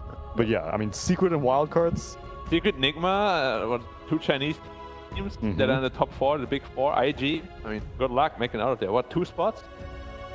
Yeah, top 2 spots in Wildcard advanced to group stage. Good luck, everybody. I mean, it's not going to be easy to get out of the wild card, but for Fnatic, I think if they go into the major, they really want to get out of the wild card, at least, right? For Execration, I think these boys just want to get to the major. Sure. I really want to be a millionaire, you know, but Seconds remaining. it's not that easy. I'd love to be a millionaire too, but 100k isn't bad as well. So if someone wants my PayPal is... Yeah, I wouldn't mind either. The bare minimum for Execration, like I said, this is a team, this is rosters that do not have much international LAN experience. So this team just getting to play Secret is probably something that does not happen. Yeah, but if you only get to play like a couple of series, it stings a little feels bit. bad. Yeah, it's not the greatest feeling. But you get to at least come back to Southeast Asia, perhaps be a little bit more Confirmed. Yeah. And you have more experience in the regional. You have a top hat, you go outside, you're all wearing top hats. You plebs, we competed internationally. Get out of I here. got my ass kicked by Puppy. Suddenly, when you, from then on, when you're in pubs, you know, you can actually, you have authority. Respect my authority. Respect Doom's position as a valuable pick for Execration. First it's Timbersaw Centaur. Get the snatch pick though. Let's take one of the combos away. What do you think? Let's get a Legion Commander. Axe. What about Axe? No. Axe. What's the combo there? What do you mean no? Yeah, what's the combo there? That's what I'm wondering. What do you mean? Inkswell jumping in with the call? I mean, they're both kind of red. I love Axe.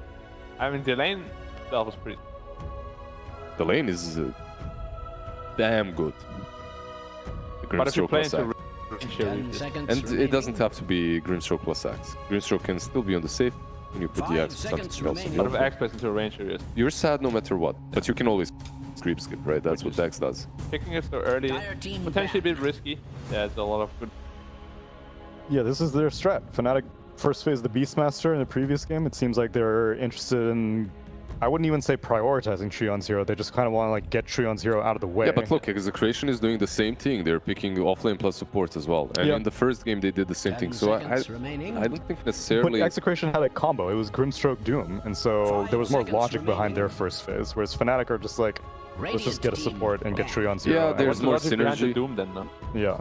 The random Doom. I think you just don't want to open up with both supports. It's something that makes your game a little bit more difficult when it comes to drafting stage. I guess so. And opening up with one core. The only benefit from Doom in the first stage is Doom is actually flexible.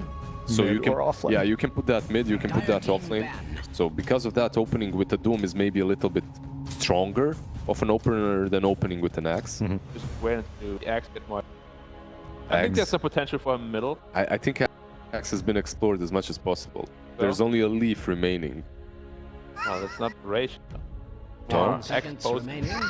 Exhibitionism. Exhibition, exploration. He's exploring himself. I've seen too much of Axe.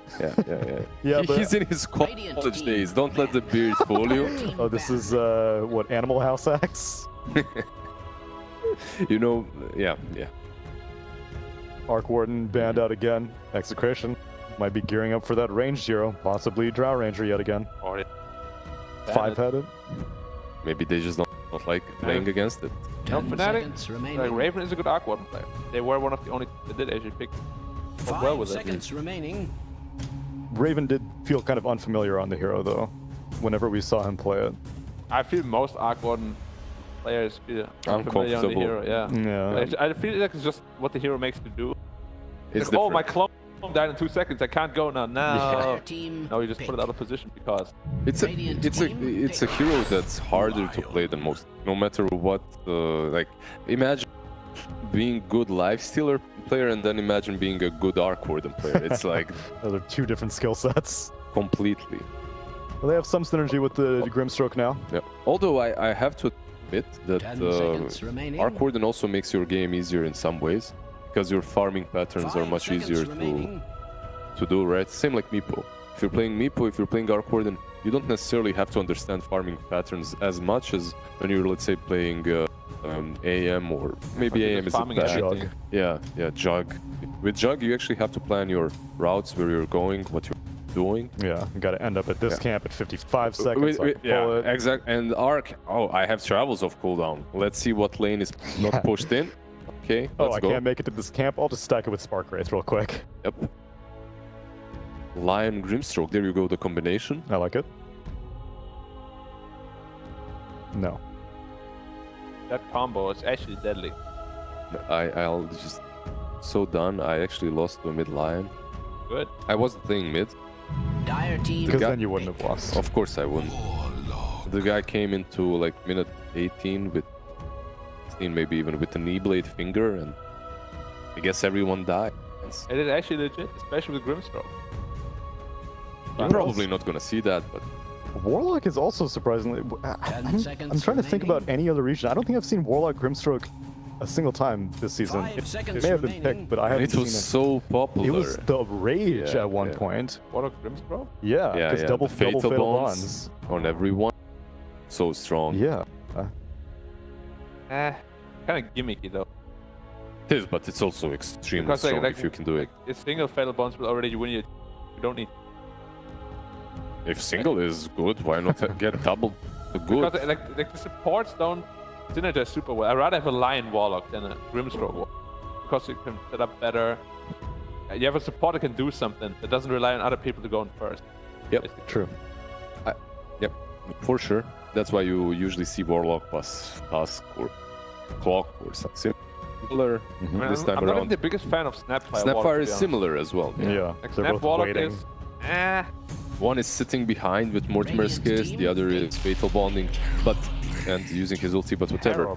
The thing is, you have to just surround these heroes with proper picks afterwards, right? And then it will make sense, and then it will work. How about Zeus right now? I don't mind it at all. Like good versus Axe, very good versus. But everyone's frontline then. Yeah, versus everyone DB. is just waiting for Doom, and they're like, "Bro, can you go so we can start the fight?" You get Doom and you get another carry that does that, I guess, but it's kind of hard. Not easy. There's Raid King in the pool, but you don't really want that. Is it? Yeah. Oh, Second phase by Execration. There's Leshrac. There's Lash as well. I mean, Lash is deep. You want Zeus because you want what? A lot of illusion. He owns Terrorblade. Yeah. He owns all of the heroes right now, to be honest. Except Axe, maybe because he built into Hood and stuff, but it's not easy to play versus Zeus with Axe, right? Yeah, it's hard to get on top of him. It's super hard to play against Zeus' lineup right now. And you can't blink as well with Axe because constantly hitting you with either ulti, Nimbus. I mean, and Fatal Bond Zeus is no joke either. Yeah, it's true. Radiant team. Then they would have to pick another frontline. Alright, more conservative. Similar idea behind it. They just have a lot of magic burst. And still a lot of flex. This Doom can go mid, this Tiny can go mid or carry. You never want to have a carry Tiny against. It's real bad. I think it's mid Tiny, offlane Doom, so like 99%. I just feel like 10 seconds Tiny against remaining. PvP almost never. But you have so much magic burst. And Terrorblade's a pretty squishy hero to magic burst. Well, you have a lot of magic burst early. Like when he gets one item, then suddenly you can't really deal with him anymore. He gets like a St. Joshua BKB this game, all you have is a Doom on him. He activates BKB and he can just stand there, right, and fight. Like, all of your damage on Execration is magical at the moment. You need mostly magical. You really need some to deal with the TB. So carry, I like Brawl Ranger again. Again, I agree completely. And the hero that they banned again that would have been good is that Arc Warden, right? Like it would be pretty sick for them, but banned. 10 seconds Probably my remaining. favorite carry versus DB. How does Sniper do? 5 seconds remaining. They won't pick it, but I'm just curious for my own benefit. Again, you're saying that Drow Ranger is always a better sniper. Is that the case here also? And the problem is that TB gets really good range challenge himself. So Sniper doesn't outrange him as hard as other heroes. Like you can get on top of him with the Blink Dagger or something like that. Against TB, it's not as good as it is against melee core, like Submersa. It can still work, because Shrapnel is very annoying for TB to deal with. For anyone, really. Yep. Because if you BKB to get through the Shrapnel, you don't have it anymore. So the question is, will they ban out that Drow Ranger?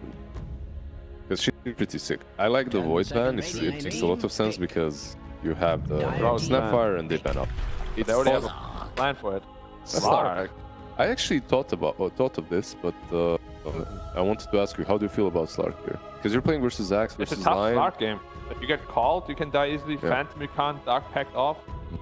Lion can impale you through Shadow Dance. You get instant Hex, you're in trouble. But historically, it's been all right versus DB, right? Yeah. The matchup itself is... It 5 depends, seconds because remaining. TB can outscale you super hard. He farms way faster than you. I would have one more answer to pick, like a Leshrac. I think I would love Leshrac here. Yeah, they need a Moon hero. And then Slark is super out of the game, I think. Yeah, you need the Moon hero. DB banned out. DK, it's not really a game for DK. Sounds like a good Lash game. Go ahead. Amazing. Select Good calls. your heroes. Lash as well doesn't really care about Doom. You can get doomed, you're still dishing out your damage, running around. Pure draft-wise, I think Execration kind of messed himself up here. With that tiny pick, it was already a little bit iffy. What could have been the better pick instead of the Slark, though? Well, that's the question. Yeah.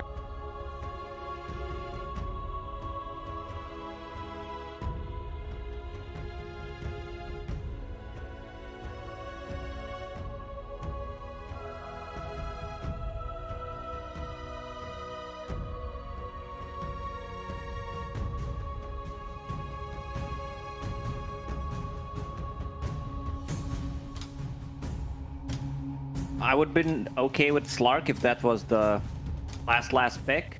It wasn't, so Leshrac still in the pool. Slark definitely does not like to play into this hero. He does not like to play into Axe, so very surprised why they decided to go for it.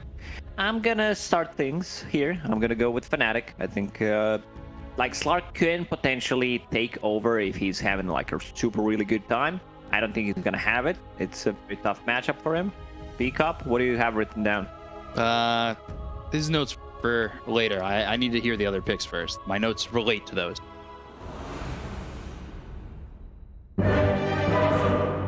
Did you see my notes? Run!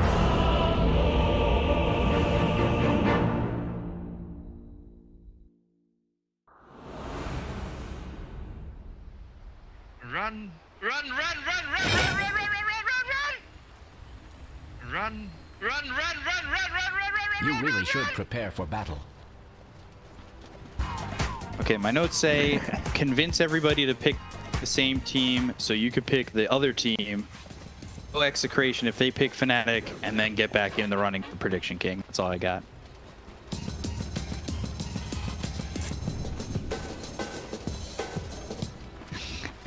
Bleak. That's an Bleak, NA yeah. player, right? I'm from the region. You're not an NA expert? In pizza? I meant for Dota, but whatever. So Tiny on a mid lane. We've seen what this hero can do. Pleasantly surprised. Just hero that scales well. You can itemize differently. We've seen 30 seconds to like battle. some 4-staff E-Blade type of a build. We've seen Echo Sabers. We've seen Skipping Bleed, BKB, and going for Aghanim Scepter, getting Crystallis. A lot of way to itemize Tiny. Support's very vulnerable to burst, both Lion and Grimstroke. They don't have too much HP, but they needed something with low cooldown. I guess that's why they decided to go with the Tiny, because whenever you have Warlock, a Snapfire is okay. Like, I really love Snapfire as a hero. Doom doesn't provide you with much early on, so you need some kind of a catch, you need some kind of a stun to be able to play aggressive. And I don't mind Tiny, I just feel maybe this Slark could have been a different pick. Does not allow to play into Call, can Dark Pact that, can Dark Pact Bind, and playing into Leshrac, you'll definitely need an earlier BKB. Like one Hex can also turn things around. If you don't Dark Pact, the only save they got is pretty much Rock. Could be big fight though with that. chaotic offering. Feels like their team fight's out of control if they can get to that point for Execration. So strong, guys. I'm so strong. Chaotic offering, Mortimer's Kisses, get a Doom out there, control the Avalanche as well. Sark just jumping around the fight if he can get some kills, if he can also, you know, find himself stacking that Essence Shift. See how this lane ends up for him. You see a lot of axes just go right into that ring of health, and then they end up feeling pretty stable in that lane by themselves. You have the support move off, and sometimes even mid join them when we get 3 heroes in that lane for a second to get a kill. Skipping region on Axe feels really good, where you have your position 4, buying an extra cell for you just in case you drop low, and get that ring of health. As you mentioned, get it early on. I'm very surprised that Tiny does so well against so many what were supposed to be bad matches for him. It's because of the addition of the runes. He always has that extra mana regen, extra HP regen, refills the bottle, and just rushes it. Right now needs to get 1 extra CS to be able to buy the bottle. Without the runes, he would just be... I don't think he would be as much, that's for sure. I don't think he'd really make it as a mid at all. He'd be in a spot where, like, oh, you could throw like 3 spells and then you're pretty much out of mana. If you're losing the rune war, then you're completely shut down.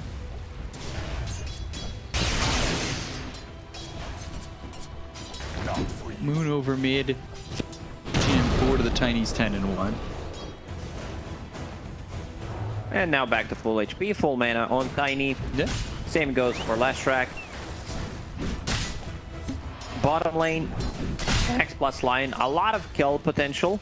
Slark early on doesn't do that much. You might think he's a counter to these tanky heroes, but he's not. He really is not. He struggles a lot of the time. Warlock also running low in mana. I wouldn't mind seeing him get some more regen this lane. I don't mind Ring of Bastion. I think it's very good. Maybe because Slark doesn't use mana early on, so you only get the value for yourself, but any kind of mana will be fine. Right now has a couple of magic sticks to work with, and now Slark is level 3. 1-1-1 build, 10 magic, 1 fairy fire. Farming decently, 16 CS. Yeah, considerably well, considering the lane that the way I thought it would go. I thought it'd be a little bit more aggression from the Lion Axe combo, and they've got the toss under the tower. Now Moon You need one extra hero. You need Snapfire to follow it up with a couple of spells to be able to get the kill there. Other than that, it's very difficult, especially if Leshrac is holding that water rune. A couple of magic on charges on top of Fairy Fire. Fake hype coming out from you. So, all good.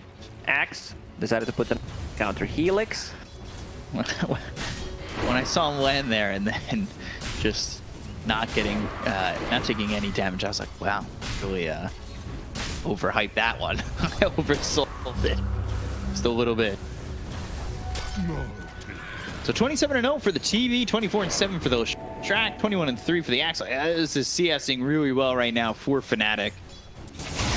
The lanes working out pretty well so far. Moon has that level advantage on mid lane. He's, for the most part, started his lanes quite well, but like in the last game on that Death Prophet, it looked like he was doing a lot. They got that kill on Yowie, and then one buyback. Yeah, and that's it. And then game pretty much done. Gets doomed after that. No item progression. They slow him down. Lion still decides what he wants to get. This is second. This is needed.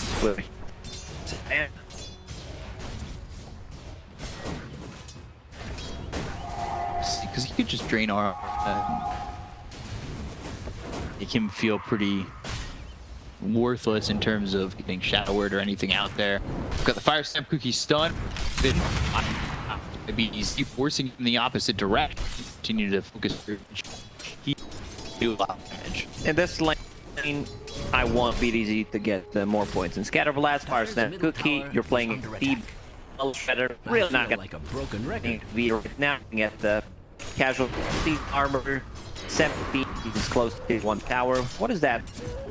percentage, the 50% round numbers. Attack half the damage. Nico, again, it's in the hand of just insane. Bottom lane, Jab's getting Palos. first blood on Palos. Was the about the aggression? That active spike, but even he might fall here too, and the right clicks are in. That was on a metamorphosis. Jab's TP's to the top lane. I don't know if match PDs looking for that's now trouble. We're going to fail on the top. This is we think getting a kill. It's a TP rotation. Oh, regeneration bottom. Can they split? Can Lash, because it's one of the best runes you can get. Forcing out the glyph. You edict plus. This was happening. Warlock trying to collect some XP on. Must I repeat Palos also XP on someone's that. So he has. I don't think X need Slark plus 1. I think to kill him, or 2 support plus Slark. Doom of now. So be very careful. So tower. It's this Big. wow By middle. over.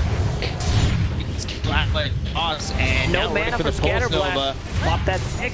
Gets the scatter blast off. This might end up being a trade, but the stun Moon outplaying them. Pops the region rune. Shadow Word.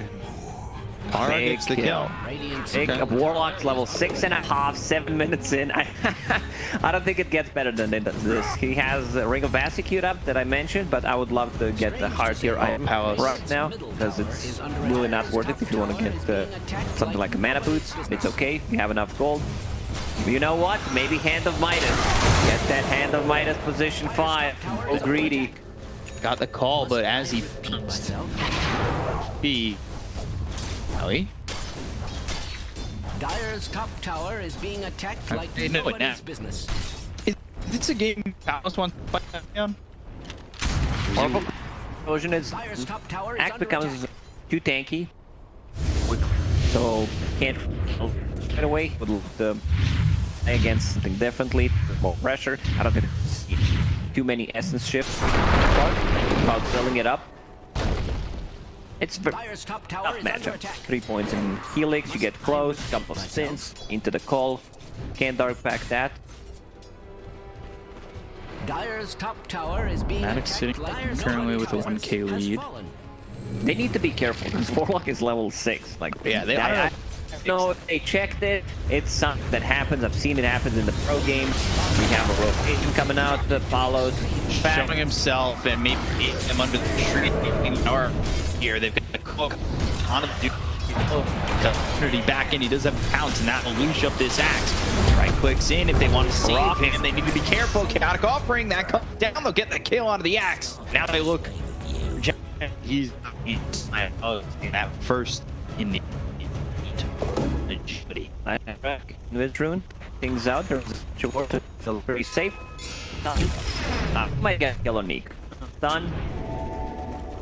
Radiant's middle tower is under Sometimes attack. being efficient is very good because about such things. not land a waste of find anything. You find out. Oh, and very dead. And can he get the goal? Another decent chunk of gold, and there it is, 100 more. This is left TB, kind of just farming the triangle, doing his own thing. Tier 1 though, you know, a little bit of jeopardy. Warlock was getting so I wanted him to point bonds. 940. A Warlock just get this much experience. Shadow Word is good, don't get me wrong. Shadow Word is, with Shard, one of the abilities we've seen yesterday, I believe it was 25,000 healing done by Warlock with Shard. We'll look over, 2-man spike, and Fireblade's going to join them. They've got the Hex through onto the Doom. They should have themselves at least one kill here on a Nico. They're trying to follow that up with a kill onto the Snap. BDZ on the run. DJ trying to follow, as well as this Axe getting in Battle Hunger on cooldown. Oh, very close. This is leaving Slark to farm. He's got one bladeable accuracy going into the defusal. There's a bounty rune there sitting. Moon, pick it up. Talking about efficiency, they dug it up. They leave it to him so he can pick it up. Tiny actually buying the tome because both supports are already level 6. Very interesting. It's a toss for this combo to be as efficient as possible. Tiny really compared to Lash, 2.3k behind Lash at the moment. I mean, this is massive too.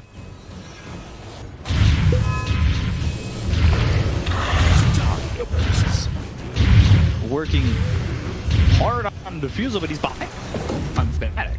But he's struggling in the moment. I thought maybe he'd want to be a bit more aggressive with the Orb of Corrosion. Especially if they have like Zoom Up and Chaotic Offering to work around. Fire Snap Cookie doesn't land, but the Avalanche. Mortimer's Kisses toss it into the air. They'll get the kill on the Moon. They'll slow down this little Shrek for once. It's very important that Tiny gets the kill.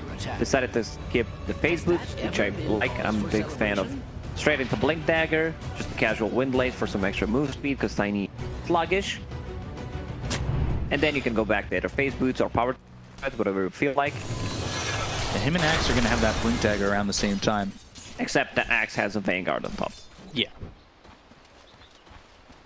As he got that from the lane. And he was just going straight Vanguard, and the regen was picked up there by the line, allowing him to do something like that. Blink finished for Yoey.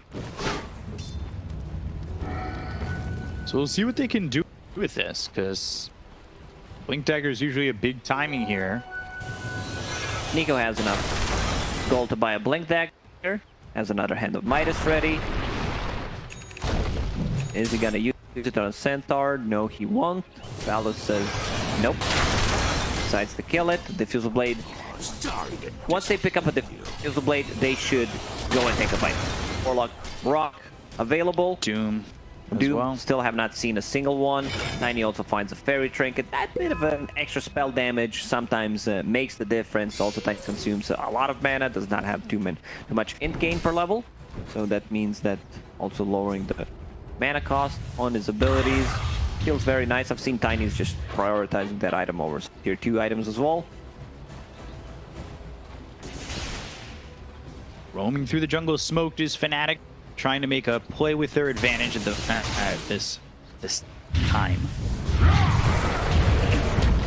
Blink Call comes out on the Doom, and they've got him taunted. Finger used onto the Tiny. Oh, he's gonna drop Moon though, in trouble. They use the Chaotic Offering. They've got the Mortimer's Kisses coming in, and Moon, he'll fall in return, so it ends up being a 1-for-1. The upheaval slowing down Juan as RR. That would have been a great fight if Slark has a Diffusal Blade and if he was fight ready there, just to be able to join. Probably cleaned up. They can clean him up, exactly. Like he just going in, not afraid, both abilities from Lion being used. And now in the bottom lane, PB starts to put some pressure and talk about his itemization, Dragonlance. A lot of teams we heard in the interviews, especially from 23 Savage, we had a discussion about like Dragonlance, you know, just really loves the item. Item got buffed, agility increased from 14 to 16. Some good stats on these range carries like Medusa, Terrorblade, Drow Ranger. Now they're starting to put some more pressure. They know that there is no rock available. Yeah, no Chaotic Offering. Still working with the Doom. They've got the Diffusal coming to Alice, but very low on mana. They pop the mana boots on Snapfire. He's got a Clarity too, delivered. Dire's top tower is under attack. So with that Diffusal Blade, they should take a fight. Slark right now sitting at 1 permanent agility. At least it's 1. Yeah, it's better than 0. High tier analysis that you were talking on, greater than 0. Yeah, that I was looking forward to hear from you. We don't have too many days left to cast together, so you better get your A game, your S tier game, your alpha game ready. Right. Do that. Doom still deciding what he wants to build instead of going for 4,000 Blink. Jesus. Decides to get a BKB as a first item. I think I like that more here. Just being able to not get stunned. The only ability that goes to Magic Community is Axe Call. Maybe if he's leashed to something, but we'll see. Now, a lot of gold for that. Doom saved up. He's keeping up with the TV in terms of farm. Actually, behind by about 2k is the Slark. Tiny still struggling. Still, you want to be active with the hero. Get some kills. Axe not the target that they want to do, but Bonds, avalanche toss when the Mortimer's kiss is coming in. Nice. They've got the Doom onto the Axe, but the stun comes out of Yowie. He'll be at Earthspike. They're going to lose the Tiny for the Axe. It's a trade that I'm not sure that they really wanted to make. They didn't really know that Moon was hiding in the trees. They do get a kill on the Axe with that first Doom. It was a good execution there. Toss back into Infernal Blade, into Doom. Axe doesn't get any abilities off. But still, this means that Tiny will not be able to farm for another 25-30 seconds. Supports very much this game. Snapfire, Mana Boots, Glimmer Cape, Don't Shard, Warlock, Solar Crest, 16 minutes in. I mean, it's just Solar Crest into Magic Wand. They need to be careful. Fnatic needs to respect the amount of slow and the damage that they can do with Upheaval plus Snapfire ulti. They're going for Roche, trying to get something done. But knowing that there's no Doom, no Snapfire ulti, Fnatic just use this info. They have TB ulti ready. Go in and Roche, Rock available. Let's see if they decide to... Nah, seems like they did not want to contest. Follows. Thinking about Blink Call comes in. BKB pop, they've got the Soulbind, so they're leashed together. Fire Snap, Cookie, Chaotic Offering's gonna come down. They're looking over at the Axe. They've got the Stroke of Fate coming through, as well as the Sunder out. They get the gun to Yowie again. He jumps in, and he's just immediately dead.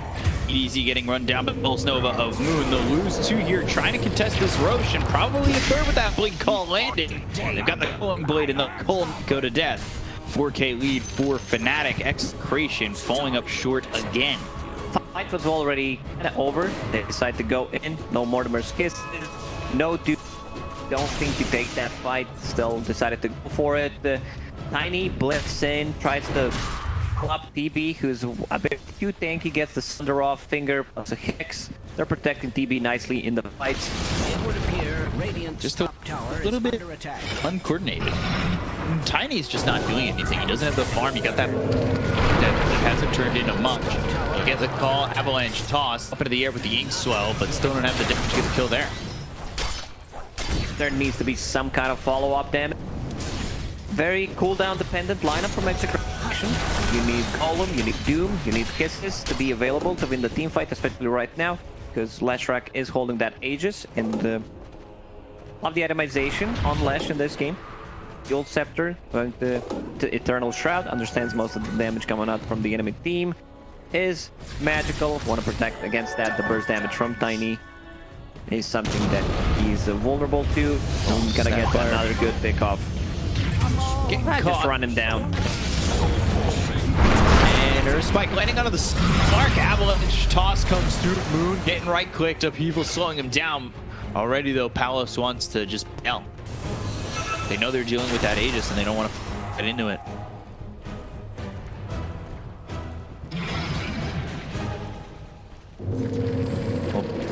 Pounds going into the stun radius, as well as the movement speed. Now finishes off Boots of Travel, as BKB Sanj queued up. Kaya Sanj, very good item on Leshrac, applying the damage, giving you a bit of a status resistance, plus magic resistance that you get with Eternal Shroud. Makes you super tanky.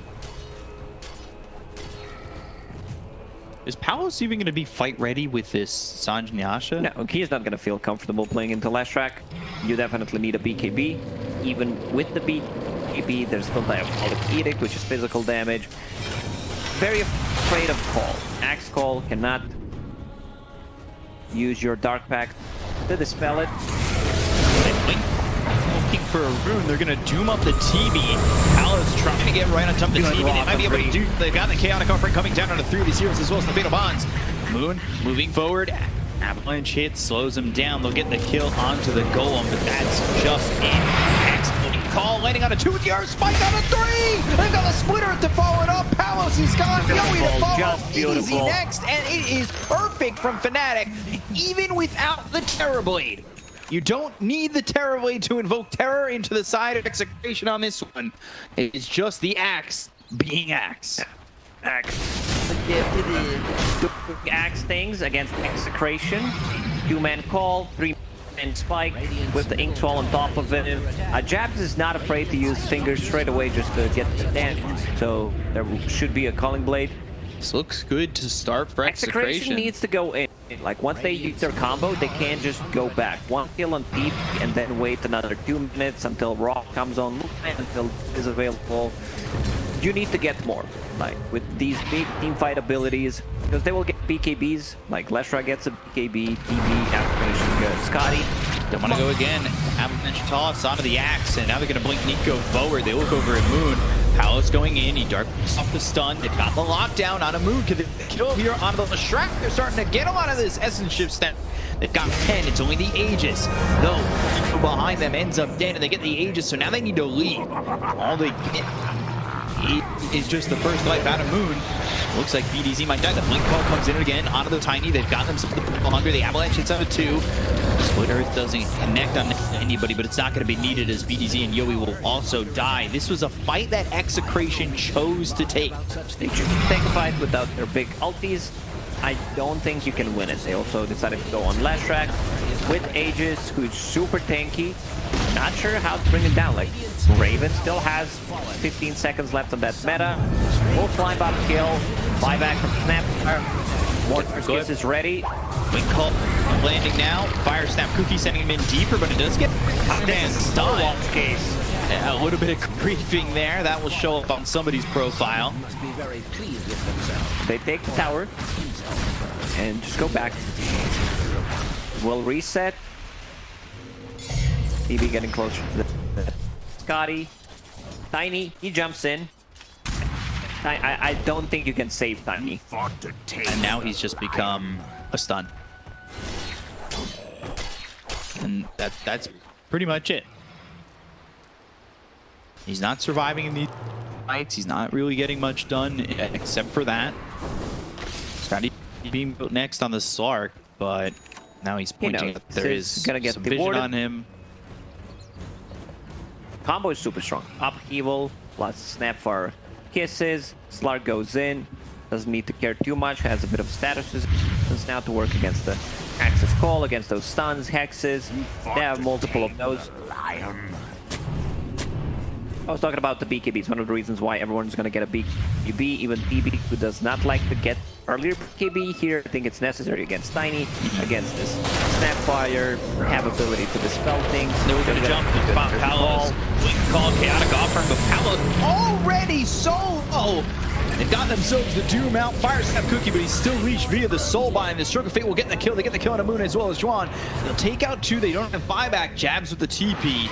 This is okay from Execration, but it cost them their Slark. Man, that Stroke of Fate actually kills him in the end. Maybe if he manages to survive another seconds in the Shadow Dance, could make a difference. And then the chase potential, it's on. Exactly what they need to do. Execration needs to go in with their combo, kill one of the 2 heroes, then keep chasing, because they're very good at resetting. Tiny wants to reset, get this combo cooldown. Same goes for Slark. Go in and out, try to tease them, go to low HP, and then reset again. So we've seen Execration bring back net worth deficits before. Last game they did it, they were down about 5k. 9k Look in at this Tiny situation. Base, struggling to kill the illusion. Hit it 4 times, and then needs to toss it back onto the creep wave just to get the kill on it. TB illusion. Tiny does not have attack speed. Right now, just the brown boots. Didn't even upgrade that, but decided to go for Echo Save. Understands that in this type of the game, he needs to scale. So even though BKB might seem like a good choice, you still need to be greedy and to take care of yourself. Right.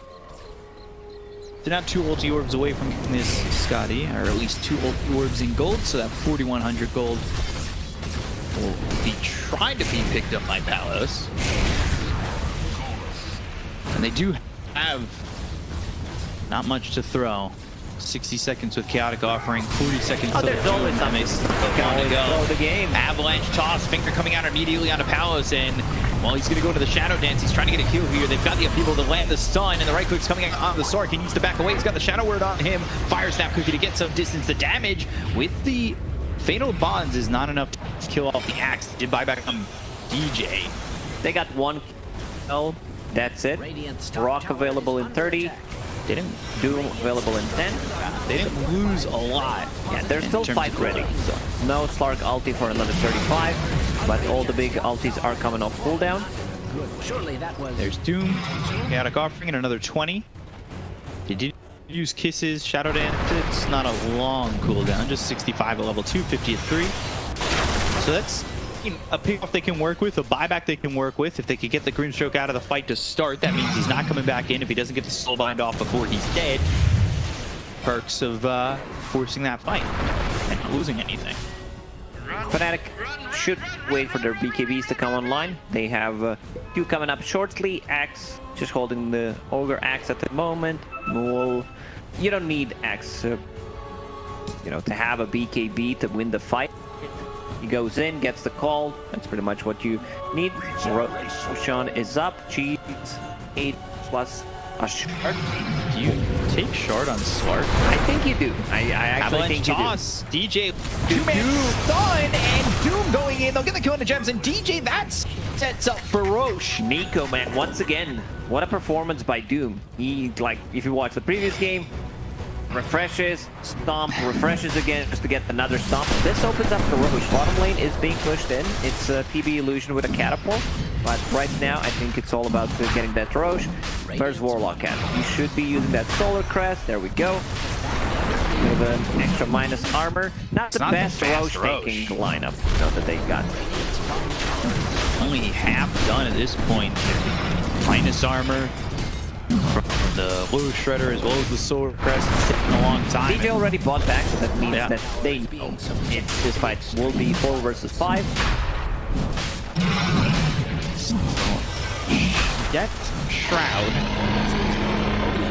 if he takes that shard and he has it in his backpack and he'll use it, he should be the one picking it up. It's a good save. Let's say they initiate with Axe, you get on top of them, you hide everyone. They still have good follow-up damage on top of that, Lion and mostly Leshrac. Right. But the region is good. It's a great save. And a Warlock wants to buy one. He's not too far away from that. Word AoE. They know where Moon is. Scatter blasting. Well, that's with the shard. They're coming with the finger. They're going to go after Nico, but the Chaotic offering comes down. They get the kill on Moon. They're going to look over at Doom, who still is holding the Doom, and it's thrown onto the TV. Mortimer's Kisses coming in. That means there's no Sunder. They need to focus their attention on the TV, but they're going after the Axe, who's got himself too caught. But they get the kill on Raven. They'll take a Tron. They've got themselves 4.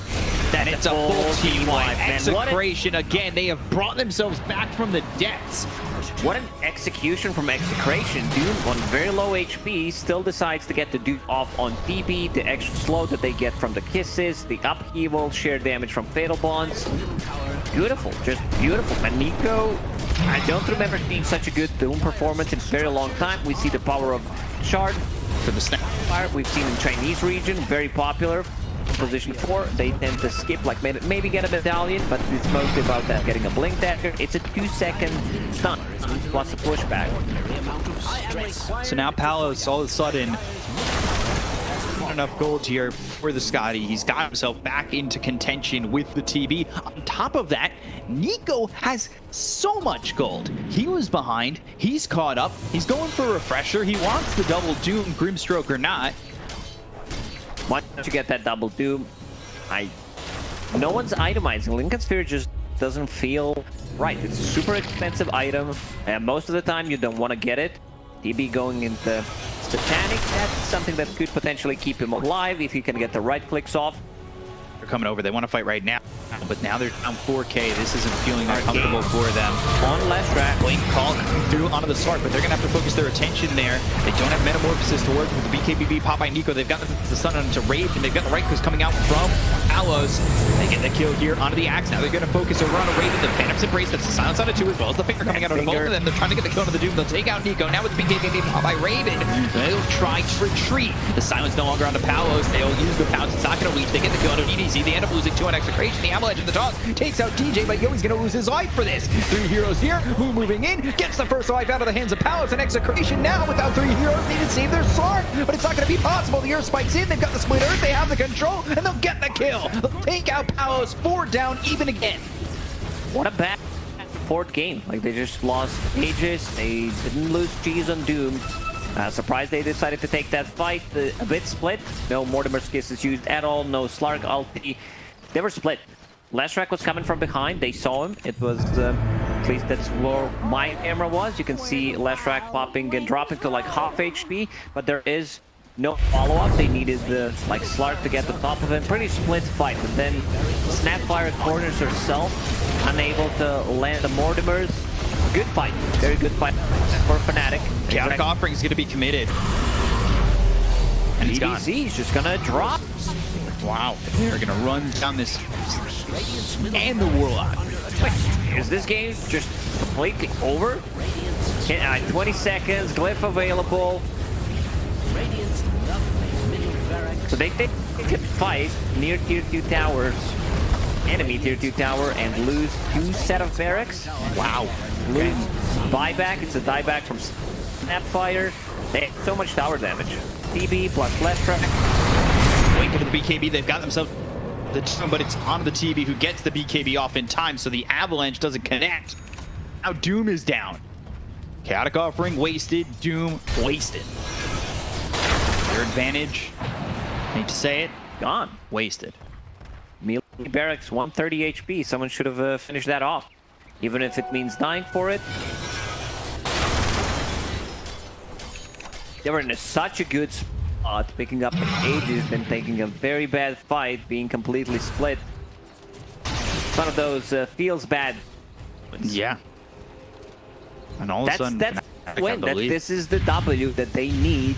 Just 1 game to go to the major wildcard. So they're gonna smoke. They're gonna try and get in. The ward is down. It's spotted. They're gonna go in with the Swell. They found themselves. Palos, he's in trouble, but he gets to about half health. And now they're gonna jump in with Nico. Nico trying to get the kill here. They've got themselves a toss out onto this Axe. Axe getting run down. Mortimer's Kiss is coming out with the Ankle as well as the BKB pop by Moon. He'll retreat with the rest of the team, but they lose the Axe, who's dead for 90. The team will TP out. Fire snap. Oh, Nico looking the wrong way. Close one. If they get TB killed, they could potentially maybe connect to the mid lane. He wouldn't have buyback. A kill on the tower, potentially barracks. Panic. They got what they came for. They got that melee barracks. Like lost you said, Axe. it cost them somewhat. You gotta pay the price. Price of admission being Axe's life. Well, now Yoi finally in front of the Axe in terms of net worth. Satanic picked up for the TB. Blink Dagger here for Moon. Gonna get a BKB on Slark. Yoi has Enchanted Quiver. That works on the free throw as well. A lot of damage coming out right now. 300 plus. And he's going for the tree volley. The Axe. We've seen the tree volley blow up some heroes before. A lot more farmed. Tiny, but the point still stands. It's a good way to deal with DB and the illusions. Tiny back as he queens up this bottom creep wave. Deal with the illusions though. Avalanche toss on cooldown. And the illusion doing that chip damage, doing what it needs to do. Get it, Tiny. Oh my god. He can't even kill the illusion. Almost takes the Ranger Axe. So now they have everything again for Execration. Not the most important racks. Finally, Act will have that BKB done. The next 100 gold. Any big items coming out on their side? Grimstroke has been holding on to shard for a very long time. Spell cannon. Find themselves, or even the quick hex from Jabs! Inkswell coming through, on to go with the finger. They've caught him with the chaotic offering. Comes in with a Firestone Cookie that's going to send Nico back. They have themselves the opportunity. They've got the blink as well. The shots come through with the BKB bound by Moon. They get the kill to BDZ. They take it to the snap bar, but the wing back in on the Raven. They get themselves the Doom out of the TB.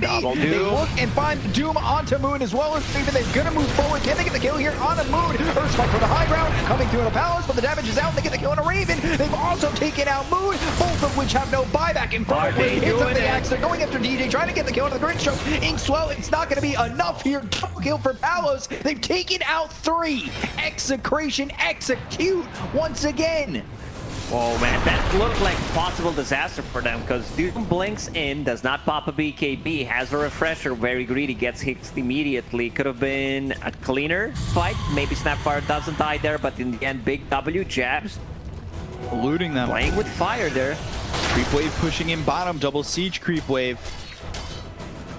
And Roche is back up in 30 seconds. Palos, though, going up out of the high ground. There was a great rock.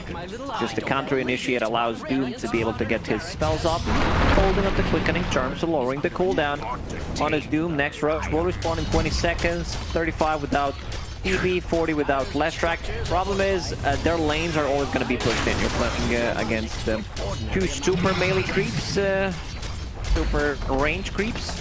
And you're playing into TB. Palos on high ground. Jab's finger with the Earth Spike. He wanted to output that damage. Maybe a little bit of help there from the axe could have been the finishing blow on a Palace. They will get themselves the melee racks.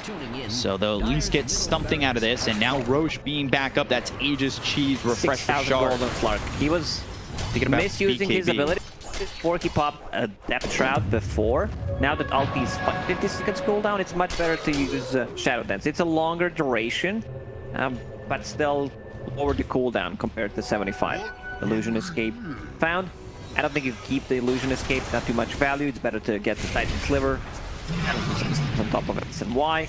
You're playing into Axe Fall, you're playing into Lion, so you can have as much status resistance as possible. The fight over bottom though. Moon's there. He's going to try and push in this bottom lane as the rest of the team is setting up towards Roche. It's a little bit of a lead here for Execration. And they're waiting for both their big cooldowns, the Doom as well as the Chaotic Offering to be available. They should just wait. Just wait 15 seconds. No need to initiate, and also refresher.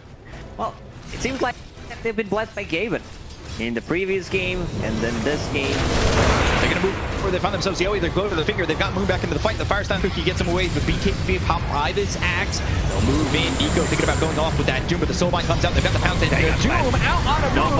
Do they have the damage to get the kill with the Murderer's Kiss is coming in? Axe trying to use that Blade Mail, but it's not going to be enough to get the kill on the 2. Both these heroes don't have buyback. DJ on the run. The blink from Jabs trying to help out his Grimstroke. But you got to be focusing on your TB. Earth Spike on the 2. That's going to be a stun out on the Raven. They get the kill. Chaotic Offering dropped on the Jabs. They've got 3 heroes dead without buyback. Execration are doing it. EJ, he's got 2-point shot for Yowie. Right in front of the base. Seems like they're going to the major because right now they can go in and try to close it out. How are we standing buyback-wise? No buyback on Lash, no buyback on BP. They're doing it. They're actually going to the wild card. If they can just finish the base, it looks like there's no opportunity. GG is called. Execration lock up the spot, and they will going to the wild card at the end major. Deserved, well deserved by this team, especially here in the tiebreakers. It seems like they came fully prepared for what was happening, prepared against the Fnatic drafts, and yeah, we can see some of the faces on the screen, not very happy as expected, but Execration should have every right to celebrate. Great performance in this one. You know, after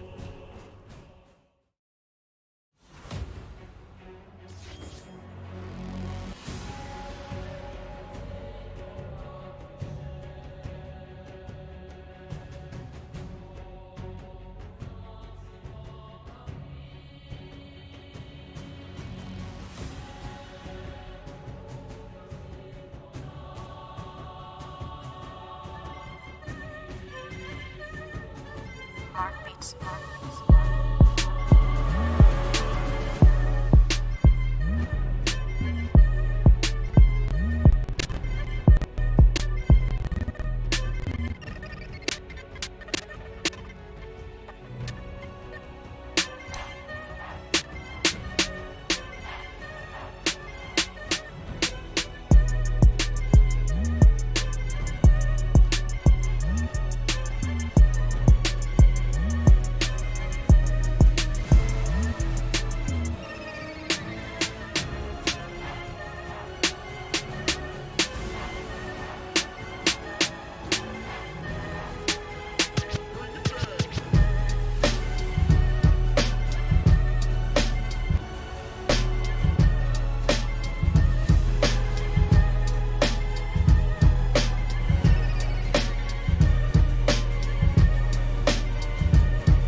beats, Mark beats.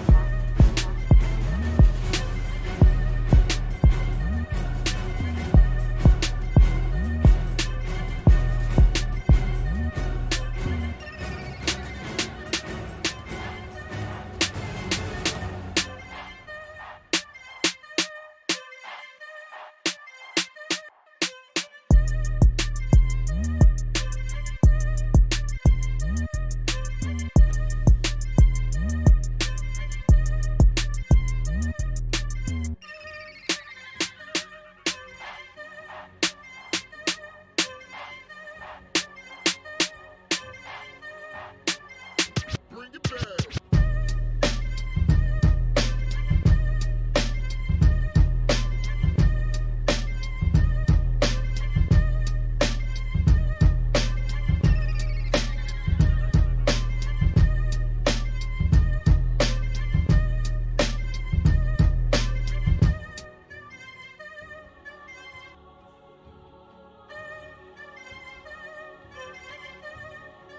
Mark beats, Mark beats, Mark beats.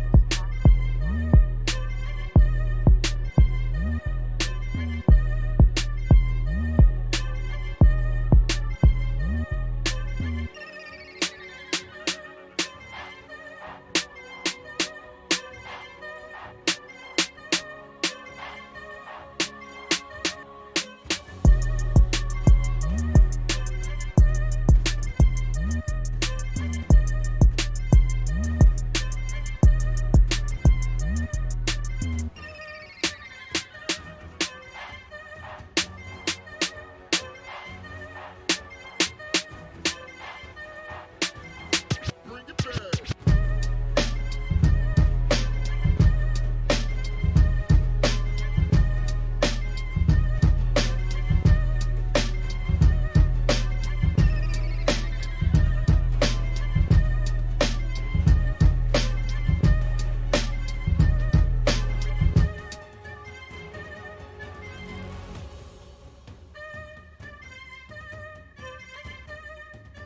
Mark beats, Mark beats, Mark beats, Mark beats.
Mark beats.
beats, Mark beats, Mark beats, Mark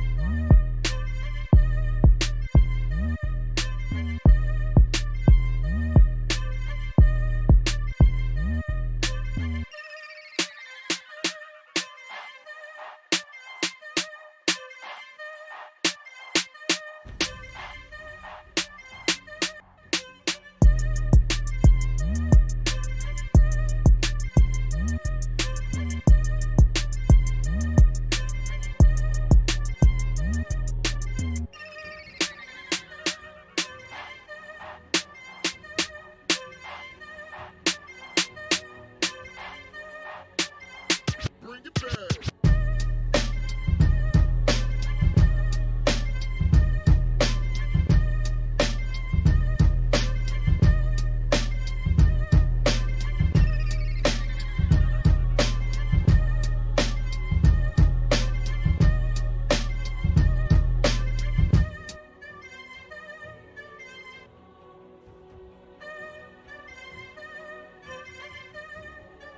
Mark beats, Mark beats, Mark beats, Mark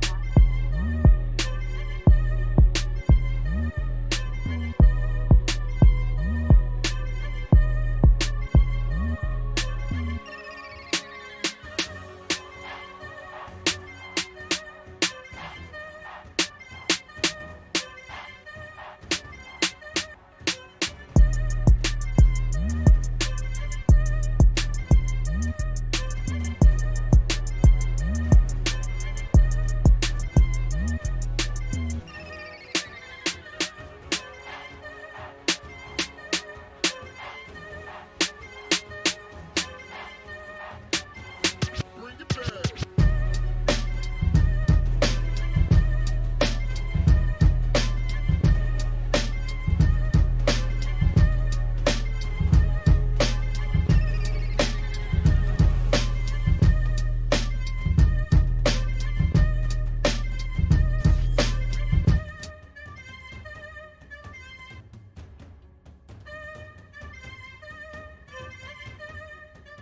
Mark beats, Mark beats, Mark beats, Mark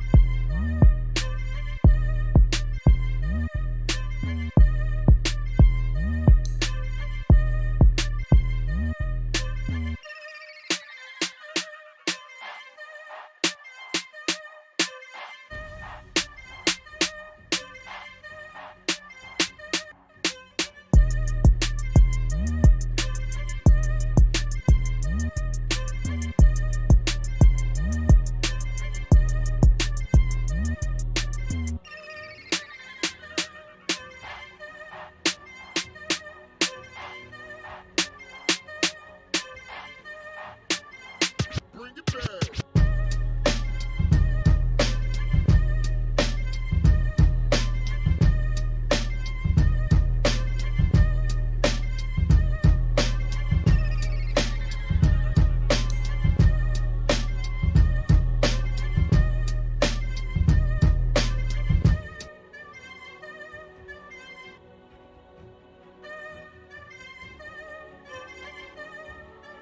Mark beats, Mark beats, Mark beats, Mark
beats. Bring it back.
Mark beats. Bring it back.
Mark beats. Bring it back.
Mark beats. Bring it back.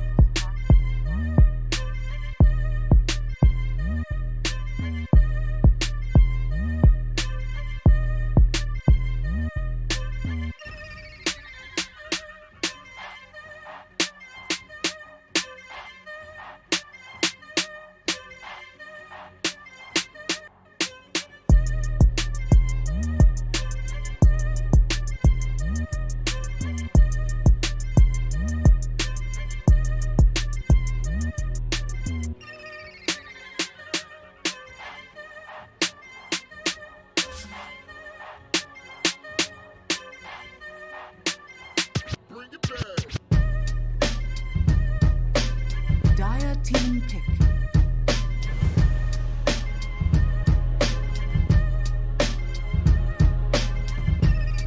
Either of these teams, then there's a chance that you might unlock 2 Southeast Asian teams at TI. But if you don't, there's a very real possibility that one team from this entire region is going to be able to make it to TI, which would be heartbreaking. Definitely. 5 seconds remaining.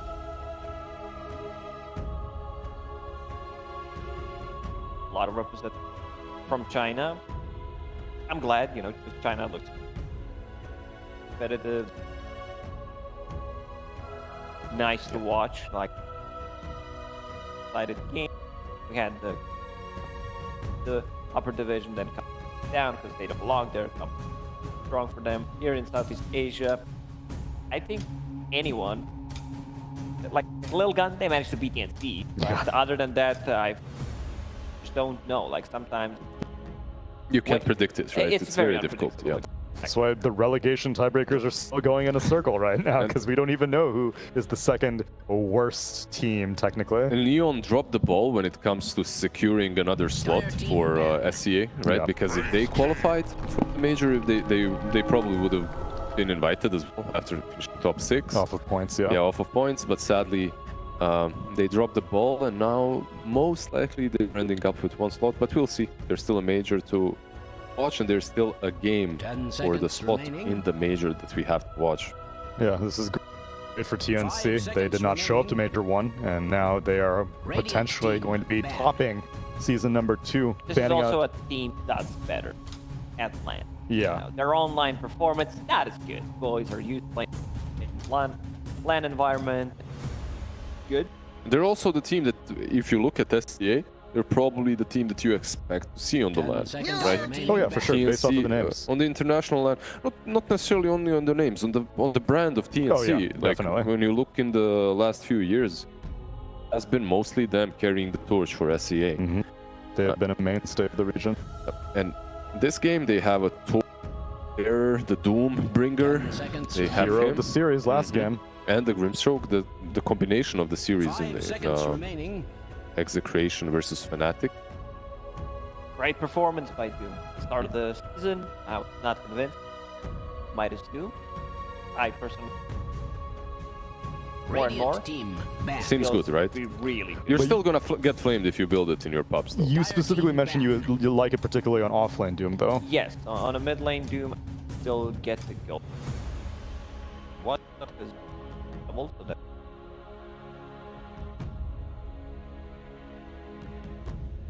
playmaking, get that like it good as a first item, 10 go in. seconds remaining. Midas. 5 seconds remaining. Roche, so you. Especially once you get that refresher, right? Yeah. That's because where the it's always Midas pretty really... much the same item. Handle the Midas into Aether Blink, and lockdown they got in mana that you pressure, armor's not gonna relax, provides you with, which makes a lot of sense. Then again, T1 did answer instantly on the Doom pick, and that's the rate king. You want to have that Doom that eliminates one hero from the game. Here's a hero that actually likes being killed first. You can Doom him, resurrect.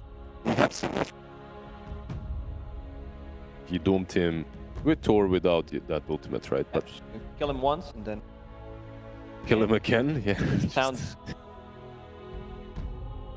something that shouldn't happen usually. Yeah, Monkey King was Raid King, but Monkey Radiant team. Aghanim stuff. I'm looking at there's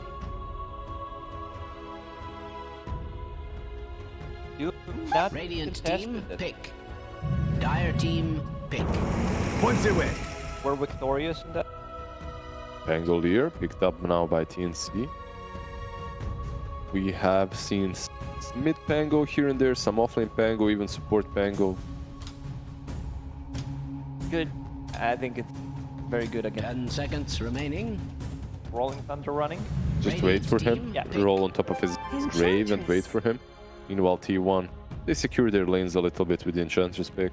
The Pango kind of eliminates the possibility of offline Doom, though. We've only seen Pango really as a 3 position these days. I don't think mid Pango's viable position. Yep. Is okay. We have seen mid Pango. We have seen mid Pango in this region. Yeah, I think so. So I think we've watched I one believe game. there was One maybe game of we're mid mixing Pango. up the regions, but if you're T1 now, you want to get some BKB piercing ability to break his Rolling Thunder, or maybe something even like a Bloodseeker that's available in the pool for you. We have seen Bloodseeker get picked a couple of times in other regions. Rupture always works well against him. Dire team pick. What now it says? Now it's mid, yeah. I think you just get... Mid or off. Yeah, like, okay. depends on the map. You But it's a corp. either get the Bloodseeker or... What else is there? There's Beastmaster. Beastmaster, yeah. It's also solid. I still prefer the Bloodseeker. Beast kind of brings you more to remaining.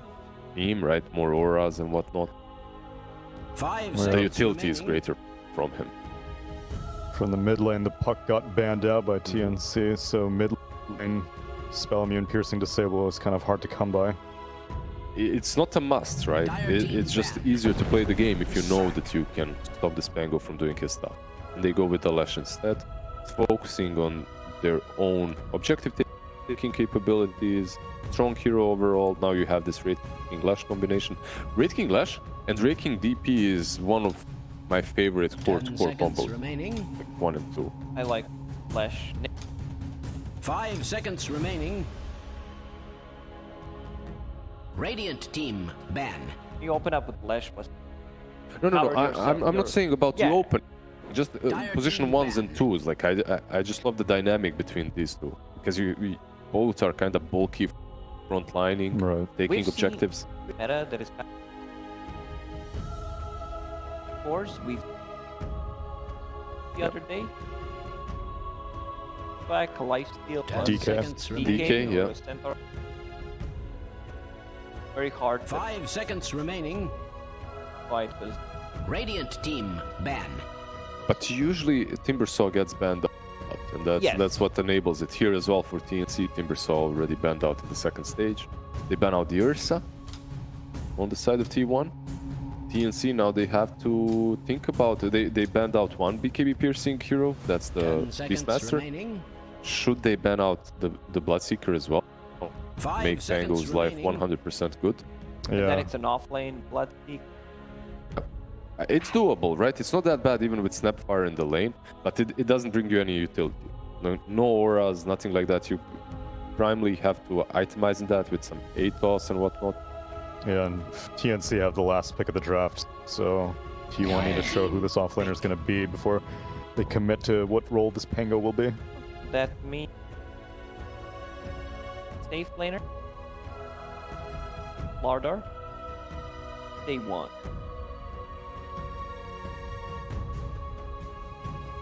AM? Lifestealer banned out.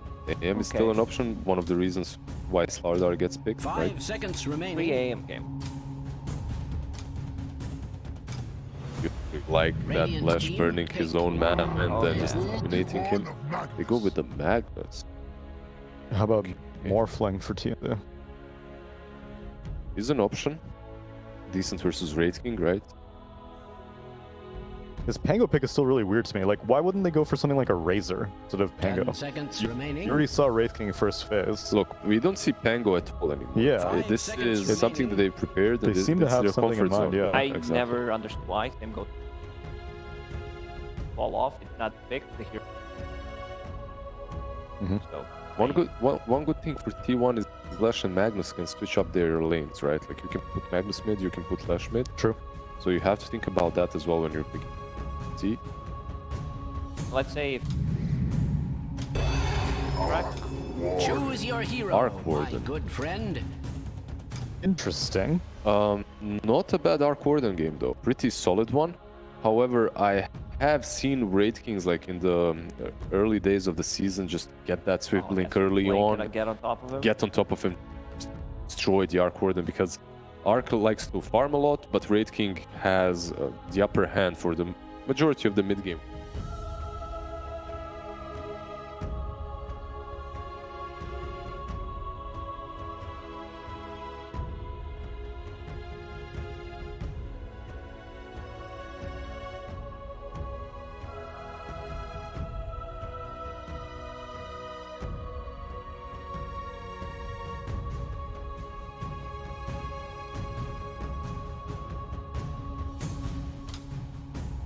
For it. There we go. So yeah, see, little cost, I like that. That's what I had. I'm for it. I'm for it. That means they're going TNC? I don't know. I haven't predicted yet. I just said I would. TNC. He's No, TNC. no, whoa. He is TNC. I just said I like the Arc Warden. I was for it. Doesn't mean I'm... Whoa, whoa, whoa. I am against it. I'm against it. We knew this was coming.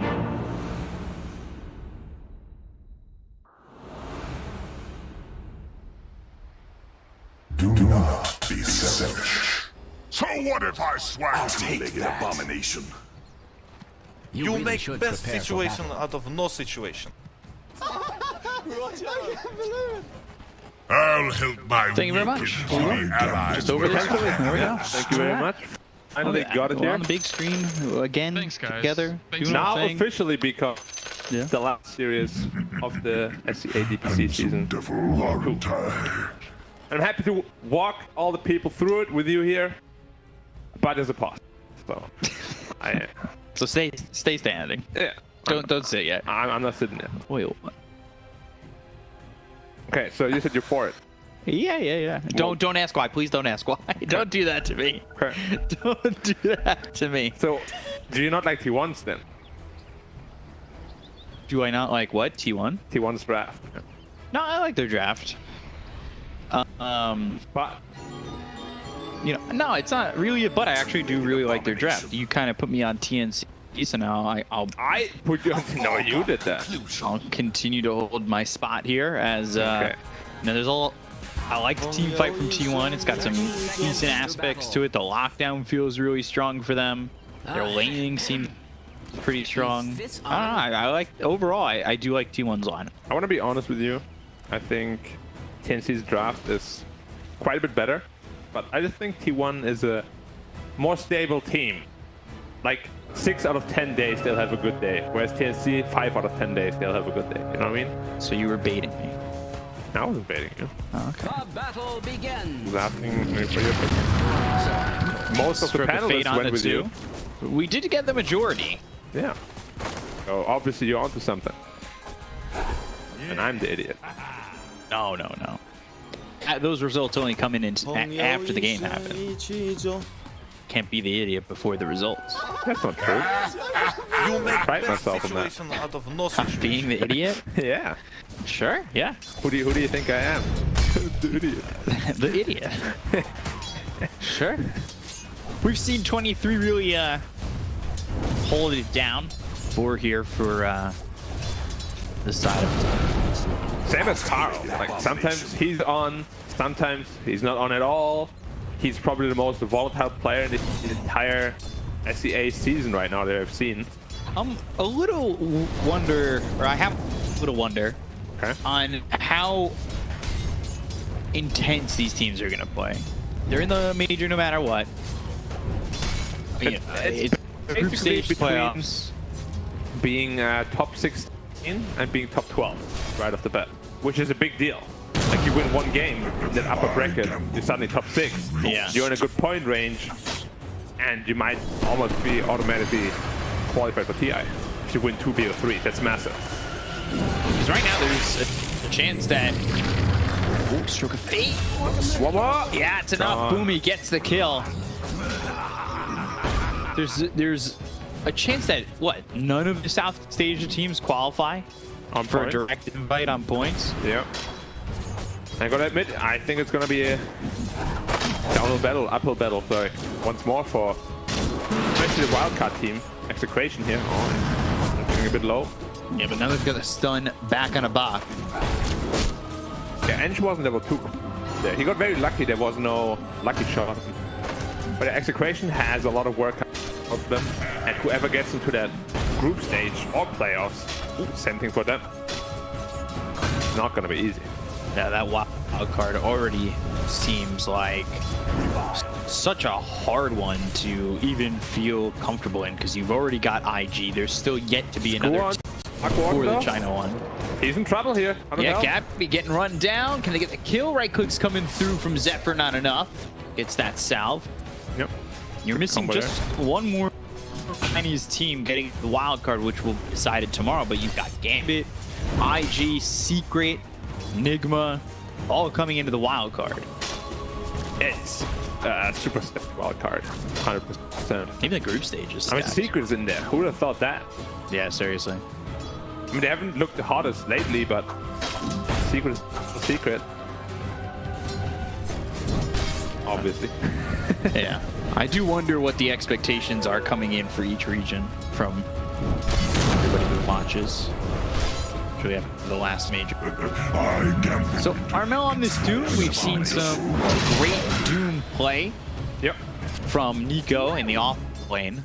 Are we still going to see that Midas come out with the Devourer for a mid Doom? I don't really like it on mid Doom.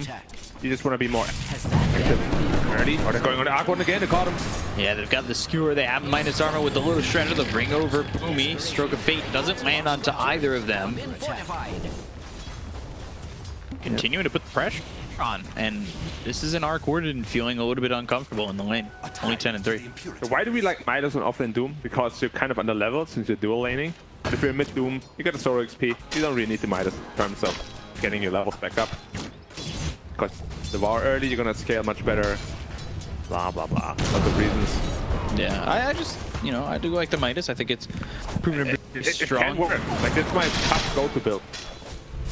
5 Midas from the mid lane. Let's go. Because the lane against Lash is really not hard. Until Lash hits 6, 0 threat. And we can see that here. He's topping the network chart quite easily. Yeah, no surprise, honestly. Doom is...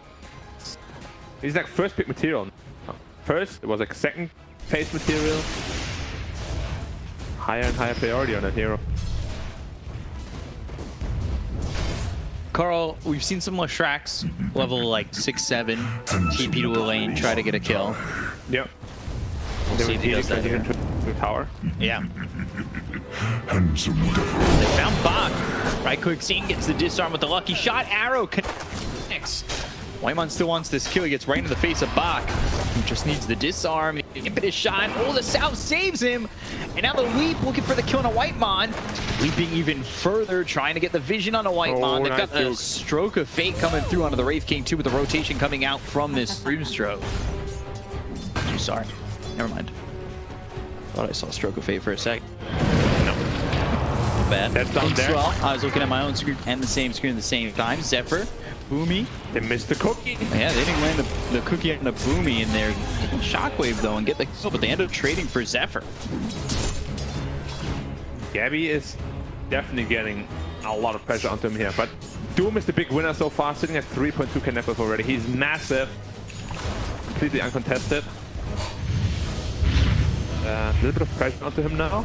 Mid taking some pressure on Armel, but they'll bring the rotation over from Tim's, and they're going to use that Doom while the Pulse Nova is going. Fires Cookie, they're in between two. Oh gosh, Carl, even with this Doom, does he die here?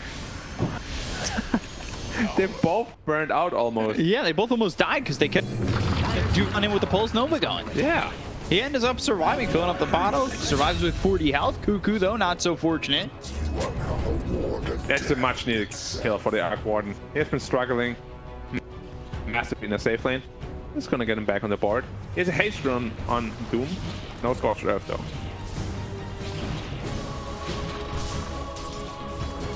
Top, refill the bottle. Lanes are looking pretty decent for T1 still.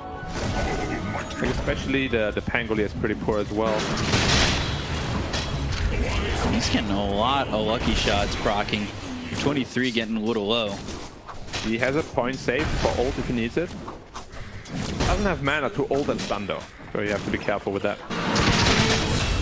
Oh, they got him! He did. He put the point in! That's greedy.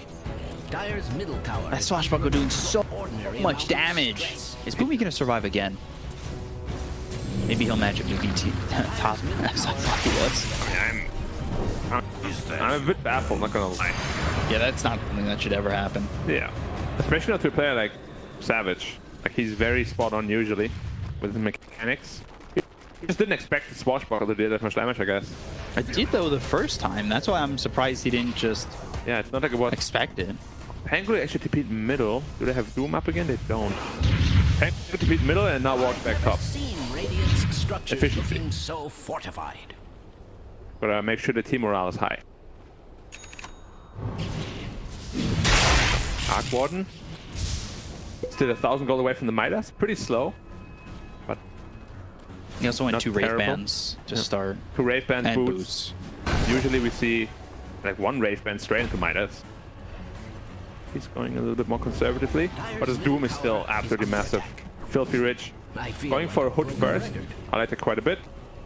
Should be able to tank through the light. The magic damage. Slow skewer back, and not this time. They want to go after Cuckoo, and they're going to leap forward. Would have been surprising, but the Tempest double doing the damage. They'll get the kill onto Tim's. Cuckoo low, getting run down. Stroke of Fate lands. Hits Zephyr and Cuckoo. Well done by Boomy. Yeah, and the lane, dual lane here. Even though Cuckoo died twice already, he's still decently farmed, but they definitely wanted this lane to go better. Because it should go better. Like, Max Snapfire is a very strong lane. Lash rotating into the enemy jungle. Oh, he got the Doom's Hood. It's a big pickup. That's big. That means the Doom's not going to be feeling as comfortable going after the Lashrak now for at least a little while. Yeah, 2 minutes on the clock.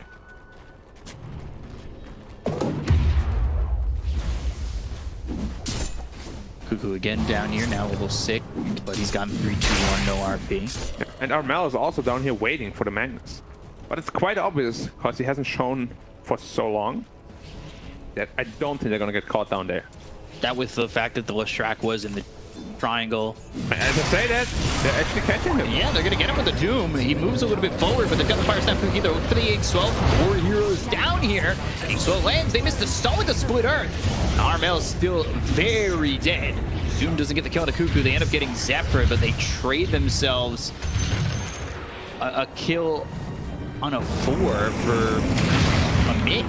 Rolling Thunder, Whitemon, he'll get run down. He does have himself the Nature's Attendants, but they're not strong enough. And there was really the impact of the Hood not being on the Doom. Like, if he had the Hood there, he would not have died. He actually has a Midas queued up right now. I really hope he doesn't go through with that. Midas after Hood is a big no-go for me. If you want to go before Hood, all right, I can understand, but after, that's too late. So is that maybe, though, a consequence of losing your Hood? You wanted to be aggressive with that Hood, get a couple of kills, boost your net worth. Now that you can get that because you lost your Hood, you feel like you want to pump yourself up with the Midas. I think more than anything, he's expecting this game to take. It's going to be taking a while. Right. Going to go into late game. They have this Arc Warden who can defend high ground for a long time. And I guess that's his reasoning why he wants to get it. But still, like, if you want to get it early. There's no point in delaying it. Because he would have had it already by now. Easily. Empower rate. It's been a while since I last saw that. That feels great. Free inbuilt Battle Fury, basically. Only level 3 Empower right now, but it's not the most impactful. He's going Armlet Radiance on Wraith King. Nobody's business. I like that quite a bit, actually. So you're able to fight early with that Empower, and then still going to be able to scale with the Radiance. Instead of, say, something like Midas Radiance sometimes. Yeah, you really don't need the Midas if you already have the Empower. Don't need to go too greedy. Armlet now finished. And Snapfire plus Lash are making the way bottom. The Midas here for Gabby. He's going into the boots of travel. They're looking for the Arc Warden, and they found him. He's there. Can they get on top of him? Anything to cut him down, maybe if they get close enough with a Fire Snap Cookie. Oh, he turned away, actually. Yeah, Carl. I knew that they weren't going to catch him at that point. They threw the cookie anyway. Busted. He definitely sniffed something up because he did not finish that camp. He walked away before finishing it, which ultimately saved his life. Good map awareness there by Gabby. Tim's is up here, and he's got so this team to help Phantom's Embrace. Oh, that Go to the combo. Rolling Thunder. A lot of damage being done on the Wraith King. They'll get the first life out of his hands. Armel is ready with Doom to follow up. Ape 20 comes in. They've got the Soulbind coming through on both the Magnus as well as the Wraith King. And then can he catch up to it? And he's got the Doom on both. So they're going to chase. They're going to try and get these kills. They look over Cuckoo first. They've also got the lockdown coming out on 223. Do they have the damage? Install onto this Pangolier who will just back off. They get the Kona Cuckoo, but they do not take out this Wraith King. Goes up into the air on Armel to land the stun. They've got Whitemon as well as Zephyr here. 23 coming back in. Stroke of Fate thrown, but it's not going to do anything. And they get the trade. And ooh, Tims gets one more on the Whitemon with the Starstorm. He does have 2 remaining. Yeah, but decent as well. They should be able to get out of here. He'll attack in 4 if Listrak can catch, and that Fire Snap Cookie put closer. And now he's got the Yule. So, kind of play with. There's the stun right by the Ancient stack. Will not get himself denied as Aro gets the kill with the little Shredder help from Zephyr. And he actually does come into the Midas on the Doom. I was actually afraid that Red King might die there because he got Doom with the armor on. Taking away his health rapidly. But he made it out on like 200 health or so. And now he gets to farm a big, juicy Ancient stack with his Empower. Hell yeah, what else do you want? Like, usually you can never stack Ancients as a Wraith King. Because they'll just clear out your skeletons. You can't clear it. Right. With Empower, it's Wraith King heaven right there. Interesting that Gabby's going into the Maelstrom before the boots travel. Yeah, usually we see that though, because that allows you to farm the triangle just a little bit more efficiently with all the lightning procs. Have they put him in here? No. Arrow, Rolling Thunder. Zephyr going down. He's going to Fusel Blade actually on the Pangolier. I kind of like it. Don't hate, yeah. Yeah, against Flash, very mana dependent. Wraith King early on, very mana dependent. Forcing him, like a Magnus. Forcing him to potentially spend some of that gold on that, slowing down his item progression a little bit. Yep. Definitely not stand. But situationally I like it quite a bit. Yeah. Together with a lucky shot, you might not be able to move ever. Welcome to Slow City. Yeah. And No Mana City. They kind of converge in the middle. Timing on the stun, very good. Now they'll land it. Tim's Arrow. Too late at the moment. Saying it to Mirana. I guess she kind of is. Yeah. It's not wrong. Mirana isn't the name of the cat she rides. That is not confirmed. I hope not. They're both named Mirana. Yeah. In a stunning development, Dire's Mirana top tower has on. fallen. Mirana.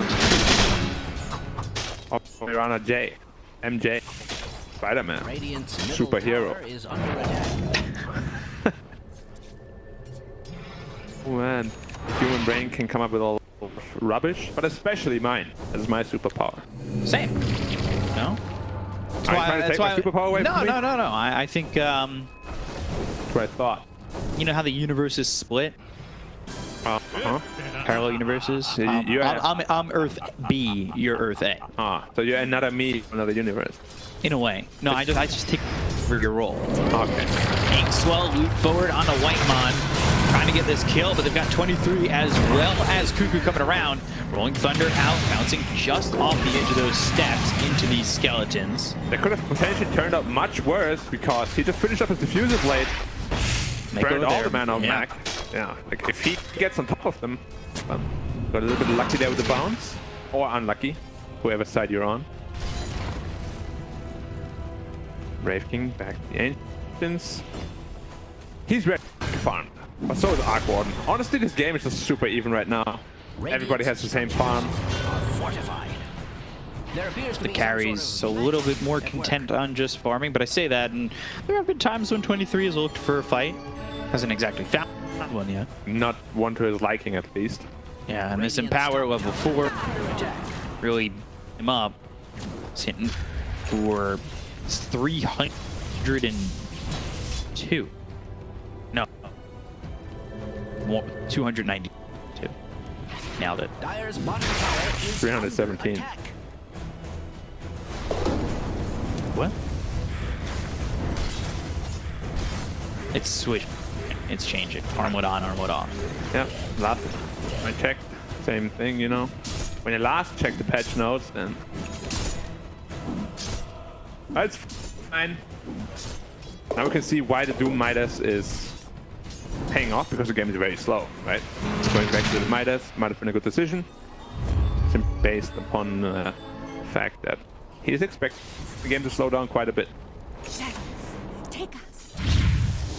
Now Mirana ult, 4 people going bottom. Who are they looking for? Lashrock potentially, but he should be sniffing it out, and he does. They're still gonna go though. 23 might be their target. He has re-ink though. They can't burn all the mana, I think. We'll have to see, especially when you miss that swashbuckler. We'll burn none.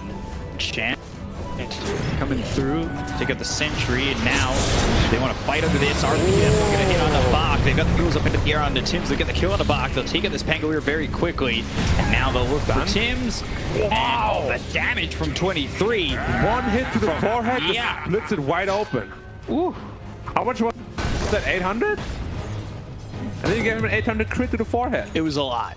Damn. Because he had more than half his health left. Oh yeah, he crushed him.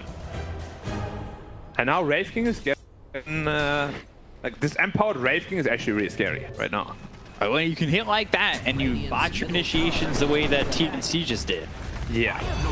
That, the RP was also not what you were looking for, but they got one of the most important targets. The Pango followed up on the, what's it called, RP. Managed to kill him, lock him down. Because the Pango roll is the thing causing them the most problems in his team fights. Maybe the double Doom, but he hasn't really cast one yet. He did one, other than that, he's actually very passive. Yeah, surprisingly passive. Mjolnir next almost has enough for the Hyperstone. Yep. Question is, who does this late game favor? It really just will come all down to initiation. You get the double Doom off on important targets. Will the Magnus get a good RP? You can't initiate the way the TNC just did, that's for sure. Yeah, you have to be way more careful. Leave yourself also, wide open. Wraith King will be able to give your Magnus more information as he builds more items. It's gonna be a very fun, interesting game down the line. Maybe not right now, because they like to farm, but soon. Gabby getting that farm, he'll get stronger and stronger. We've seen Arc Warden games. I feel we see a lot of Arc Warden games go the same. Yeah, that's mainly why I don't go for him anymore. Yeah, because at some point they suddenly all just stand in base and wait. Which is the main reason why I chose to go for T1. I'm just not convinced by most Arc Warden performances so far.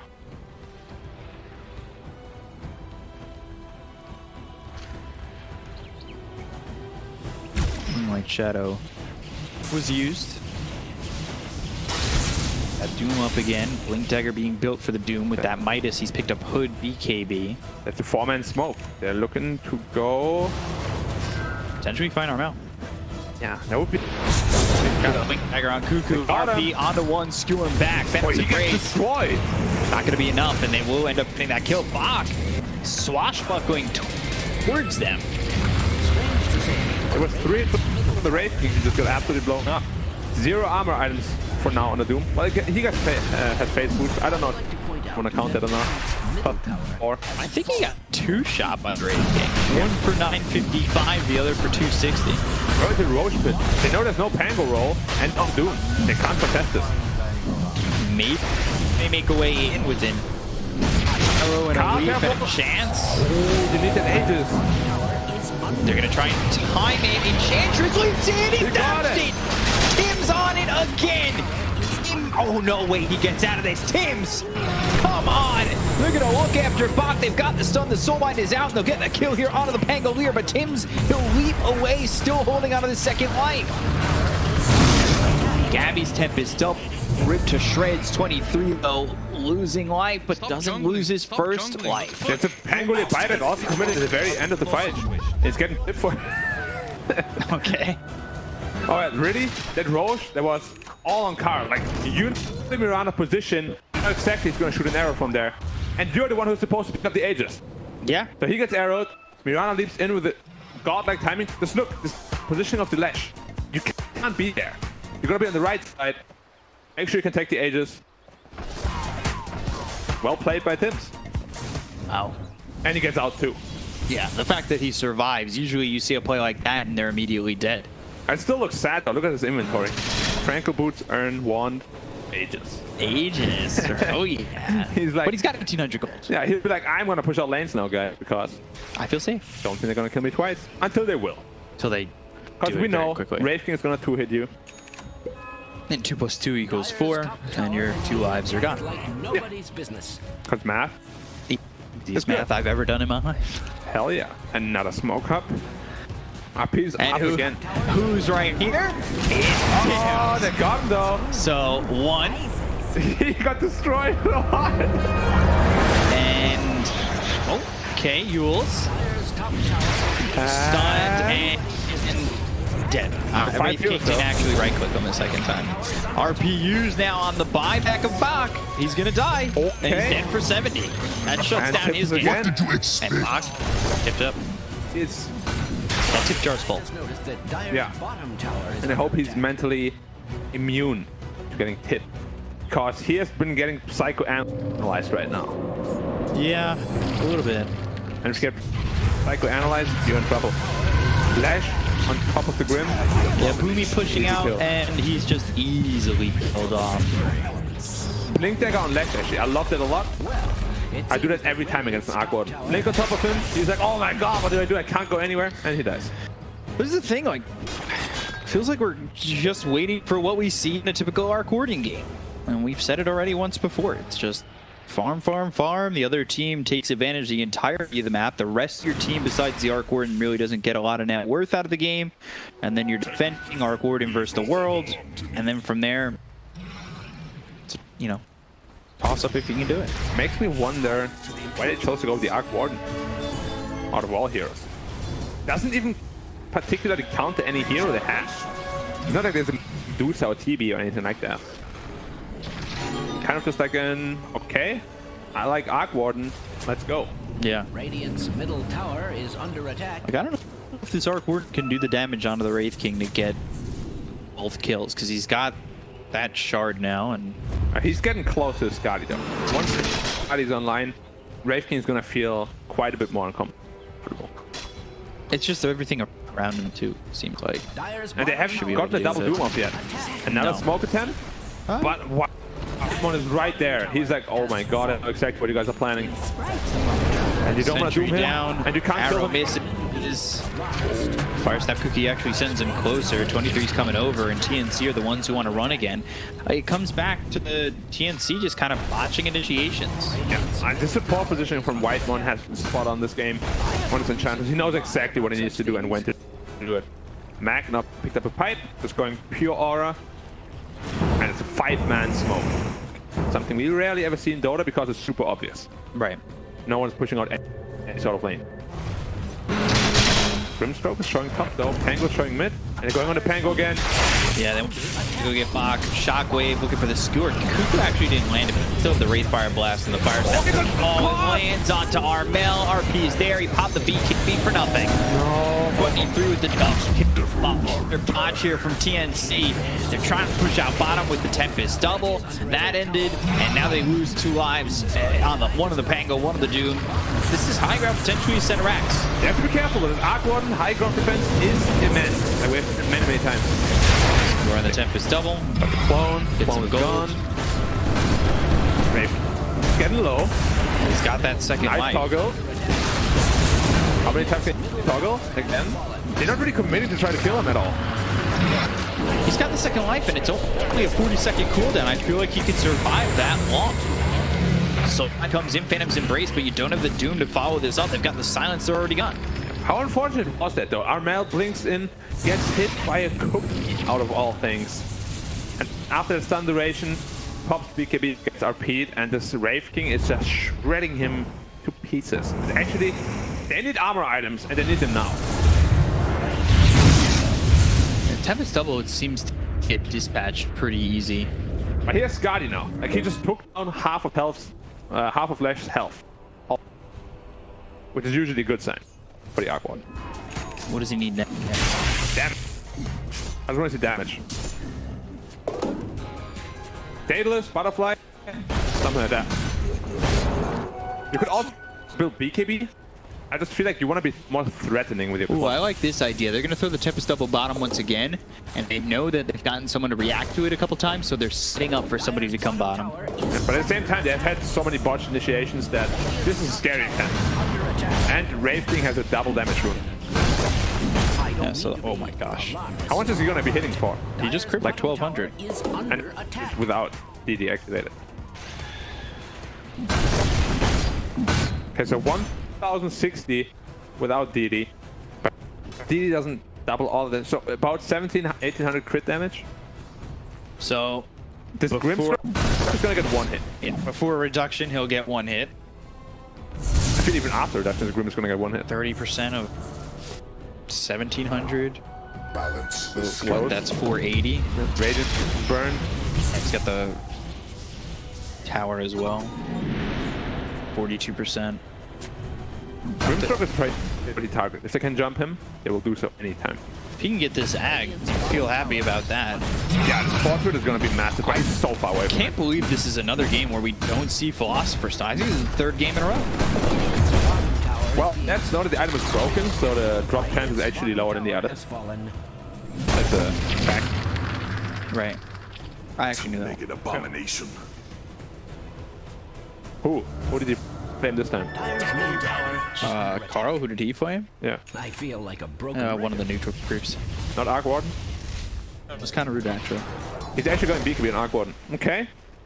So he's choosing to go the defensive route, I mentioned before, but I don't like it super much. It's good against the Lash, because if he ever commits on you, you summon the clone, double BKB can kill him pretty easily, but in a normal team fight, you're really not that big of a threat. I wonder if that's also for the Tempest double, knowing now that because if you've got the BKB on the Tempest double, Shrek can't be the one who reacts to you because you're just taking too much damage. So that forces somebody else to come clean up the lane, right? And that, thus taking them out of the... Still don't want to pop a BKB just for defending a clone usually. You want to reserve it for team fights if you can. It's definitely a possibility. Arc Warden, after the next item, somebody wants to split push, defend it. He just gets killed because he pops a surprise BKB or so.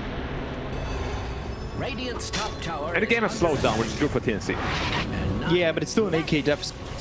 And T1 are getting a majority of the map. Yeah. And this is... Tempest double, skewered back. That's 300 gold. And who's going to go to... 23. Of course, with that crit. Crits. And then picks up a bounty. You know how sometimes the Wraith King crit looks really doesn't do anything? That's not the story here. Slams down and over the top. So good. So go BKB into NKB for Gabby. Now, Wraith King finishes AC already. He's humongous. He is big boy. They're waiting for the next Roshan. This is probably where the potentially last team fight of this game is gonna be held. And yes, guys, the game has been going on for 30 minutes. Doesn't seem that long. No, because I think there was a lot of fighting in the beginning, and from there on out, it's felt like more of just we're content with farming. TNC just had 2 botched initiations, and they didn't want to go fight that way. They're letting mid push in, maybe showing it to be a little bit obvious. I mean, this is a mega obvious smoke. Like, there's no way you can find anything with this smoke. Or should, at least. But Cook was a little bit white one in front again. Yeah, I don't know exactly. And now they see that arrow. See the angle from the arrow. Roche is up in 30. The problem now is that Bok is basically just a support. Same net worth as the other 2 supports. And he's scaling out that diffu. He bought back, died again. Get the tier 2 bottom. I'll say he's got the blink dagger though, and that usually makes it a little bit better when you're fighting as this Pangolier, if you can jump into the fight with the Rolling Thunder. It does.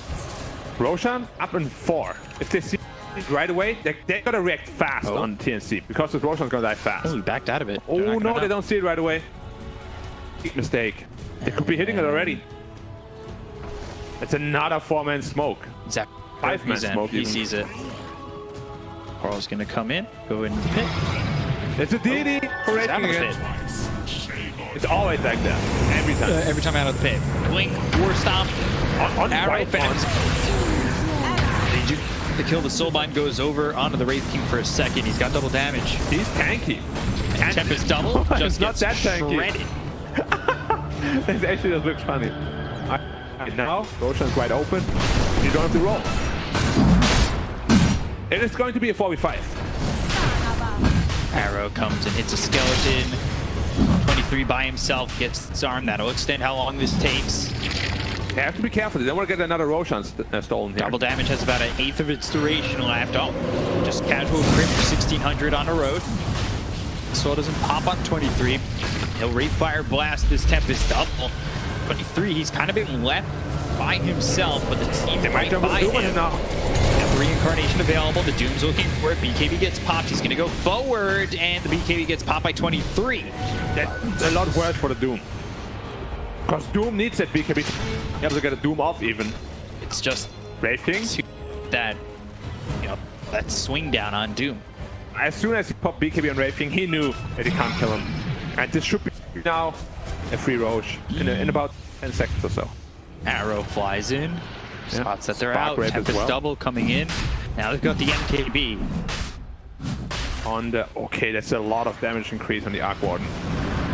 Tempest double getting skewered. A lot of attention being focused there. 10 seconds until back up. Roche just wondering why they haven't finished him off yet. Soulbind comes on one more time. They have to take everything right and now away. Oh my god. They're not going to go. Now they're going again. Roche sitting low, waiting for the opportunity. The Tempest was there. They've got the Rolling Thunder, but the Aegis is picked up by Carl. Rolling Thunder starting to break up this fight a little bit, but they'll get the kill onto the Tempest. Can he get out? Swashbuckle. Cliff. Fires that cookie. The Skewer stops his TP. Bach, he'll die again. He got the shard though. Does pick up the shard. Did he get cheese? No, that's an Aegis cheese. has Aegis cheese. He got the shard. Which is going to who? Grimstroke? Perhaps? I mean, maybe Arc Warden to push them out of the bubble? Does it still do that? Yeah. For the magic resist, slowest enemies. I don't know if it's that good. Grimstrokes is good. Can this like an RP or something? So who took it? Still in base. I think they're gonna leave it for not the Mirana. Are they gonna leave it for the Pangolier? Yeah. For roll up? Potentially. I guess that's a good one. Or just leave it. Use it at all? And no one uses it. Because of course we all know it increases your net worth, your buyback cost goes up by like 50.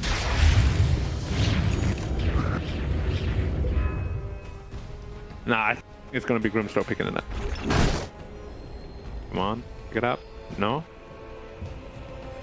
I mean, yeah, you pinged it out. Pick it up and use it.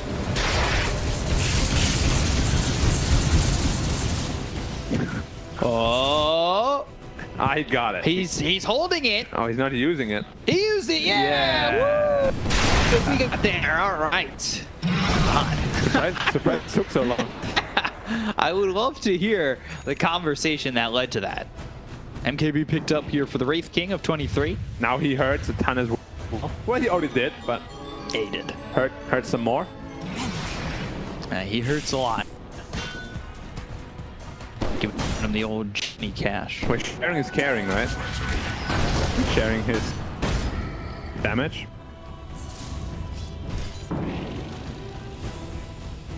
So, is he gonna do gem technique? He's gonna be up here for the Grimstroke. He didn't do the gem technique. Oh, he's gonna be. He buys out. Oh boy. Carl spotted him. Boomy now needs to get out of here. He needs to make it out. If he doesn't, then... Inks well. Oh, he got him! What did it spell? So he's able to run. Wow. He's got the stun. No TP. Boomy run! The creeps are like... There's the Euros. And they got him. Hey, he's not gonna have buyback out there because he just bought out on X. 50 seconds though. Aquan should be able to hold that. No problem. About Edict's explosions picked up for Shrek. And that goes through the Arc Warden bubble. And that's 80. Or 70 per second. Disarmed this Wraith King. Alright, now look at the Edict go. Score again. So easy to kill his Tempest. Now Edict. Someone. And Tim's very dead. as he gets hit by that shockwave. And they have no way to deter this Wraith King from hitting the reds. Yeah, so they're going to give themselves at least a sec, come down bottom, 6 seconds left on the Grimstroke. They don't know he's got Axe yet. They'll move forward onto the Tempest double, Rolling Thunder comes in. They're going to buy back here on the Tim. They'll look over as Armel moves in, but doesn't get the Doom off. Pops the BKB. They're trying to get the first life out of his hands to start. So now they've got themselves this Dark Portrait, but it's already taken care of. They got the Doom onto the Wraith King. Do they have the damage coming in from the Arc Warden? Fire Snap Cookies, give him the cheese. It's in his backpack for now, and the Doom defers the push. It doesn't lead to TNC taking or winning a fight. Yeah, that's usually what we see. Like, either you doom someone else or you wait for the second life of the Wraith to doom him. But as you said, they have just no way of sticking on top of him. He walks out, his ult is back up in 5 seconds, and now they're like, alright, what do you have now to defend? Nothing. Yeah, Doom on cooldown for They still have Aegis also. But just blinks in. The overwhelming blink. Carl with an overwhelming blink to slow them down. Gotta relax. Might be in too deep, but he does have an Aegis to work with. Nice to avoid the arrow. Swashbuckle slowed up. Now they've got the blink as well as the Boomer Stomp. Can they even get the first life out of his hands? Cuckoo ends up missing the blink as well as the skewer, but they've taken themselves the melee racks over the bottom lane. Stroke Fate comes in. Carl getting low. They land the stun on a bot. He ends up dead once again. They've got themselves the Aegis out of hands. A little Shrek taking the Tempest double with the arrow flying in, but that's not going to hit anybody on the side of T1. Overwhelming blink away. 23 with the flicker. With that Phantom's Embrace, the blink forward, Rolling Thunder coming through, landing onto 4. Bach needs to be careful. He just bought back. And 23 trying to sniff him out. And he might still. The creeps sniffed him out. Getting caught here by the creeps. 23. Phantom's Embrace might be what keeps him alive. Flicker to avoid the arrow. Does just make an escape. They've got the Swift Blink now in the Arc Warding. Gabby's Tempest double up top. Looking to break through this back door and take a top tier 2, but they are still down 2 sets of racks. Dire's top tower has I guess we were right with our analysis of the game state. Just sit in base, wait until it happens. Every time. Every Arc Warden game. Yeah. At this point, it's kind of a tradition, right, with the hero? Both seasons too. Yeah. All regions, too.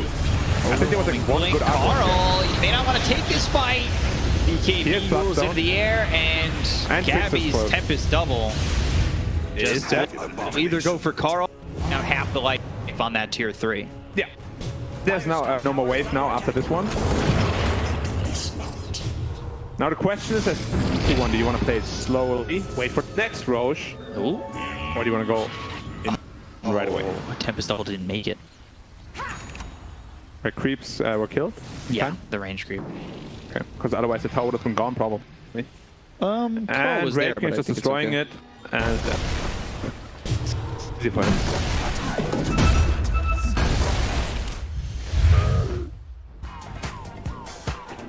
So easy for him. Fusel hasn't really felt like it's done anything for... Yeah, the first fight with the Fusel, he got that weird roll where he just bounced back, and in the second time, he just missed the swashbuckle completely, I believe, right? A timeless relic now for the Leshrac. That's a lot of TNC haven't even gotten their first tier 4 item. And they can't go out of base, and the clones can't collect them. That's actually a big problem. But there's a lot of power spikes now with neutral items on And they're T1. all here top, ready to go. Yep. This time no Aegis, so if they can get a Doom on the left track, potentially they can kill him, but he has buyback. This Wraith King. An arrow to the knee. Forward. Don't care about arrow to the knee. Swashbuckle once again. They've got the dome. Now overwhelming blink, Soulbind, Duke coming out. That's going to be onto 2. It's onto the Enchantress as well as Cuckoo. They're going to try and dive in, but Armel taking a lot of damage over 23. Right foot is coming. They've got the Fire Snap Cookie, but they look over at Cuckoo. They get the kill onto the Magnets. Up in the air is this Wraith King. Carl got that BKB, and the Doom is not going to be enough to kill the Enchantress. They find themselves on Bach. They get the kill on the Tims, and they're going to take out 3. Looking over at the Tempest double. 23 just going in hard on Gabby. Wraith King action. Thousand deep. Armel stunned up. Carl going in with the overwhelming blink. Armel can stop back. 23 is even going to lose his life. Oh, wow. Triple kill here for 23. The life is ridiculous coming out from him. Every time he hits, he heals like 400. And this should be the game. Maybe they can do like some miracle defense. I call it miracle defense because he did that. Miracle did it all by himself. True, but they're just not getting 23 at all. Yeah, hold it for now.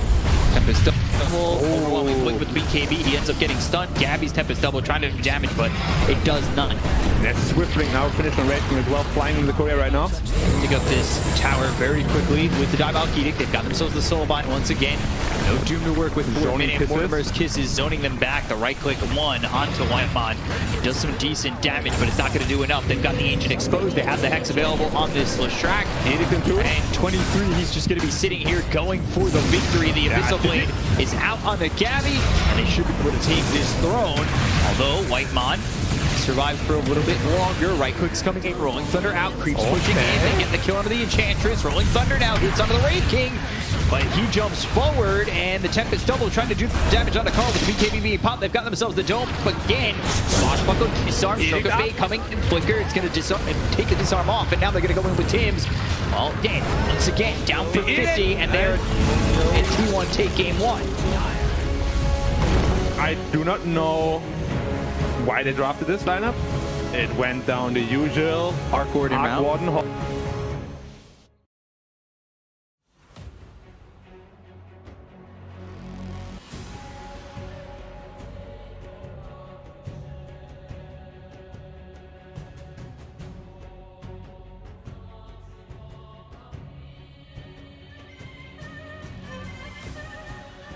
Mark beats. Mark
beats.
Mark beats.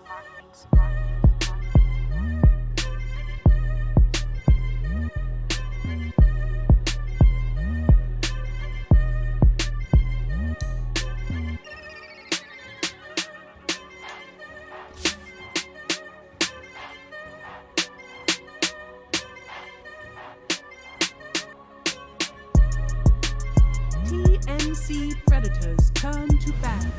You were getting into the fight. No, you were in the one feeding. So you're obviously not It's a all problem. about the KDA at the end of the day. I don't know. I'm sitting on some comfortable 60% with Arc, but the hero is garbage. Just plain and simple. This patch, not up to him because for a few patches already. Yeah, you can make him work, but it's just so difficult. Black said that the era of the 1v5 carry is over. Yeah. Radiant team Tricore lineups, everyone wants to be a scale. team pick.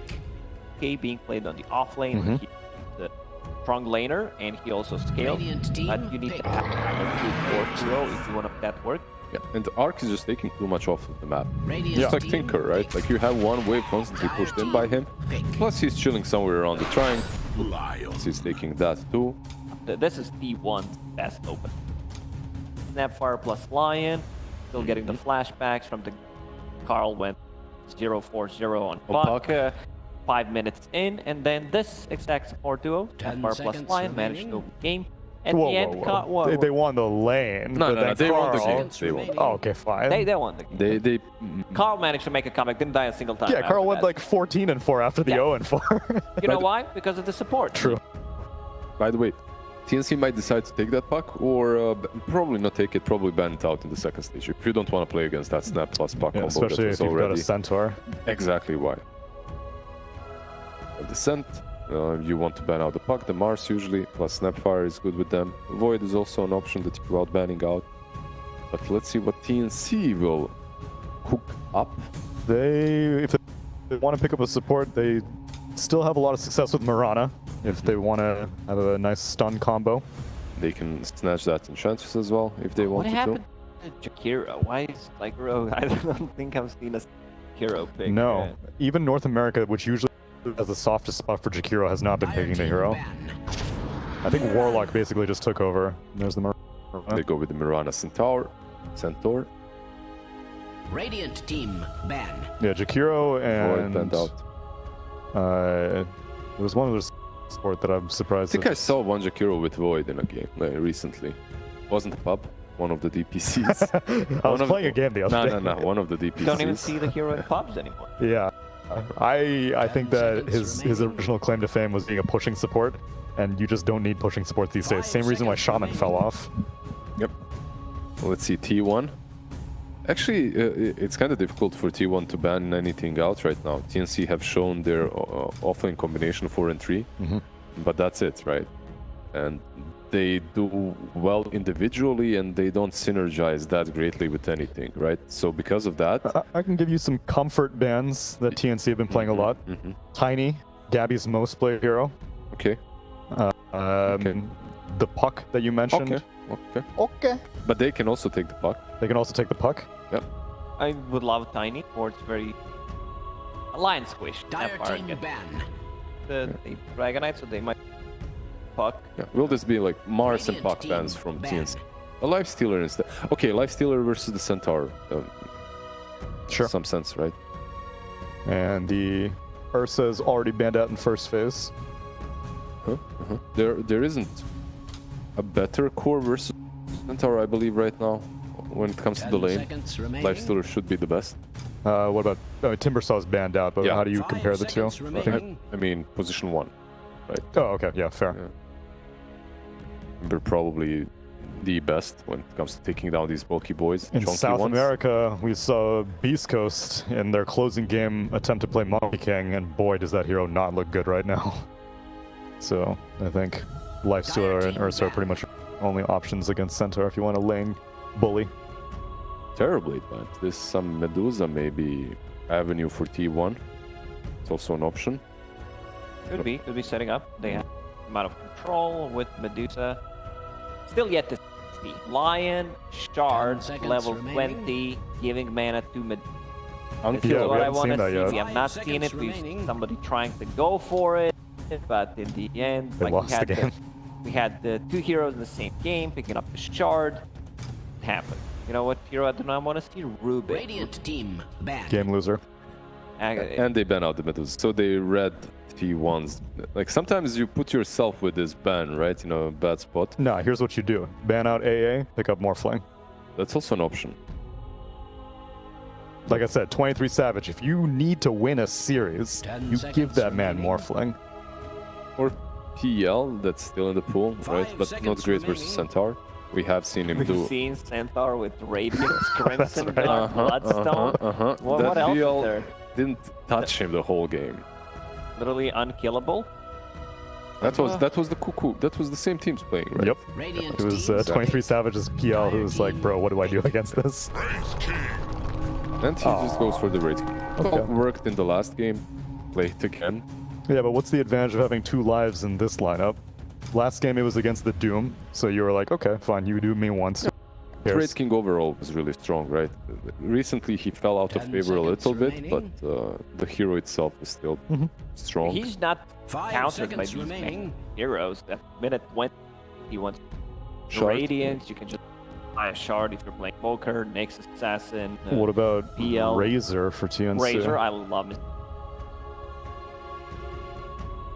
Cookie, but Edge the actually. Yeah, That would be Razors sounds like a game winner. A lot of the situations, some of the past few weeks, strong at start, always stays on top of the network. Leaves different item builds, and he scales well. Like he actually scales well. His shard is also not as bad as people.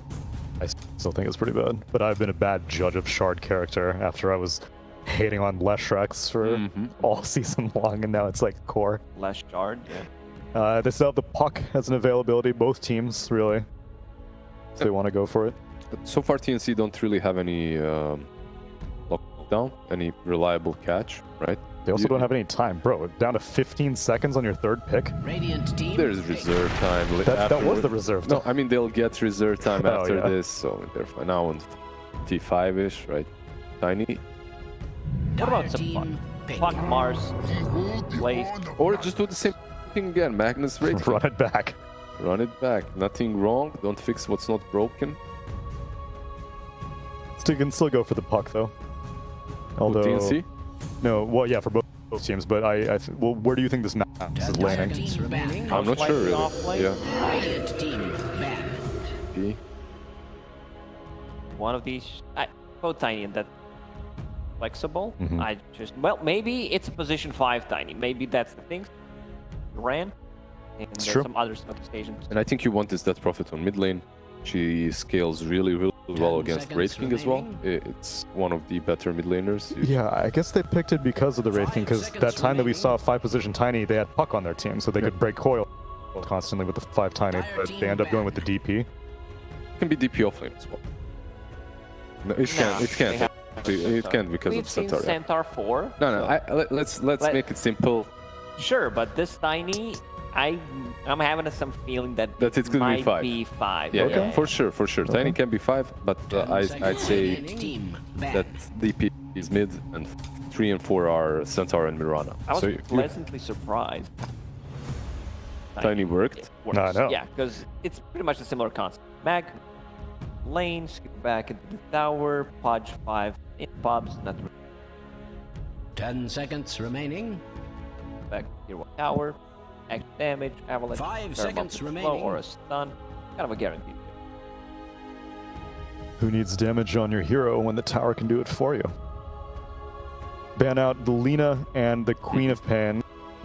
Are these tough matchups for a Death Prophet? Lina definitely. Okay. Queen of Pain as well can be a bit problematic, but Lina is one of those that's just Death Queen of Prophet. Pain just We never see it. at all.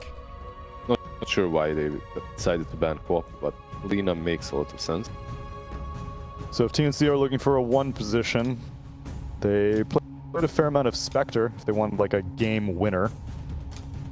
Maybe more Tiny. 10 seconds Because they don't know the matchups. Both teams open. 5 seconds That remaining. Prophet can't 5, can't be mid. Tiny 1, can't. Centaur can be 3 or 4. Yeah, it's very flexible. But I think you need win condition on TNC. You'll go for your carry pick here. Radiant team. Razor still available also. Razor, Luna. Win condition Luna, not the win condition that I've seen. That's a lose most condition. Of the games. Hero carry to carry matchup. The sweetest will be 5 DP or 5 tiny. 5 tiny. 10 seconds remaining. I think it's 5 tiny as well. That Prophet just works much better versus Raid King as a core than the tiny does. Still want mag offlane on T1? Yeah. Mid hero. What about some good old Invoker? Mid lane, you have an Empower, you have Alacrity. You don't necessarily put all the eggs in one basket, because scale, mag is more utility, auras from the offlane. Invoker, but potentially Spirit Vessel carrier, Witchblade carrier, Hand of Midas and Travel carrier. We've seen some different builds on Invoker. Other than that, all the spirits are still in the pool, and Puck is still in the pool. You can go for either one of those. What about some good old Viper? Versus all of them, that Prophet does well. Yeah, Viper, an option. He's the toxicity. These two teams are way too wholesome. They go with the bad. What? Oh. And Okay. not the greatest versus that Prophet as well, I think, right? Because of the Siphon and the moment he was changed. Did they think it was tiny mid? Why would they go for... No. I think they did realize that that Prophet. They just wanted to have some more extra catch, initiation ability. Decent versus Luna. I think they had... Can't stampede out of this though. That's the...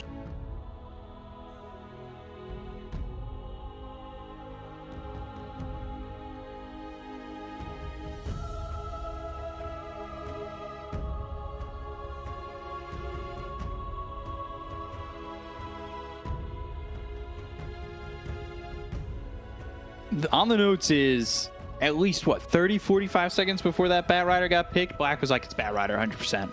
And then it got picked, and I heard the loudest scream I think I've ever heard of just excitement in my life. Right? Yeah. Might have to. I went something like, yeah! It was exactly that. All right. We're good. I mean, Then you you know said- already me, I'm always going T1, regardless of what they have. But I do think this Bad Rider, it might not be the easiest lane, but they have like no save whatsoever on the side of TNC. So if you ever get a lasso into like a Magnus, you know, like you all have to scramble up, like, oh my god, help him! You get RP on the back line. Could work out. I'll go T1 this time, I think.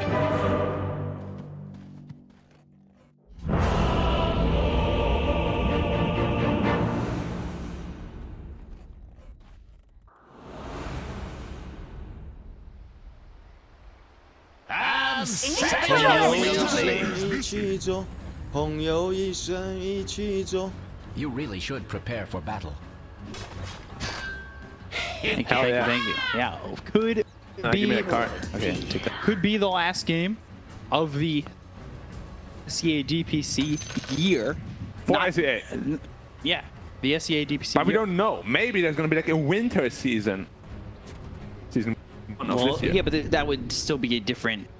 Still year. the same year though. No, but like, well, I guess this year started in January, so this was the 2021 season. But the next year would be the 2021-22 season. Does it then mean that you can't even have a season in this year? Because then it would not be next year. No, you can. You can? It's like in sports when they start on the, October of I know nothing. one I year. spent 20 years of my life in Dota. 30 seconds to battle. Sorry. No, Hello? I'm good. I'm not. Thank you. Chat, you can do that though.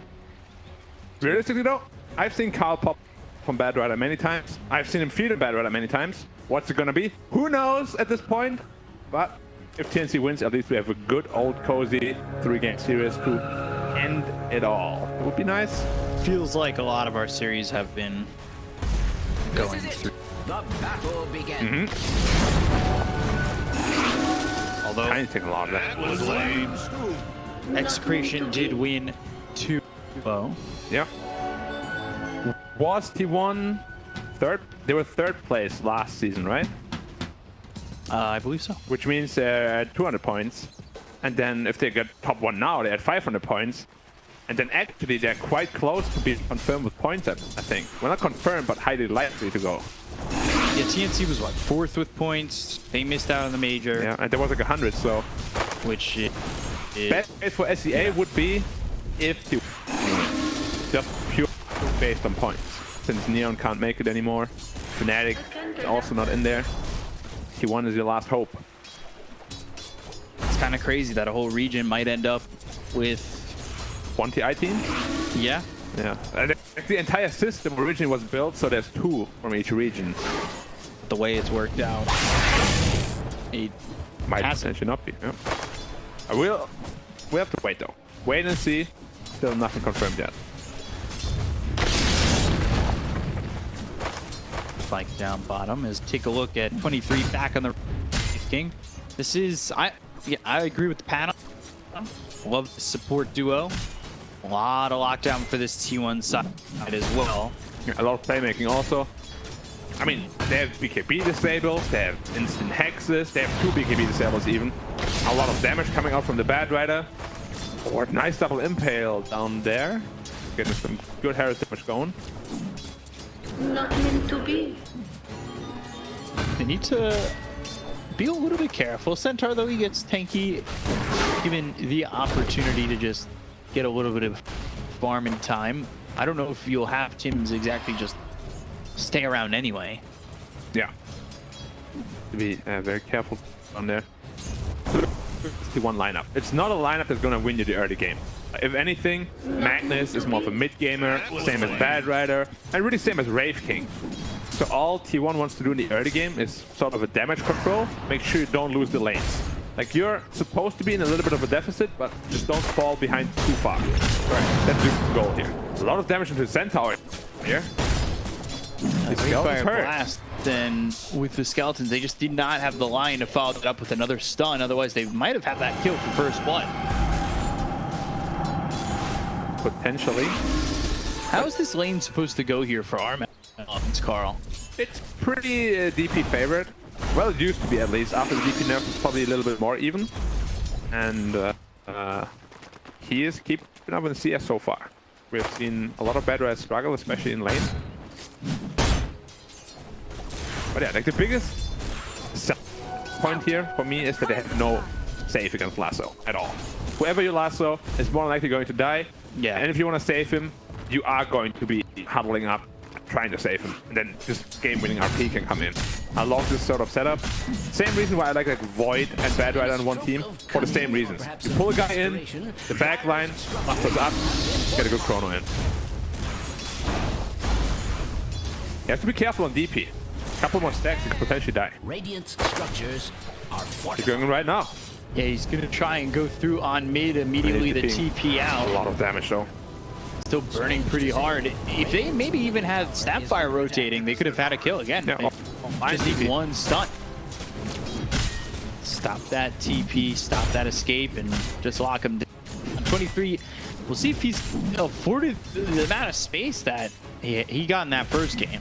It's going to be hard to replicate a similar performance. Or you're back, Boomy. A lot of damage from the low share. Shockwave pulls him back, right clicks in, but he's far away from the Radiant side as he turns that corner. They've been pretty successful with +5 Tiny, but it's not a lane that can really stop from farming at all. He has too much base damage. And the DP has to be careful. You only start with 1 TP now.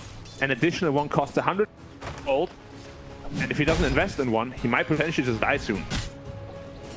Hey, you step up onto the high ground to get too many stacks that sticky napalm, you're asking for a lot of trouble.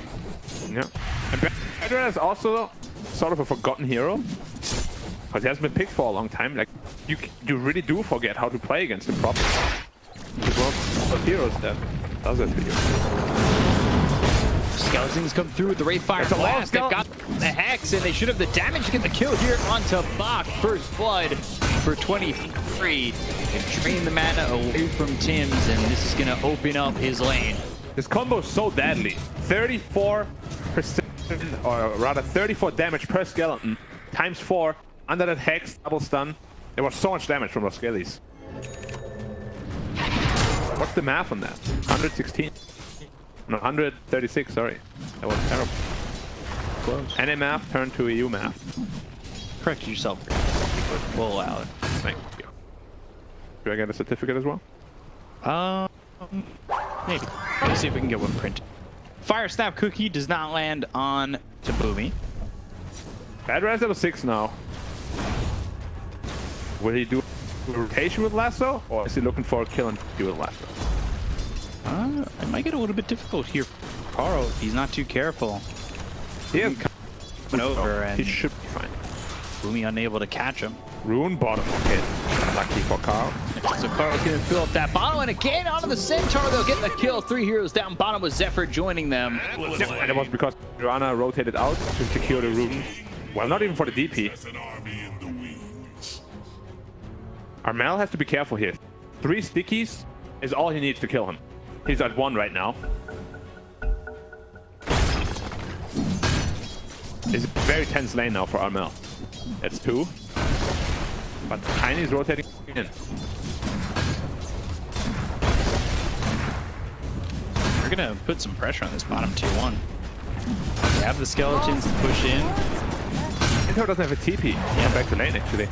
Have the little shredder. They'll have the right click damage coming out from 23. They have enough to tank all this, and now Centaur finally he's gonna try and TP and make something happen. Avalanche comes out, arrow. Not going to land, and when the Earth Spike toss, Hoof Stomp should be the follow-up. Fire Snap Cookie, they've got the stun on the 2. Right click for this Wraith King, just enough damage to get the kill there on the Walk-On, but it's a lot of commitment just for his support. Makes you wonder if he would have lived if he used his Fairy Fire or not. That was a tough decision either way. Yeah, and making stack once more for the Wraith King here. We still have yet to see a Lasso, or a DP rotation even. He could be rotating to the side lane as a smoke up. Are they looking for the Bad Rider here? They are. It's really a game-winning kill. This kind of thing. What a game-winning, but important. Avalanche coming in. They've used the Exorcism. Carl trying to find a way out. High ground avoids the arrow, but that's a kill, and Tim's gets credit for it. 3 heroes coming over mid, and there's no help for him either. It's a very important kill, because Bad Rider is a hero that can take over games when there's no save. They just shut him down a little bit. Radiant's top tower is under attack. See where he wants to TP next. Is he going back middle? And Walk once more dying. Yeah. They're just leaving him down here to eat. To eat crow. Eat crow, yeah. That's the tower gone as well. 23 Savage. We said it's hard to replicate what he had last game. He's doing it. Ooh, Cliff Silk on Cuckoo, RP, and then the Shockwave. Cuckoo gonna try and run. Arrow coming in. That's not gonna land on a Cuckoo, but they've got 3 heroes toss, and now Cuckoo kind of in a really bad spot. He used RP, and it was Radiant's top tower is under attack. nothing really. He tried to save some time, or buy some time for his team rather. And it was also the least damaging Eclipse I've ever seen. It's only level 2 in the team. Did absolutely nothing basically. Yeah. Carl now rotating bottom. Under attack. Potentially just looking for some stacks to steal. Block might be dead. Oh my god, they're hating so much. He's level 5 only. Oh, Spike, little shredder. Now they've got the Wraith Blast. They've got the Fire Snap Cookie, the lockdown. He's picked up this Vanguard since the last time they tried to make this move, and it actually ends up costing him Zephyr. Oh, and they also expanded the Lasso and did not get the kill onto the Mirana. Good here for T1 using tower is under attack. quite a bit to not come away with anything. Yeah. 2 botch initiates. Wraith King still having a lot of life though. But so is Luna. Absolute free farm. He went full greed mode, 4 levels in glaive. Farming away with his mom. That being said though, matchup isn't the greatest. They have 2 BKB piercing abilities, which is a nightmare for Lunas. RP this time around. 3 stacks, hoof stomp out, but they've got the Hex, they have the lockdown, and Bach is dead once more. What's another 4th death? No. It's the second rough game in a row he's having. First game on a Pango. Yeah, I mean, that start was tough, and then he got like, he limped to a diffusal blade and really didn't do anything. And we said, like, early on, you are expecting a disadvantage from T1. Like, I wouldn't be surprised if it's like 2 or 3k in favor of TNC. I mean, at 15. That's what T1 wants. What TNC wants is they want to be up like 5, 6, 7k. Yeah. Potentially. Go for that early Roshan, make Luna become super fat. Because in these mid-late game fights, you're gonna be in trouble. They have so many BKB personal abilities. Right now, just a 1 lead. Carl going boots to travel. So we're not going to see that blink initiation from him just yet. Armel making his way down to the tower. It's about time they get T1 tower exit. Glyph not available for the Radiant. Yeah, I don't think they're going to try and defend this either. Yep, should just be gone too much. Got Wraith King farming the triangle. He's going to finish off that armlet in a second. Quite a bit slower than last game, which is surprising. He used Avalanche out, and now the toss up in the air. The arrow lands onto the Lion. They've got the lasso onto the Mirana. Little shredder. Fire snap could damage, but the loosened beam, not the finished blow they wanted. Armel from the sideline. On the Lion, Armel coming over. However, it's not getting anything. Maybe they could transition this into a shot of the tier 1 mid, but they've already lost 1. And they have Kisses and Finger available now. There's a lot of potential damage coming out from them. DP keeping top. Has no exorcism. Wants to spend her time farming now to get up to the dual scepter. So they have a setup for the Mirana as well.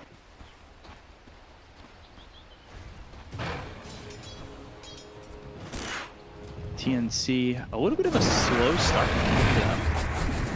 A little bit, but they're still doing what they need to do. It's just the question will just be in the game, is it enough? Is what they have done enough? At the mid game, will they be fighting harder? Will they be fighting stronger? Will they be fighting any faster? That's another big stack now. Empower cast only level 3, so it's not maximum efficiency. But look at the movement of the 2 supports. They're just securing both of the high grounds, making sure they can't smoke in onto the Wraith King. Yeah, we have to be a bit careful. You don't want to have an accidental death here. Radiant's middle tower is under attack. If you were to have an accidental death, I don't think that's why he skilled it, but all over the floor, would have been funny. He'd be okay. Yeah, and the enemy team wouldn't know about it. They're smoking in on top of him right now, though. If he can pop it on Boomy by himself, that would be massive. And he does. Avalanche and the toss. The carting out.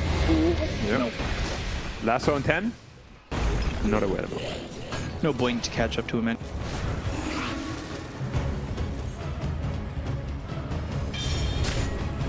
This doesn't feel like enough just yet from TNC. The Luna is getting very fat, though. At least. So is Wraith King. The one who's really struggling a lot is Bok, I'd say. Usually we see Centaur at like 5.5k net worth or so at this point, if not even higher. Smoke used, wrapping around towards mid. Carl would be a big kill once more. They're going at him. And the wow, they made him. They actually didn't get it. Fire snap could be stamped. Use the ends up dead. They've got the glyph. They want to take this tower with the exorcism. They have RP. They tip Boomy, they tip Bach, and thinking about the RP. Mortimer's kisses, those are thrown forward. Gabby's taking a lot of damage. Yeah, he's taking a lot of damage. They're spike out. They've got the RP. That's committed on Armel. The Eclipse comes down there looking for the arrow. They get the kill on a Carl. They'll end up taking out Armel. It's a trade. Blue tossing up this line into the air. Whitemon falls, and they do end up with a little bit of a victory there. There was a 4v5 though. Keep that in mind. Wraith King was farming away at top lane, and his strong timing is still going to be this Radiant. Like, with the arm that he can fight, but he still doesn't want to. especially now without his incarnation. Walk again. He doesn't have stampede. No, he doesn't. Bach. There's also thing in. Yeah, they want to just go for it. They've got the skewer. He goes the other way, and now they should be able to get this kill, and they will. No situation. Okay. Poor guy, man. I'm sure we're seeing a lot of box right now in chat. Top tower is under attack. Alright, that was lame. That's it for my game. Being as lame as you can every time. At some point, it will be funny. 100% of the time, it works every time. Yep. Tiny almost with this blink dagger. You've got. Radiant's bottom tower is. I think Lion wanting a blink dagger next. Every Yule Scepter to set up a potential arrow here. Blinks that like coming out. Magnus, Bat Rider, Lion. Yeah, Rave King potentially. Cause for celebration? Thank you, my beauties. Luna though, still comfortably sitting at the top of net worth. That is the one saving grace here. Avalanche toss, Zephyr, Starstorm, and the right clicks. Oh! Still gonna die there. If there was a hit, maybe he'll live.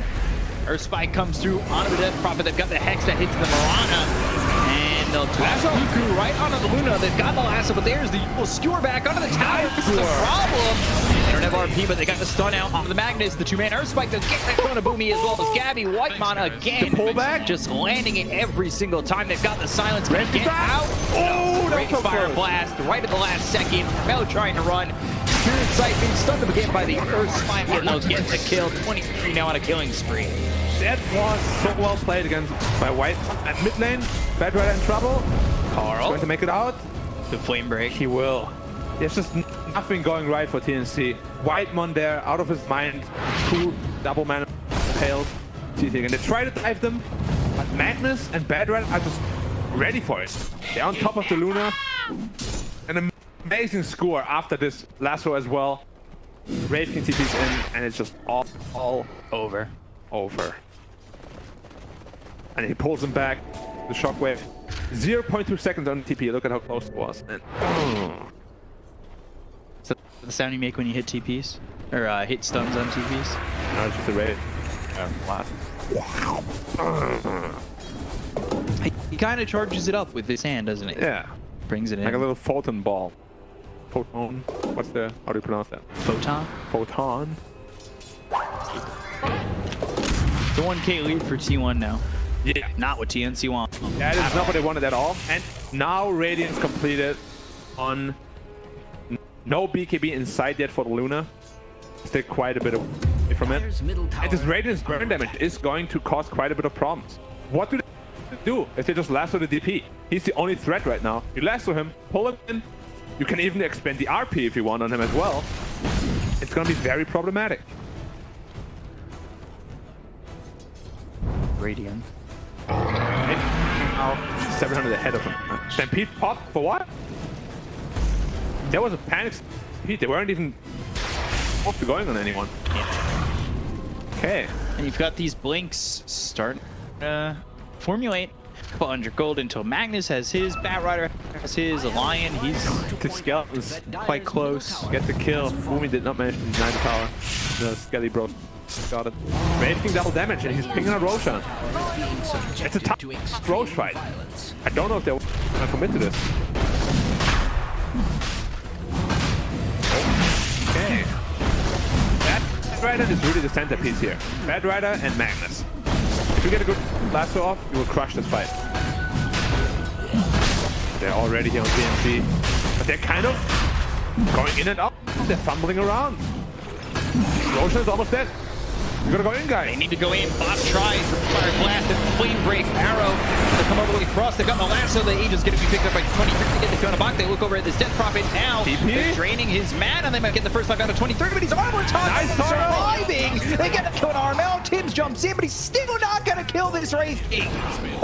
23. He has reincarnation anyway. Fully commit on him. He has reincarnation as Aegis. Wow. If you kill him once, then what's gonna change? Nothing. Absolutely nothing. Yeah, he has 3 lives. Literally. Bok was close to stealing the Roshan. I actually can't believe he just got the Roshan for free. Luna just doesn't feel comfortable fighting at all without that BKB. So Luna kind of feels similar to the arc word in the last game. Yeah, it's just, but they picked it into it again. Yeah.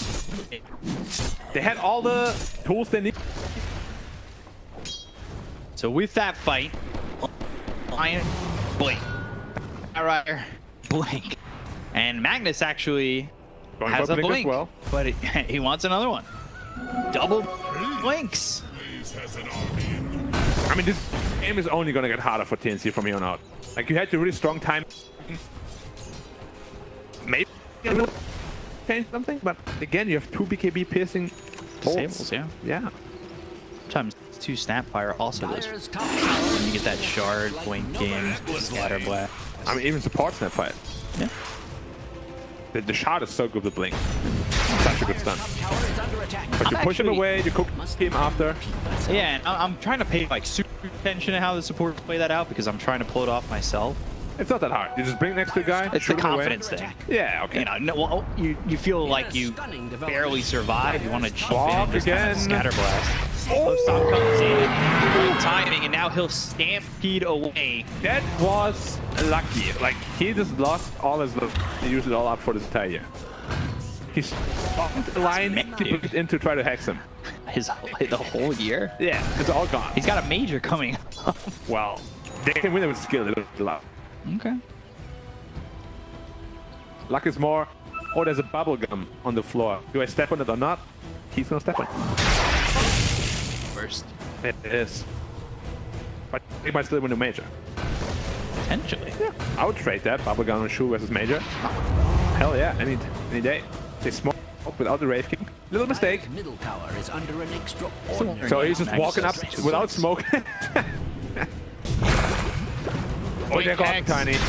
Still on him.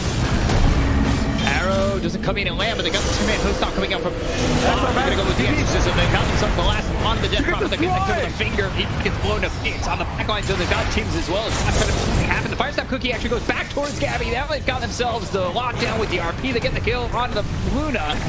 3 heroes with the buyback being used by me. They'll take out teams. They'll look over at Bach. The Avalanche lands. The last Snapfire isn't even going to be needed as 23. He's got a double kill. And that is a full team wipe here for T1. Did you see that DP damage? One right click of Wraith King took away 60%. And then he was fingered and he was dead. I mean, what's your game plan now, TNC? Like, you were supposed to be ahead 6k now, not behind. What is left for you to do there? Oh, Boomy is in trouble as well. Back. Oh my god, he's gonna get a lot of stickies on him. That Cobalt wanting to get involved. He needs to toss him away, but he can't. 4 stacks. Oh, he's burning. 5 stacks. And dead. Oh, he stole it on. Marvel's here too. All right. Well, I'm not sure you want to be here if Wraith King gets on top. Lincoln 2. Who up as well? That was a dieback, by the way. It was. Not the AK. Wraith King, what is he pulling in? Into with BKB. I like that. You really don't need more damage. Like, look at this DP, please. How he explodes. Blink, Hex, Tiny. Sure, Tiny dies, but the blink last on the DP is really the important factor of this fight. Look at it. Wraith King goes in and One click and the finger. Boom. Wow. In a stroke of cunning, or perhaps So much damage so quickly. And they just play this fight perfectly again. yeah. I mean, in China, against LGD in particular, Magnus is the first phase ban. Yeah. Because it is so potent. You can still buff up another hero with you, especially if it's offlane. tower has fallen. His Wraith King is hitting so much harder than he usually would. It's crazy to think that T1, after 3 matches, they were 1 and 2. And we kind of thought that they limped in, or limped out of the starting game. They had a 2-0 Blue, ended up going 1 and 6. They lost to Smart Omega and Boom. Boom being the team that gets relegated after today. Wait, they actually lost? Yeah, Boom ends up being relegated in that tiebreaker. And, you know, I don't know if this wasn't the T1 we were seeing in the beginning. No, but even last season, they started off in a similar phase. They're very cold at the beginning. The longer the season goes on, the better they become. Of course, then at the major, they fumbled a little bit. But this team just needs some time to warm up. I guess these 6 league formats are very good for them. 6 week formats, sorry. I still wouldn't mind if it was a double round robin. Hell yeah, I wouldn't mind either. Wraith King. Radiant's structures It's smoke action. Oh, the Luna is all by herself. Oh boy, Luna in trouble. Ray Fire Blast coming in. They've got the last, so they have the control. They need to try and stop this. They get to the back lines with the Avalanche as well as the toss. They're focusing this, of course, but they lose Gabby. So they're going to lose Gabby. It's traded for Zephyr. Whitemon on the run. He's got Earth Spike and that blink, so he's made the distance to try and save your Luna, which you accomplish. And you'll use Tim's, you use Exorcism, you use Stampede. This is not anything that's going to benefit TNC at all. Yeah. It's, you know, our job to be objective, but we also gotta be realistic. This game seems to be all but over at this point. Like, just purely based on the draft, there's not many comeback avenues here for TNC. Yeah. Luna just doesn't outscale Wraith King. You have no save at all against RP or Lasso. Maybe if they die Fountain, the silver lining, they feel themselves too much. I doubt it will happen because there's one on the line. I mean, this is a shot at the playoffs. Again, instead, for SCA region as a whole, this might be the most desirable outcome. To get 2 teams to the TI at least. And this is big for T1 if they win. They'll be talking about playoffs. Yeah. Game. Playoffs. Ooh. That arrow was just short. Alright. They're gonna stick together as 5 now. That's the only play they have. Yeah. Bad Rider. He picked up an Ether Lens. Invisibility. We can get a Philosopher's Stone. He's going super aggressive. Yule's flip break. They got the Mirana. And beside Mirana. How many stacks does he have? He's got more. Like, this Wraith King crit sound is actually so satisfying when you know he's gonna hit hard. The animation, too. When he jumps into it and just slams it down on you. Like, he's putting his body weight. Because that's not a sword. That's like a club. They've got the lasso coming out of the Luna once again. Yet, with the flame break on the wall. Nice RP from Cuckoo on 2. Boo-hoo for TNC because they lose 3. Yeah. A nice ha-ha-ha on the chat.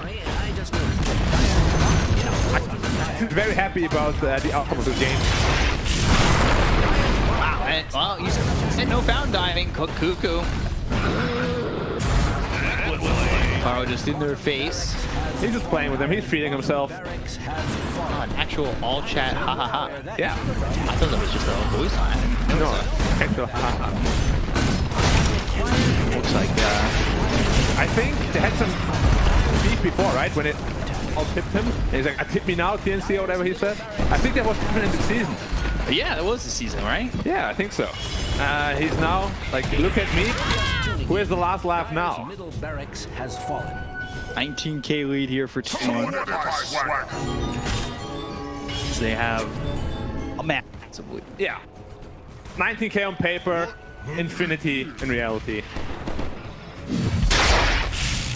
Giving the illusion rune to the Wraith King, of course. Got that armlet, got that radiance. Double trouble.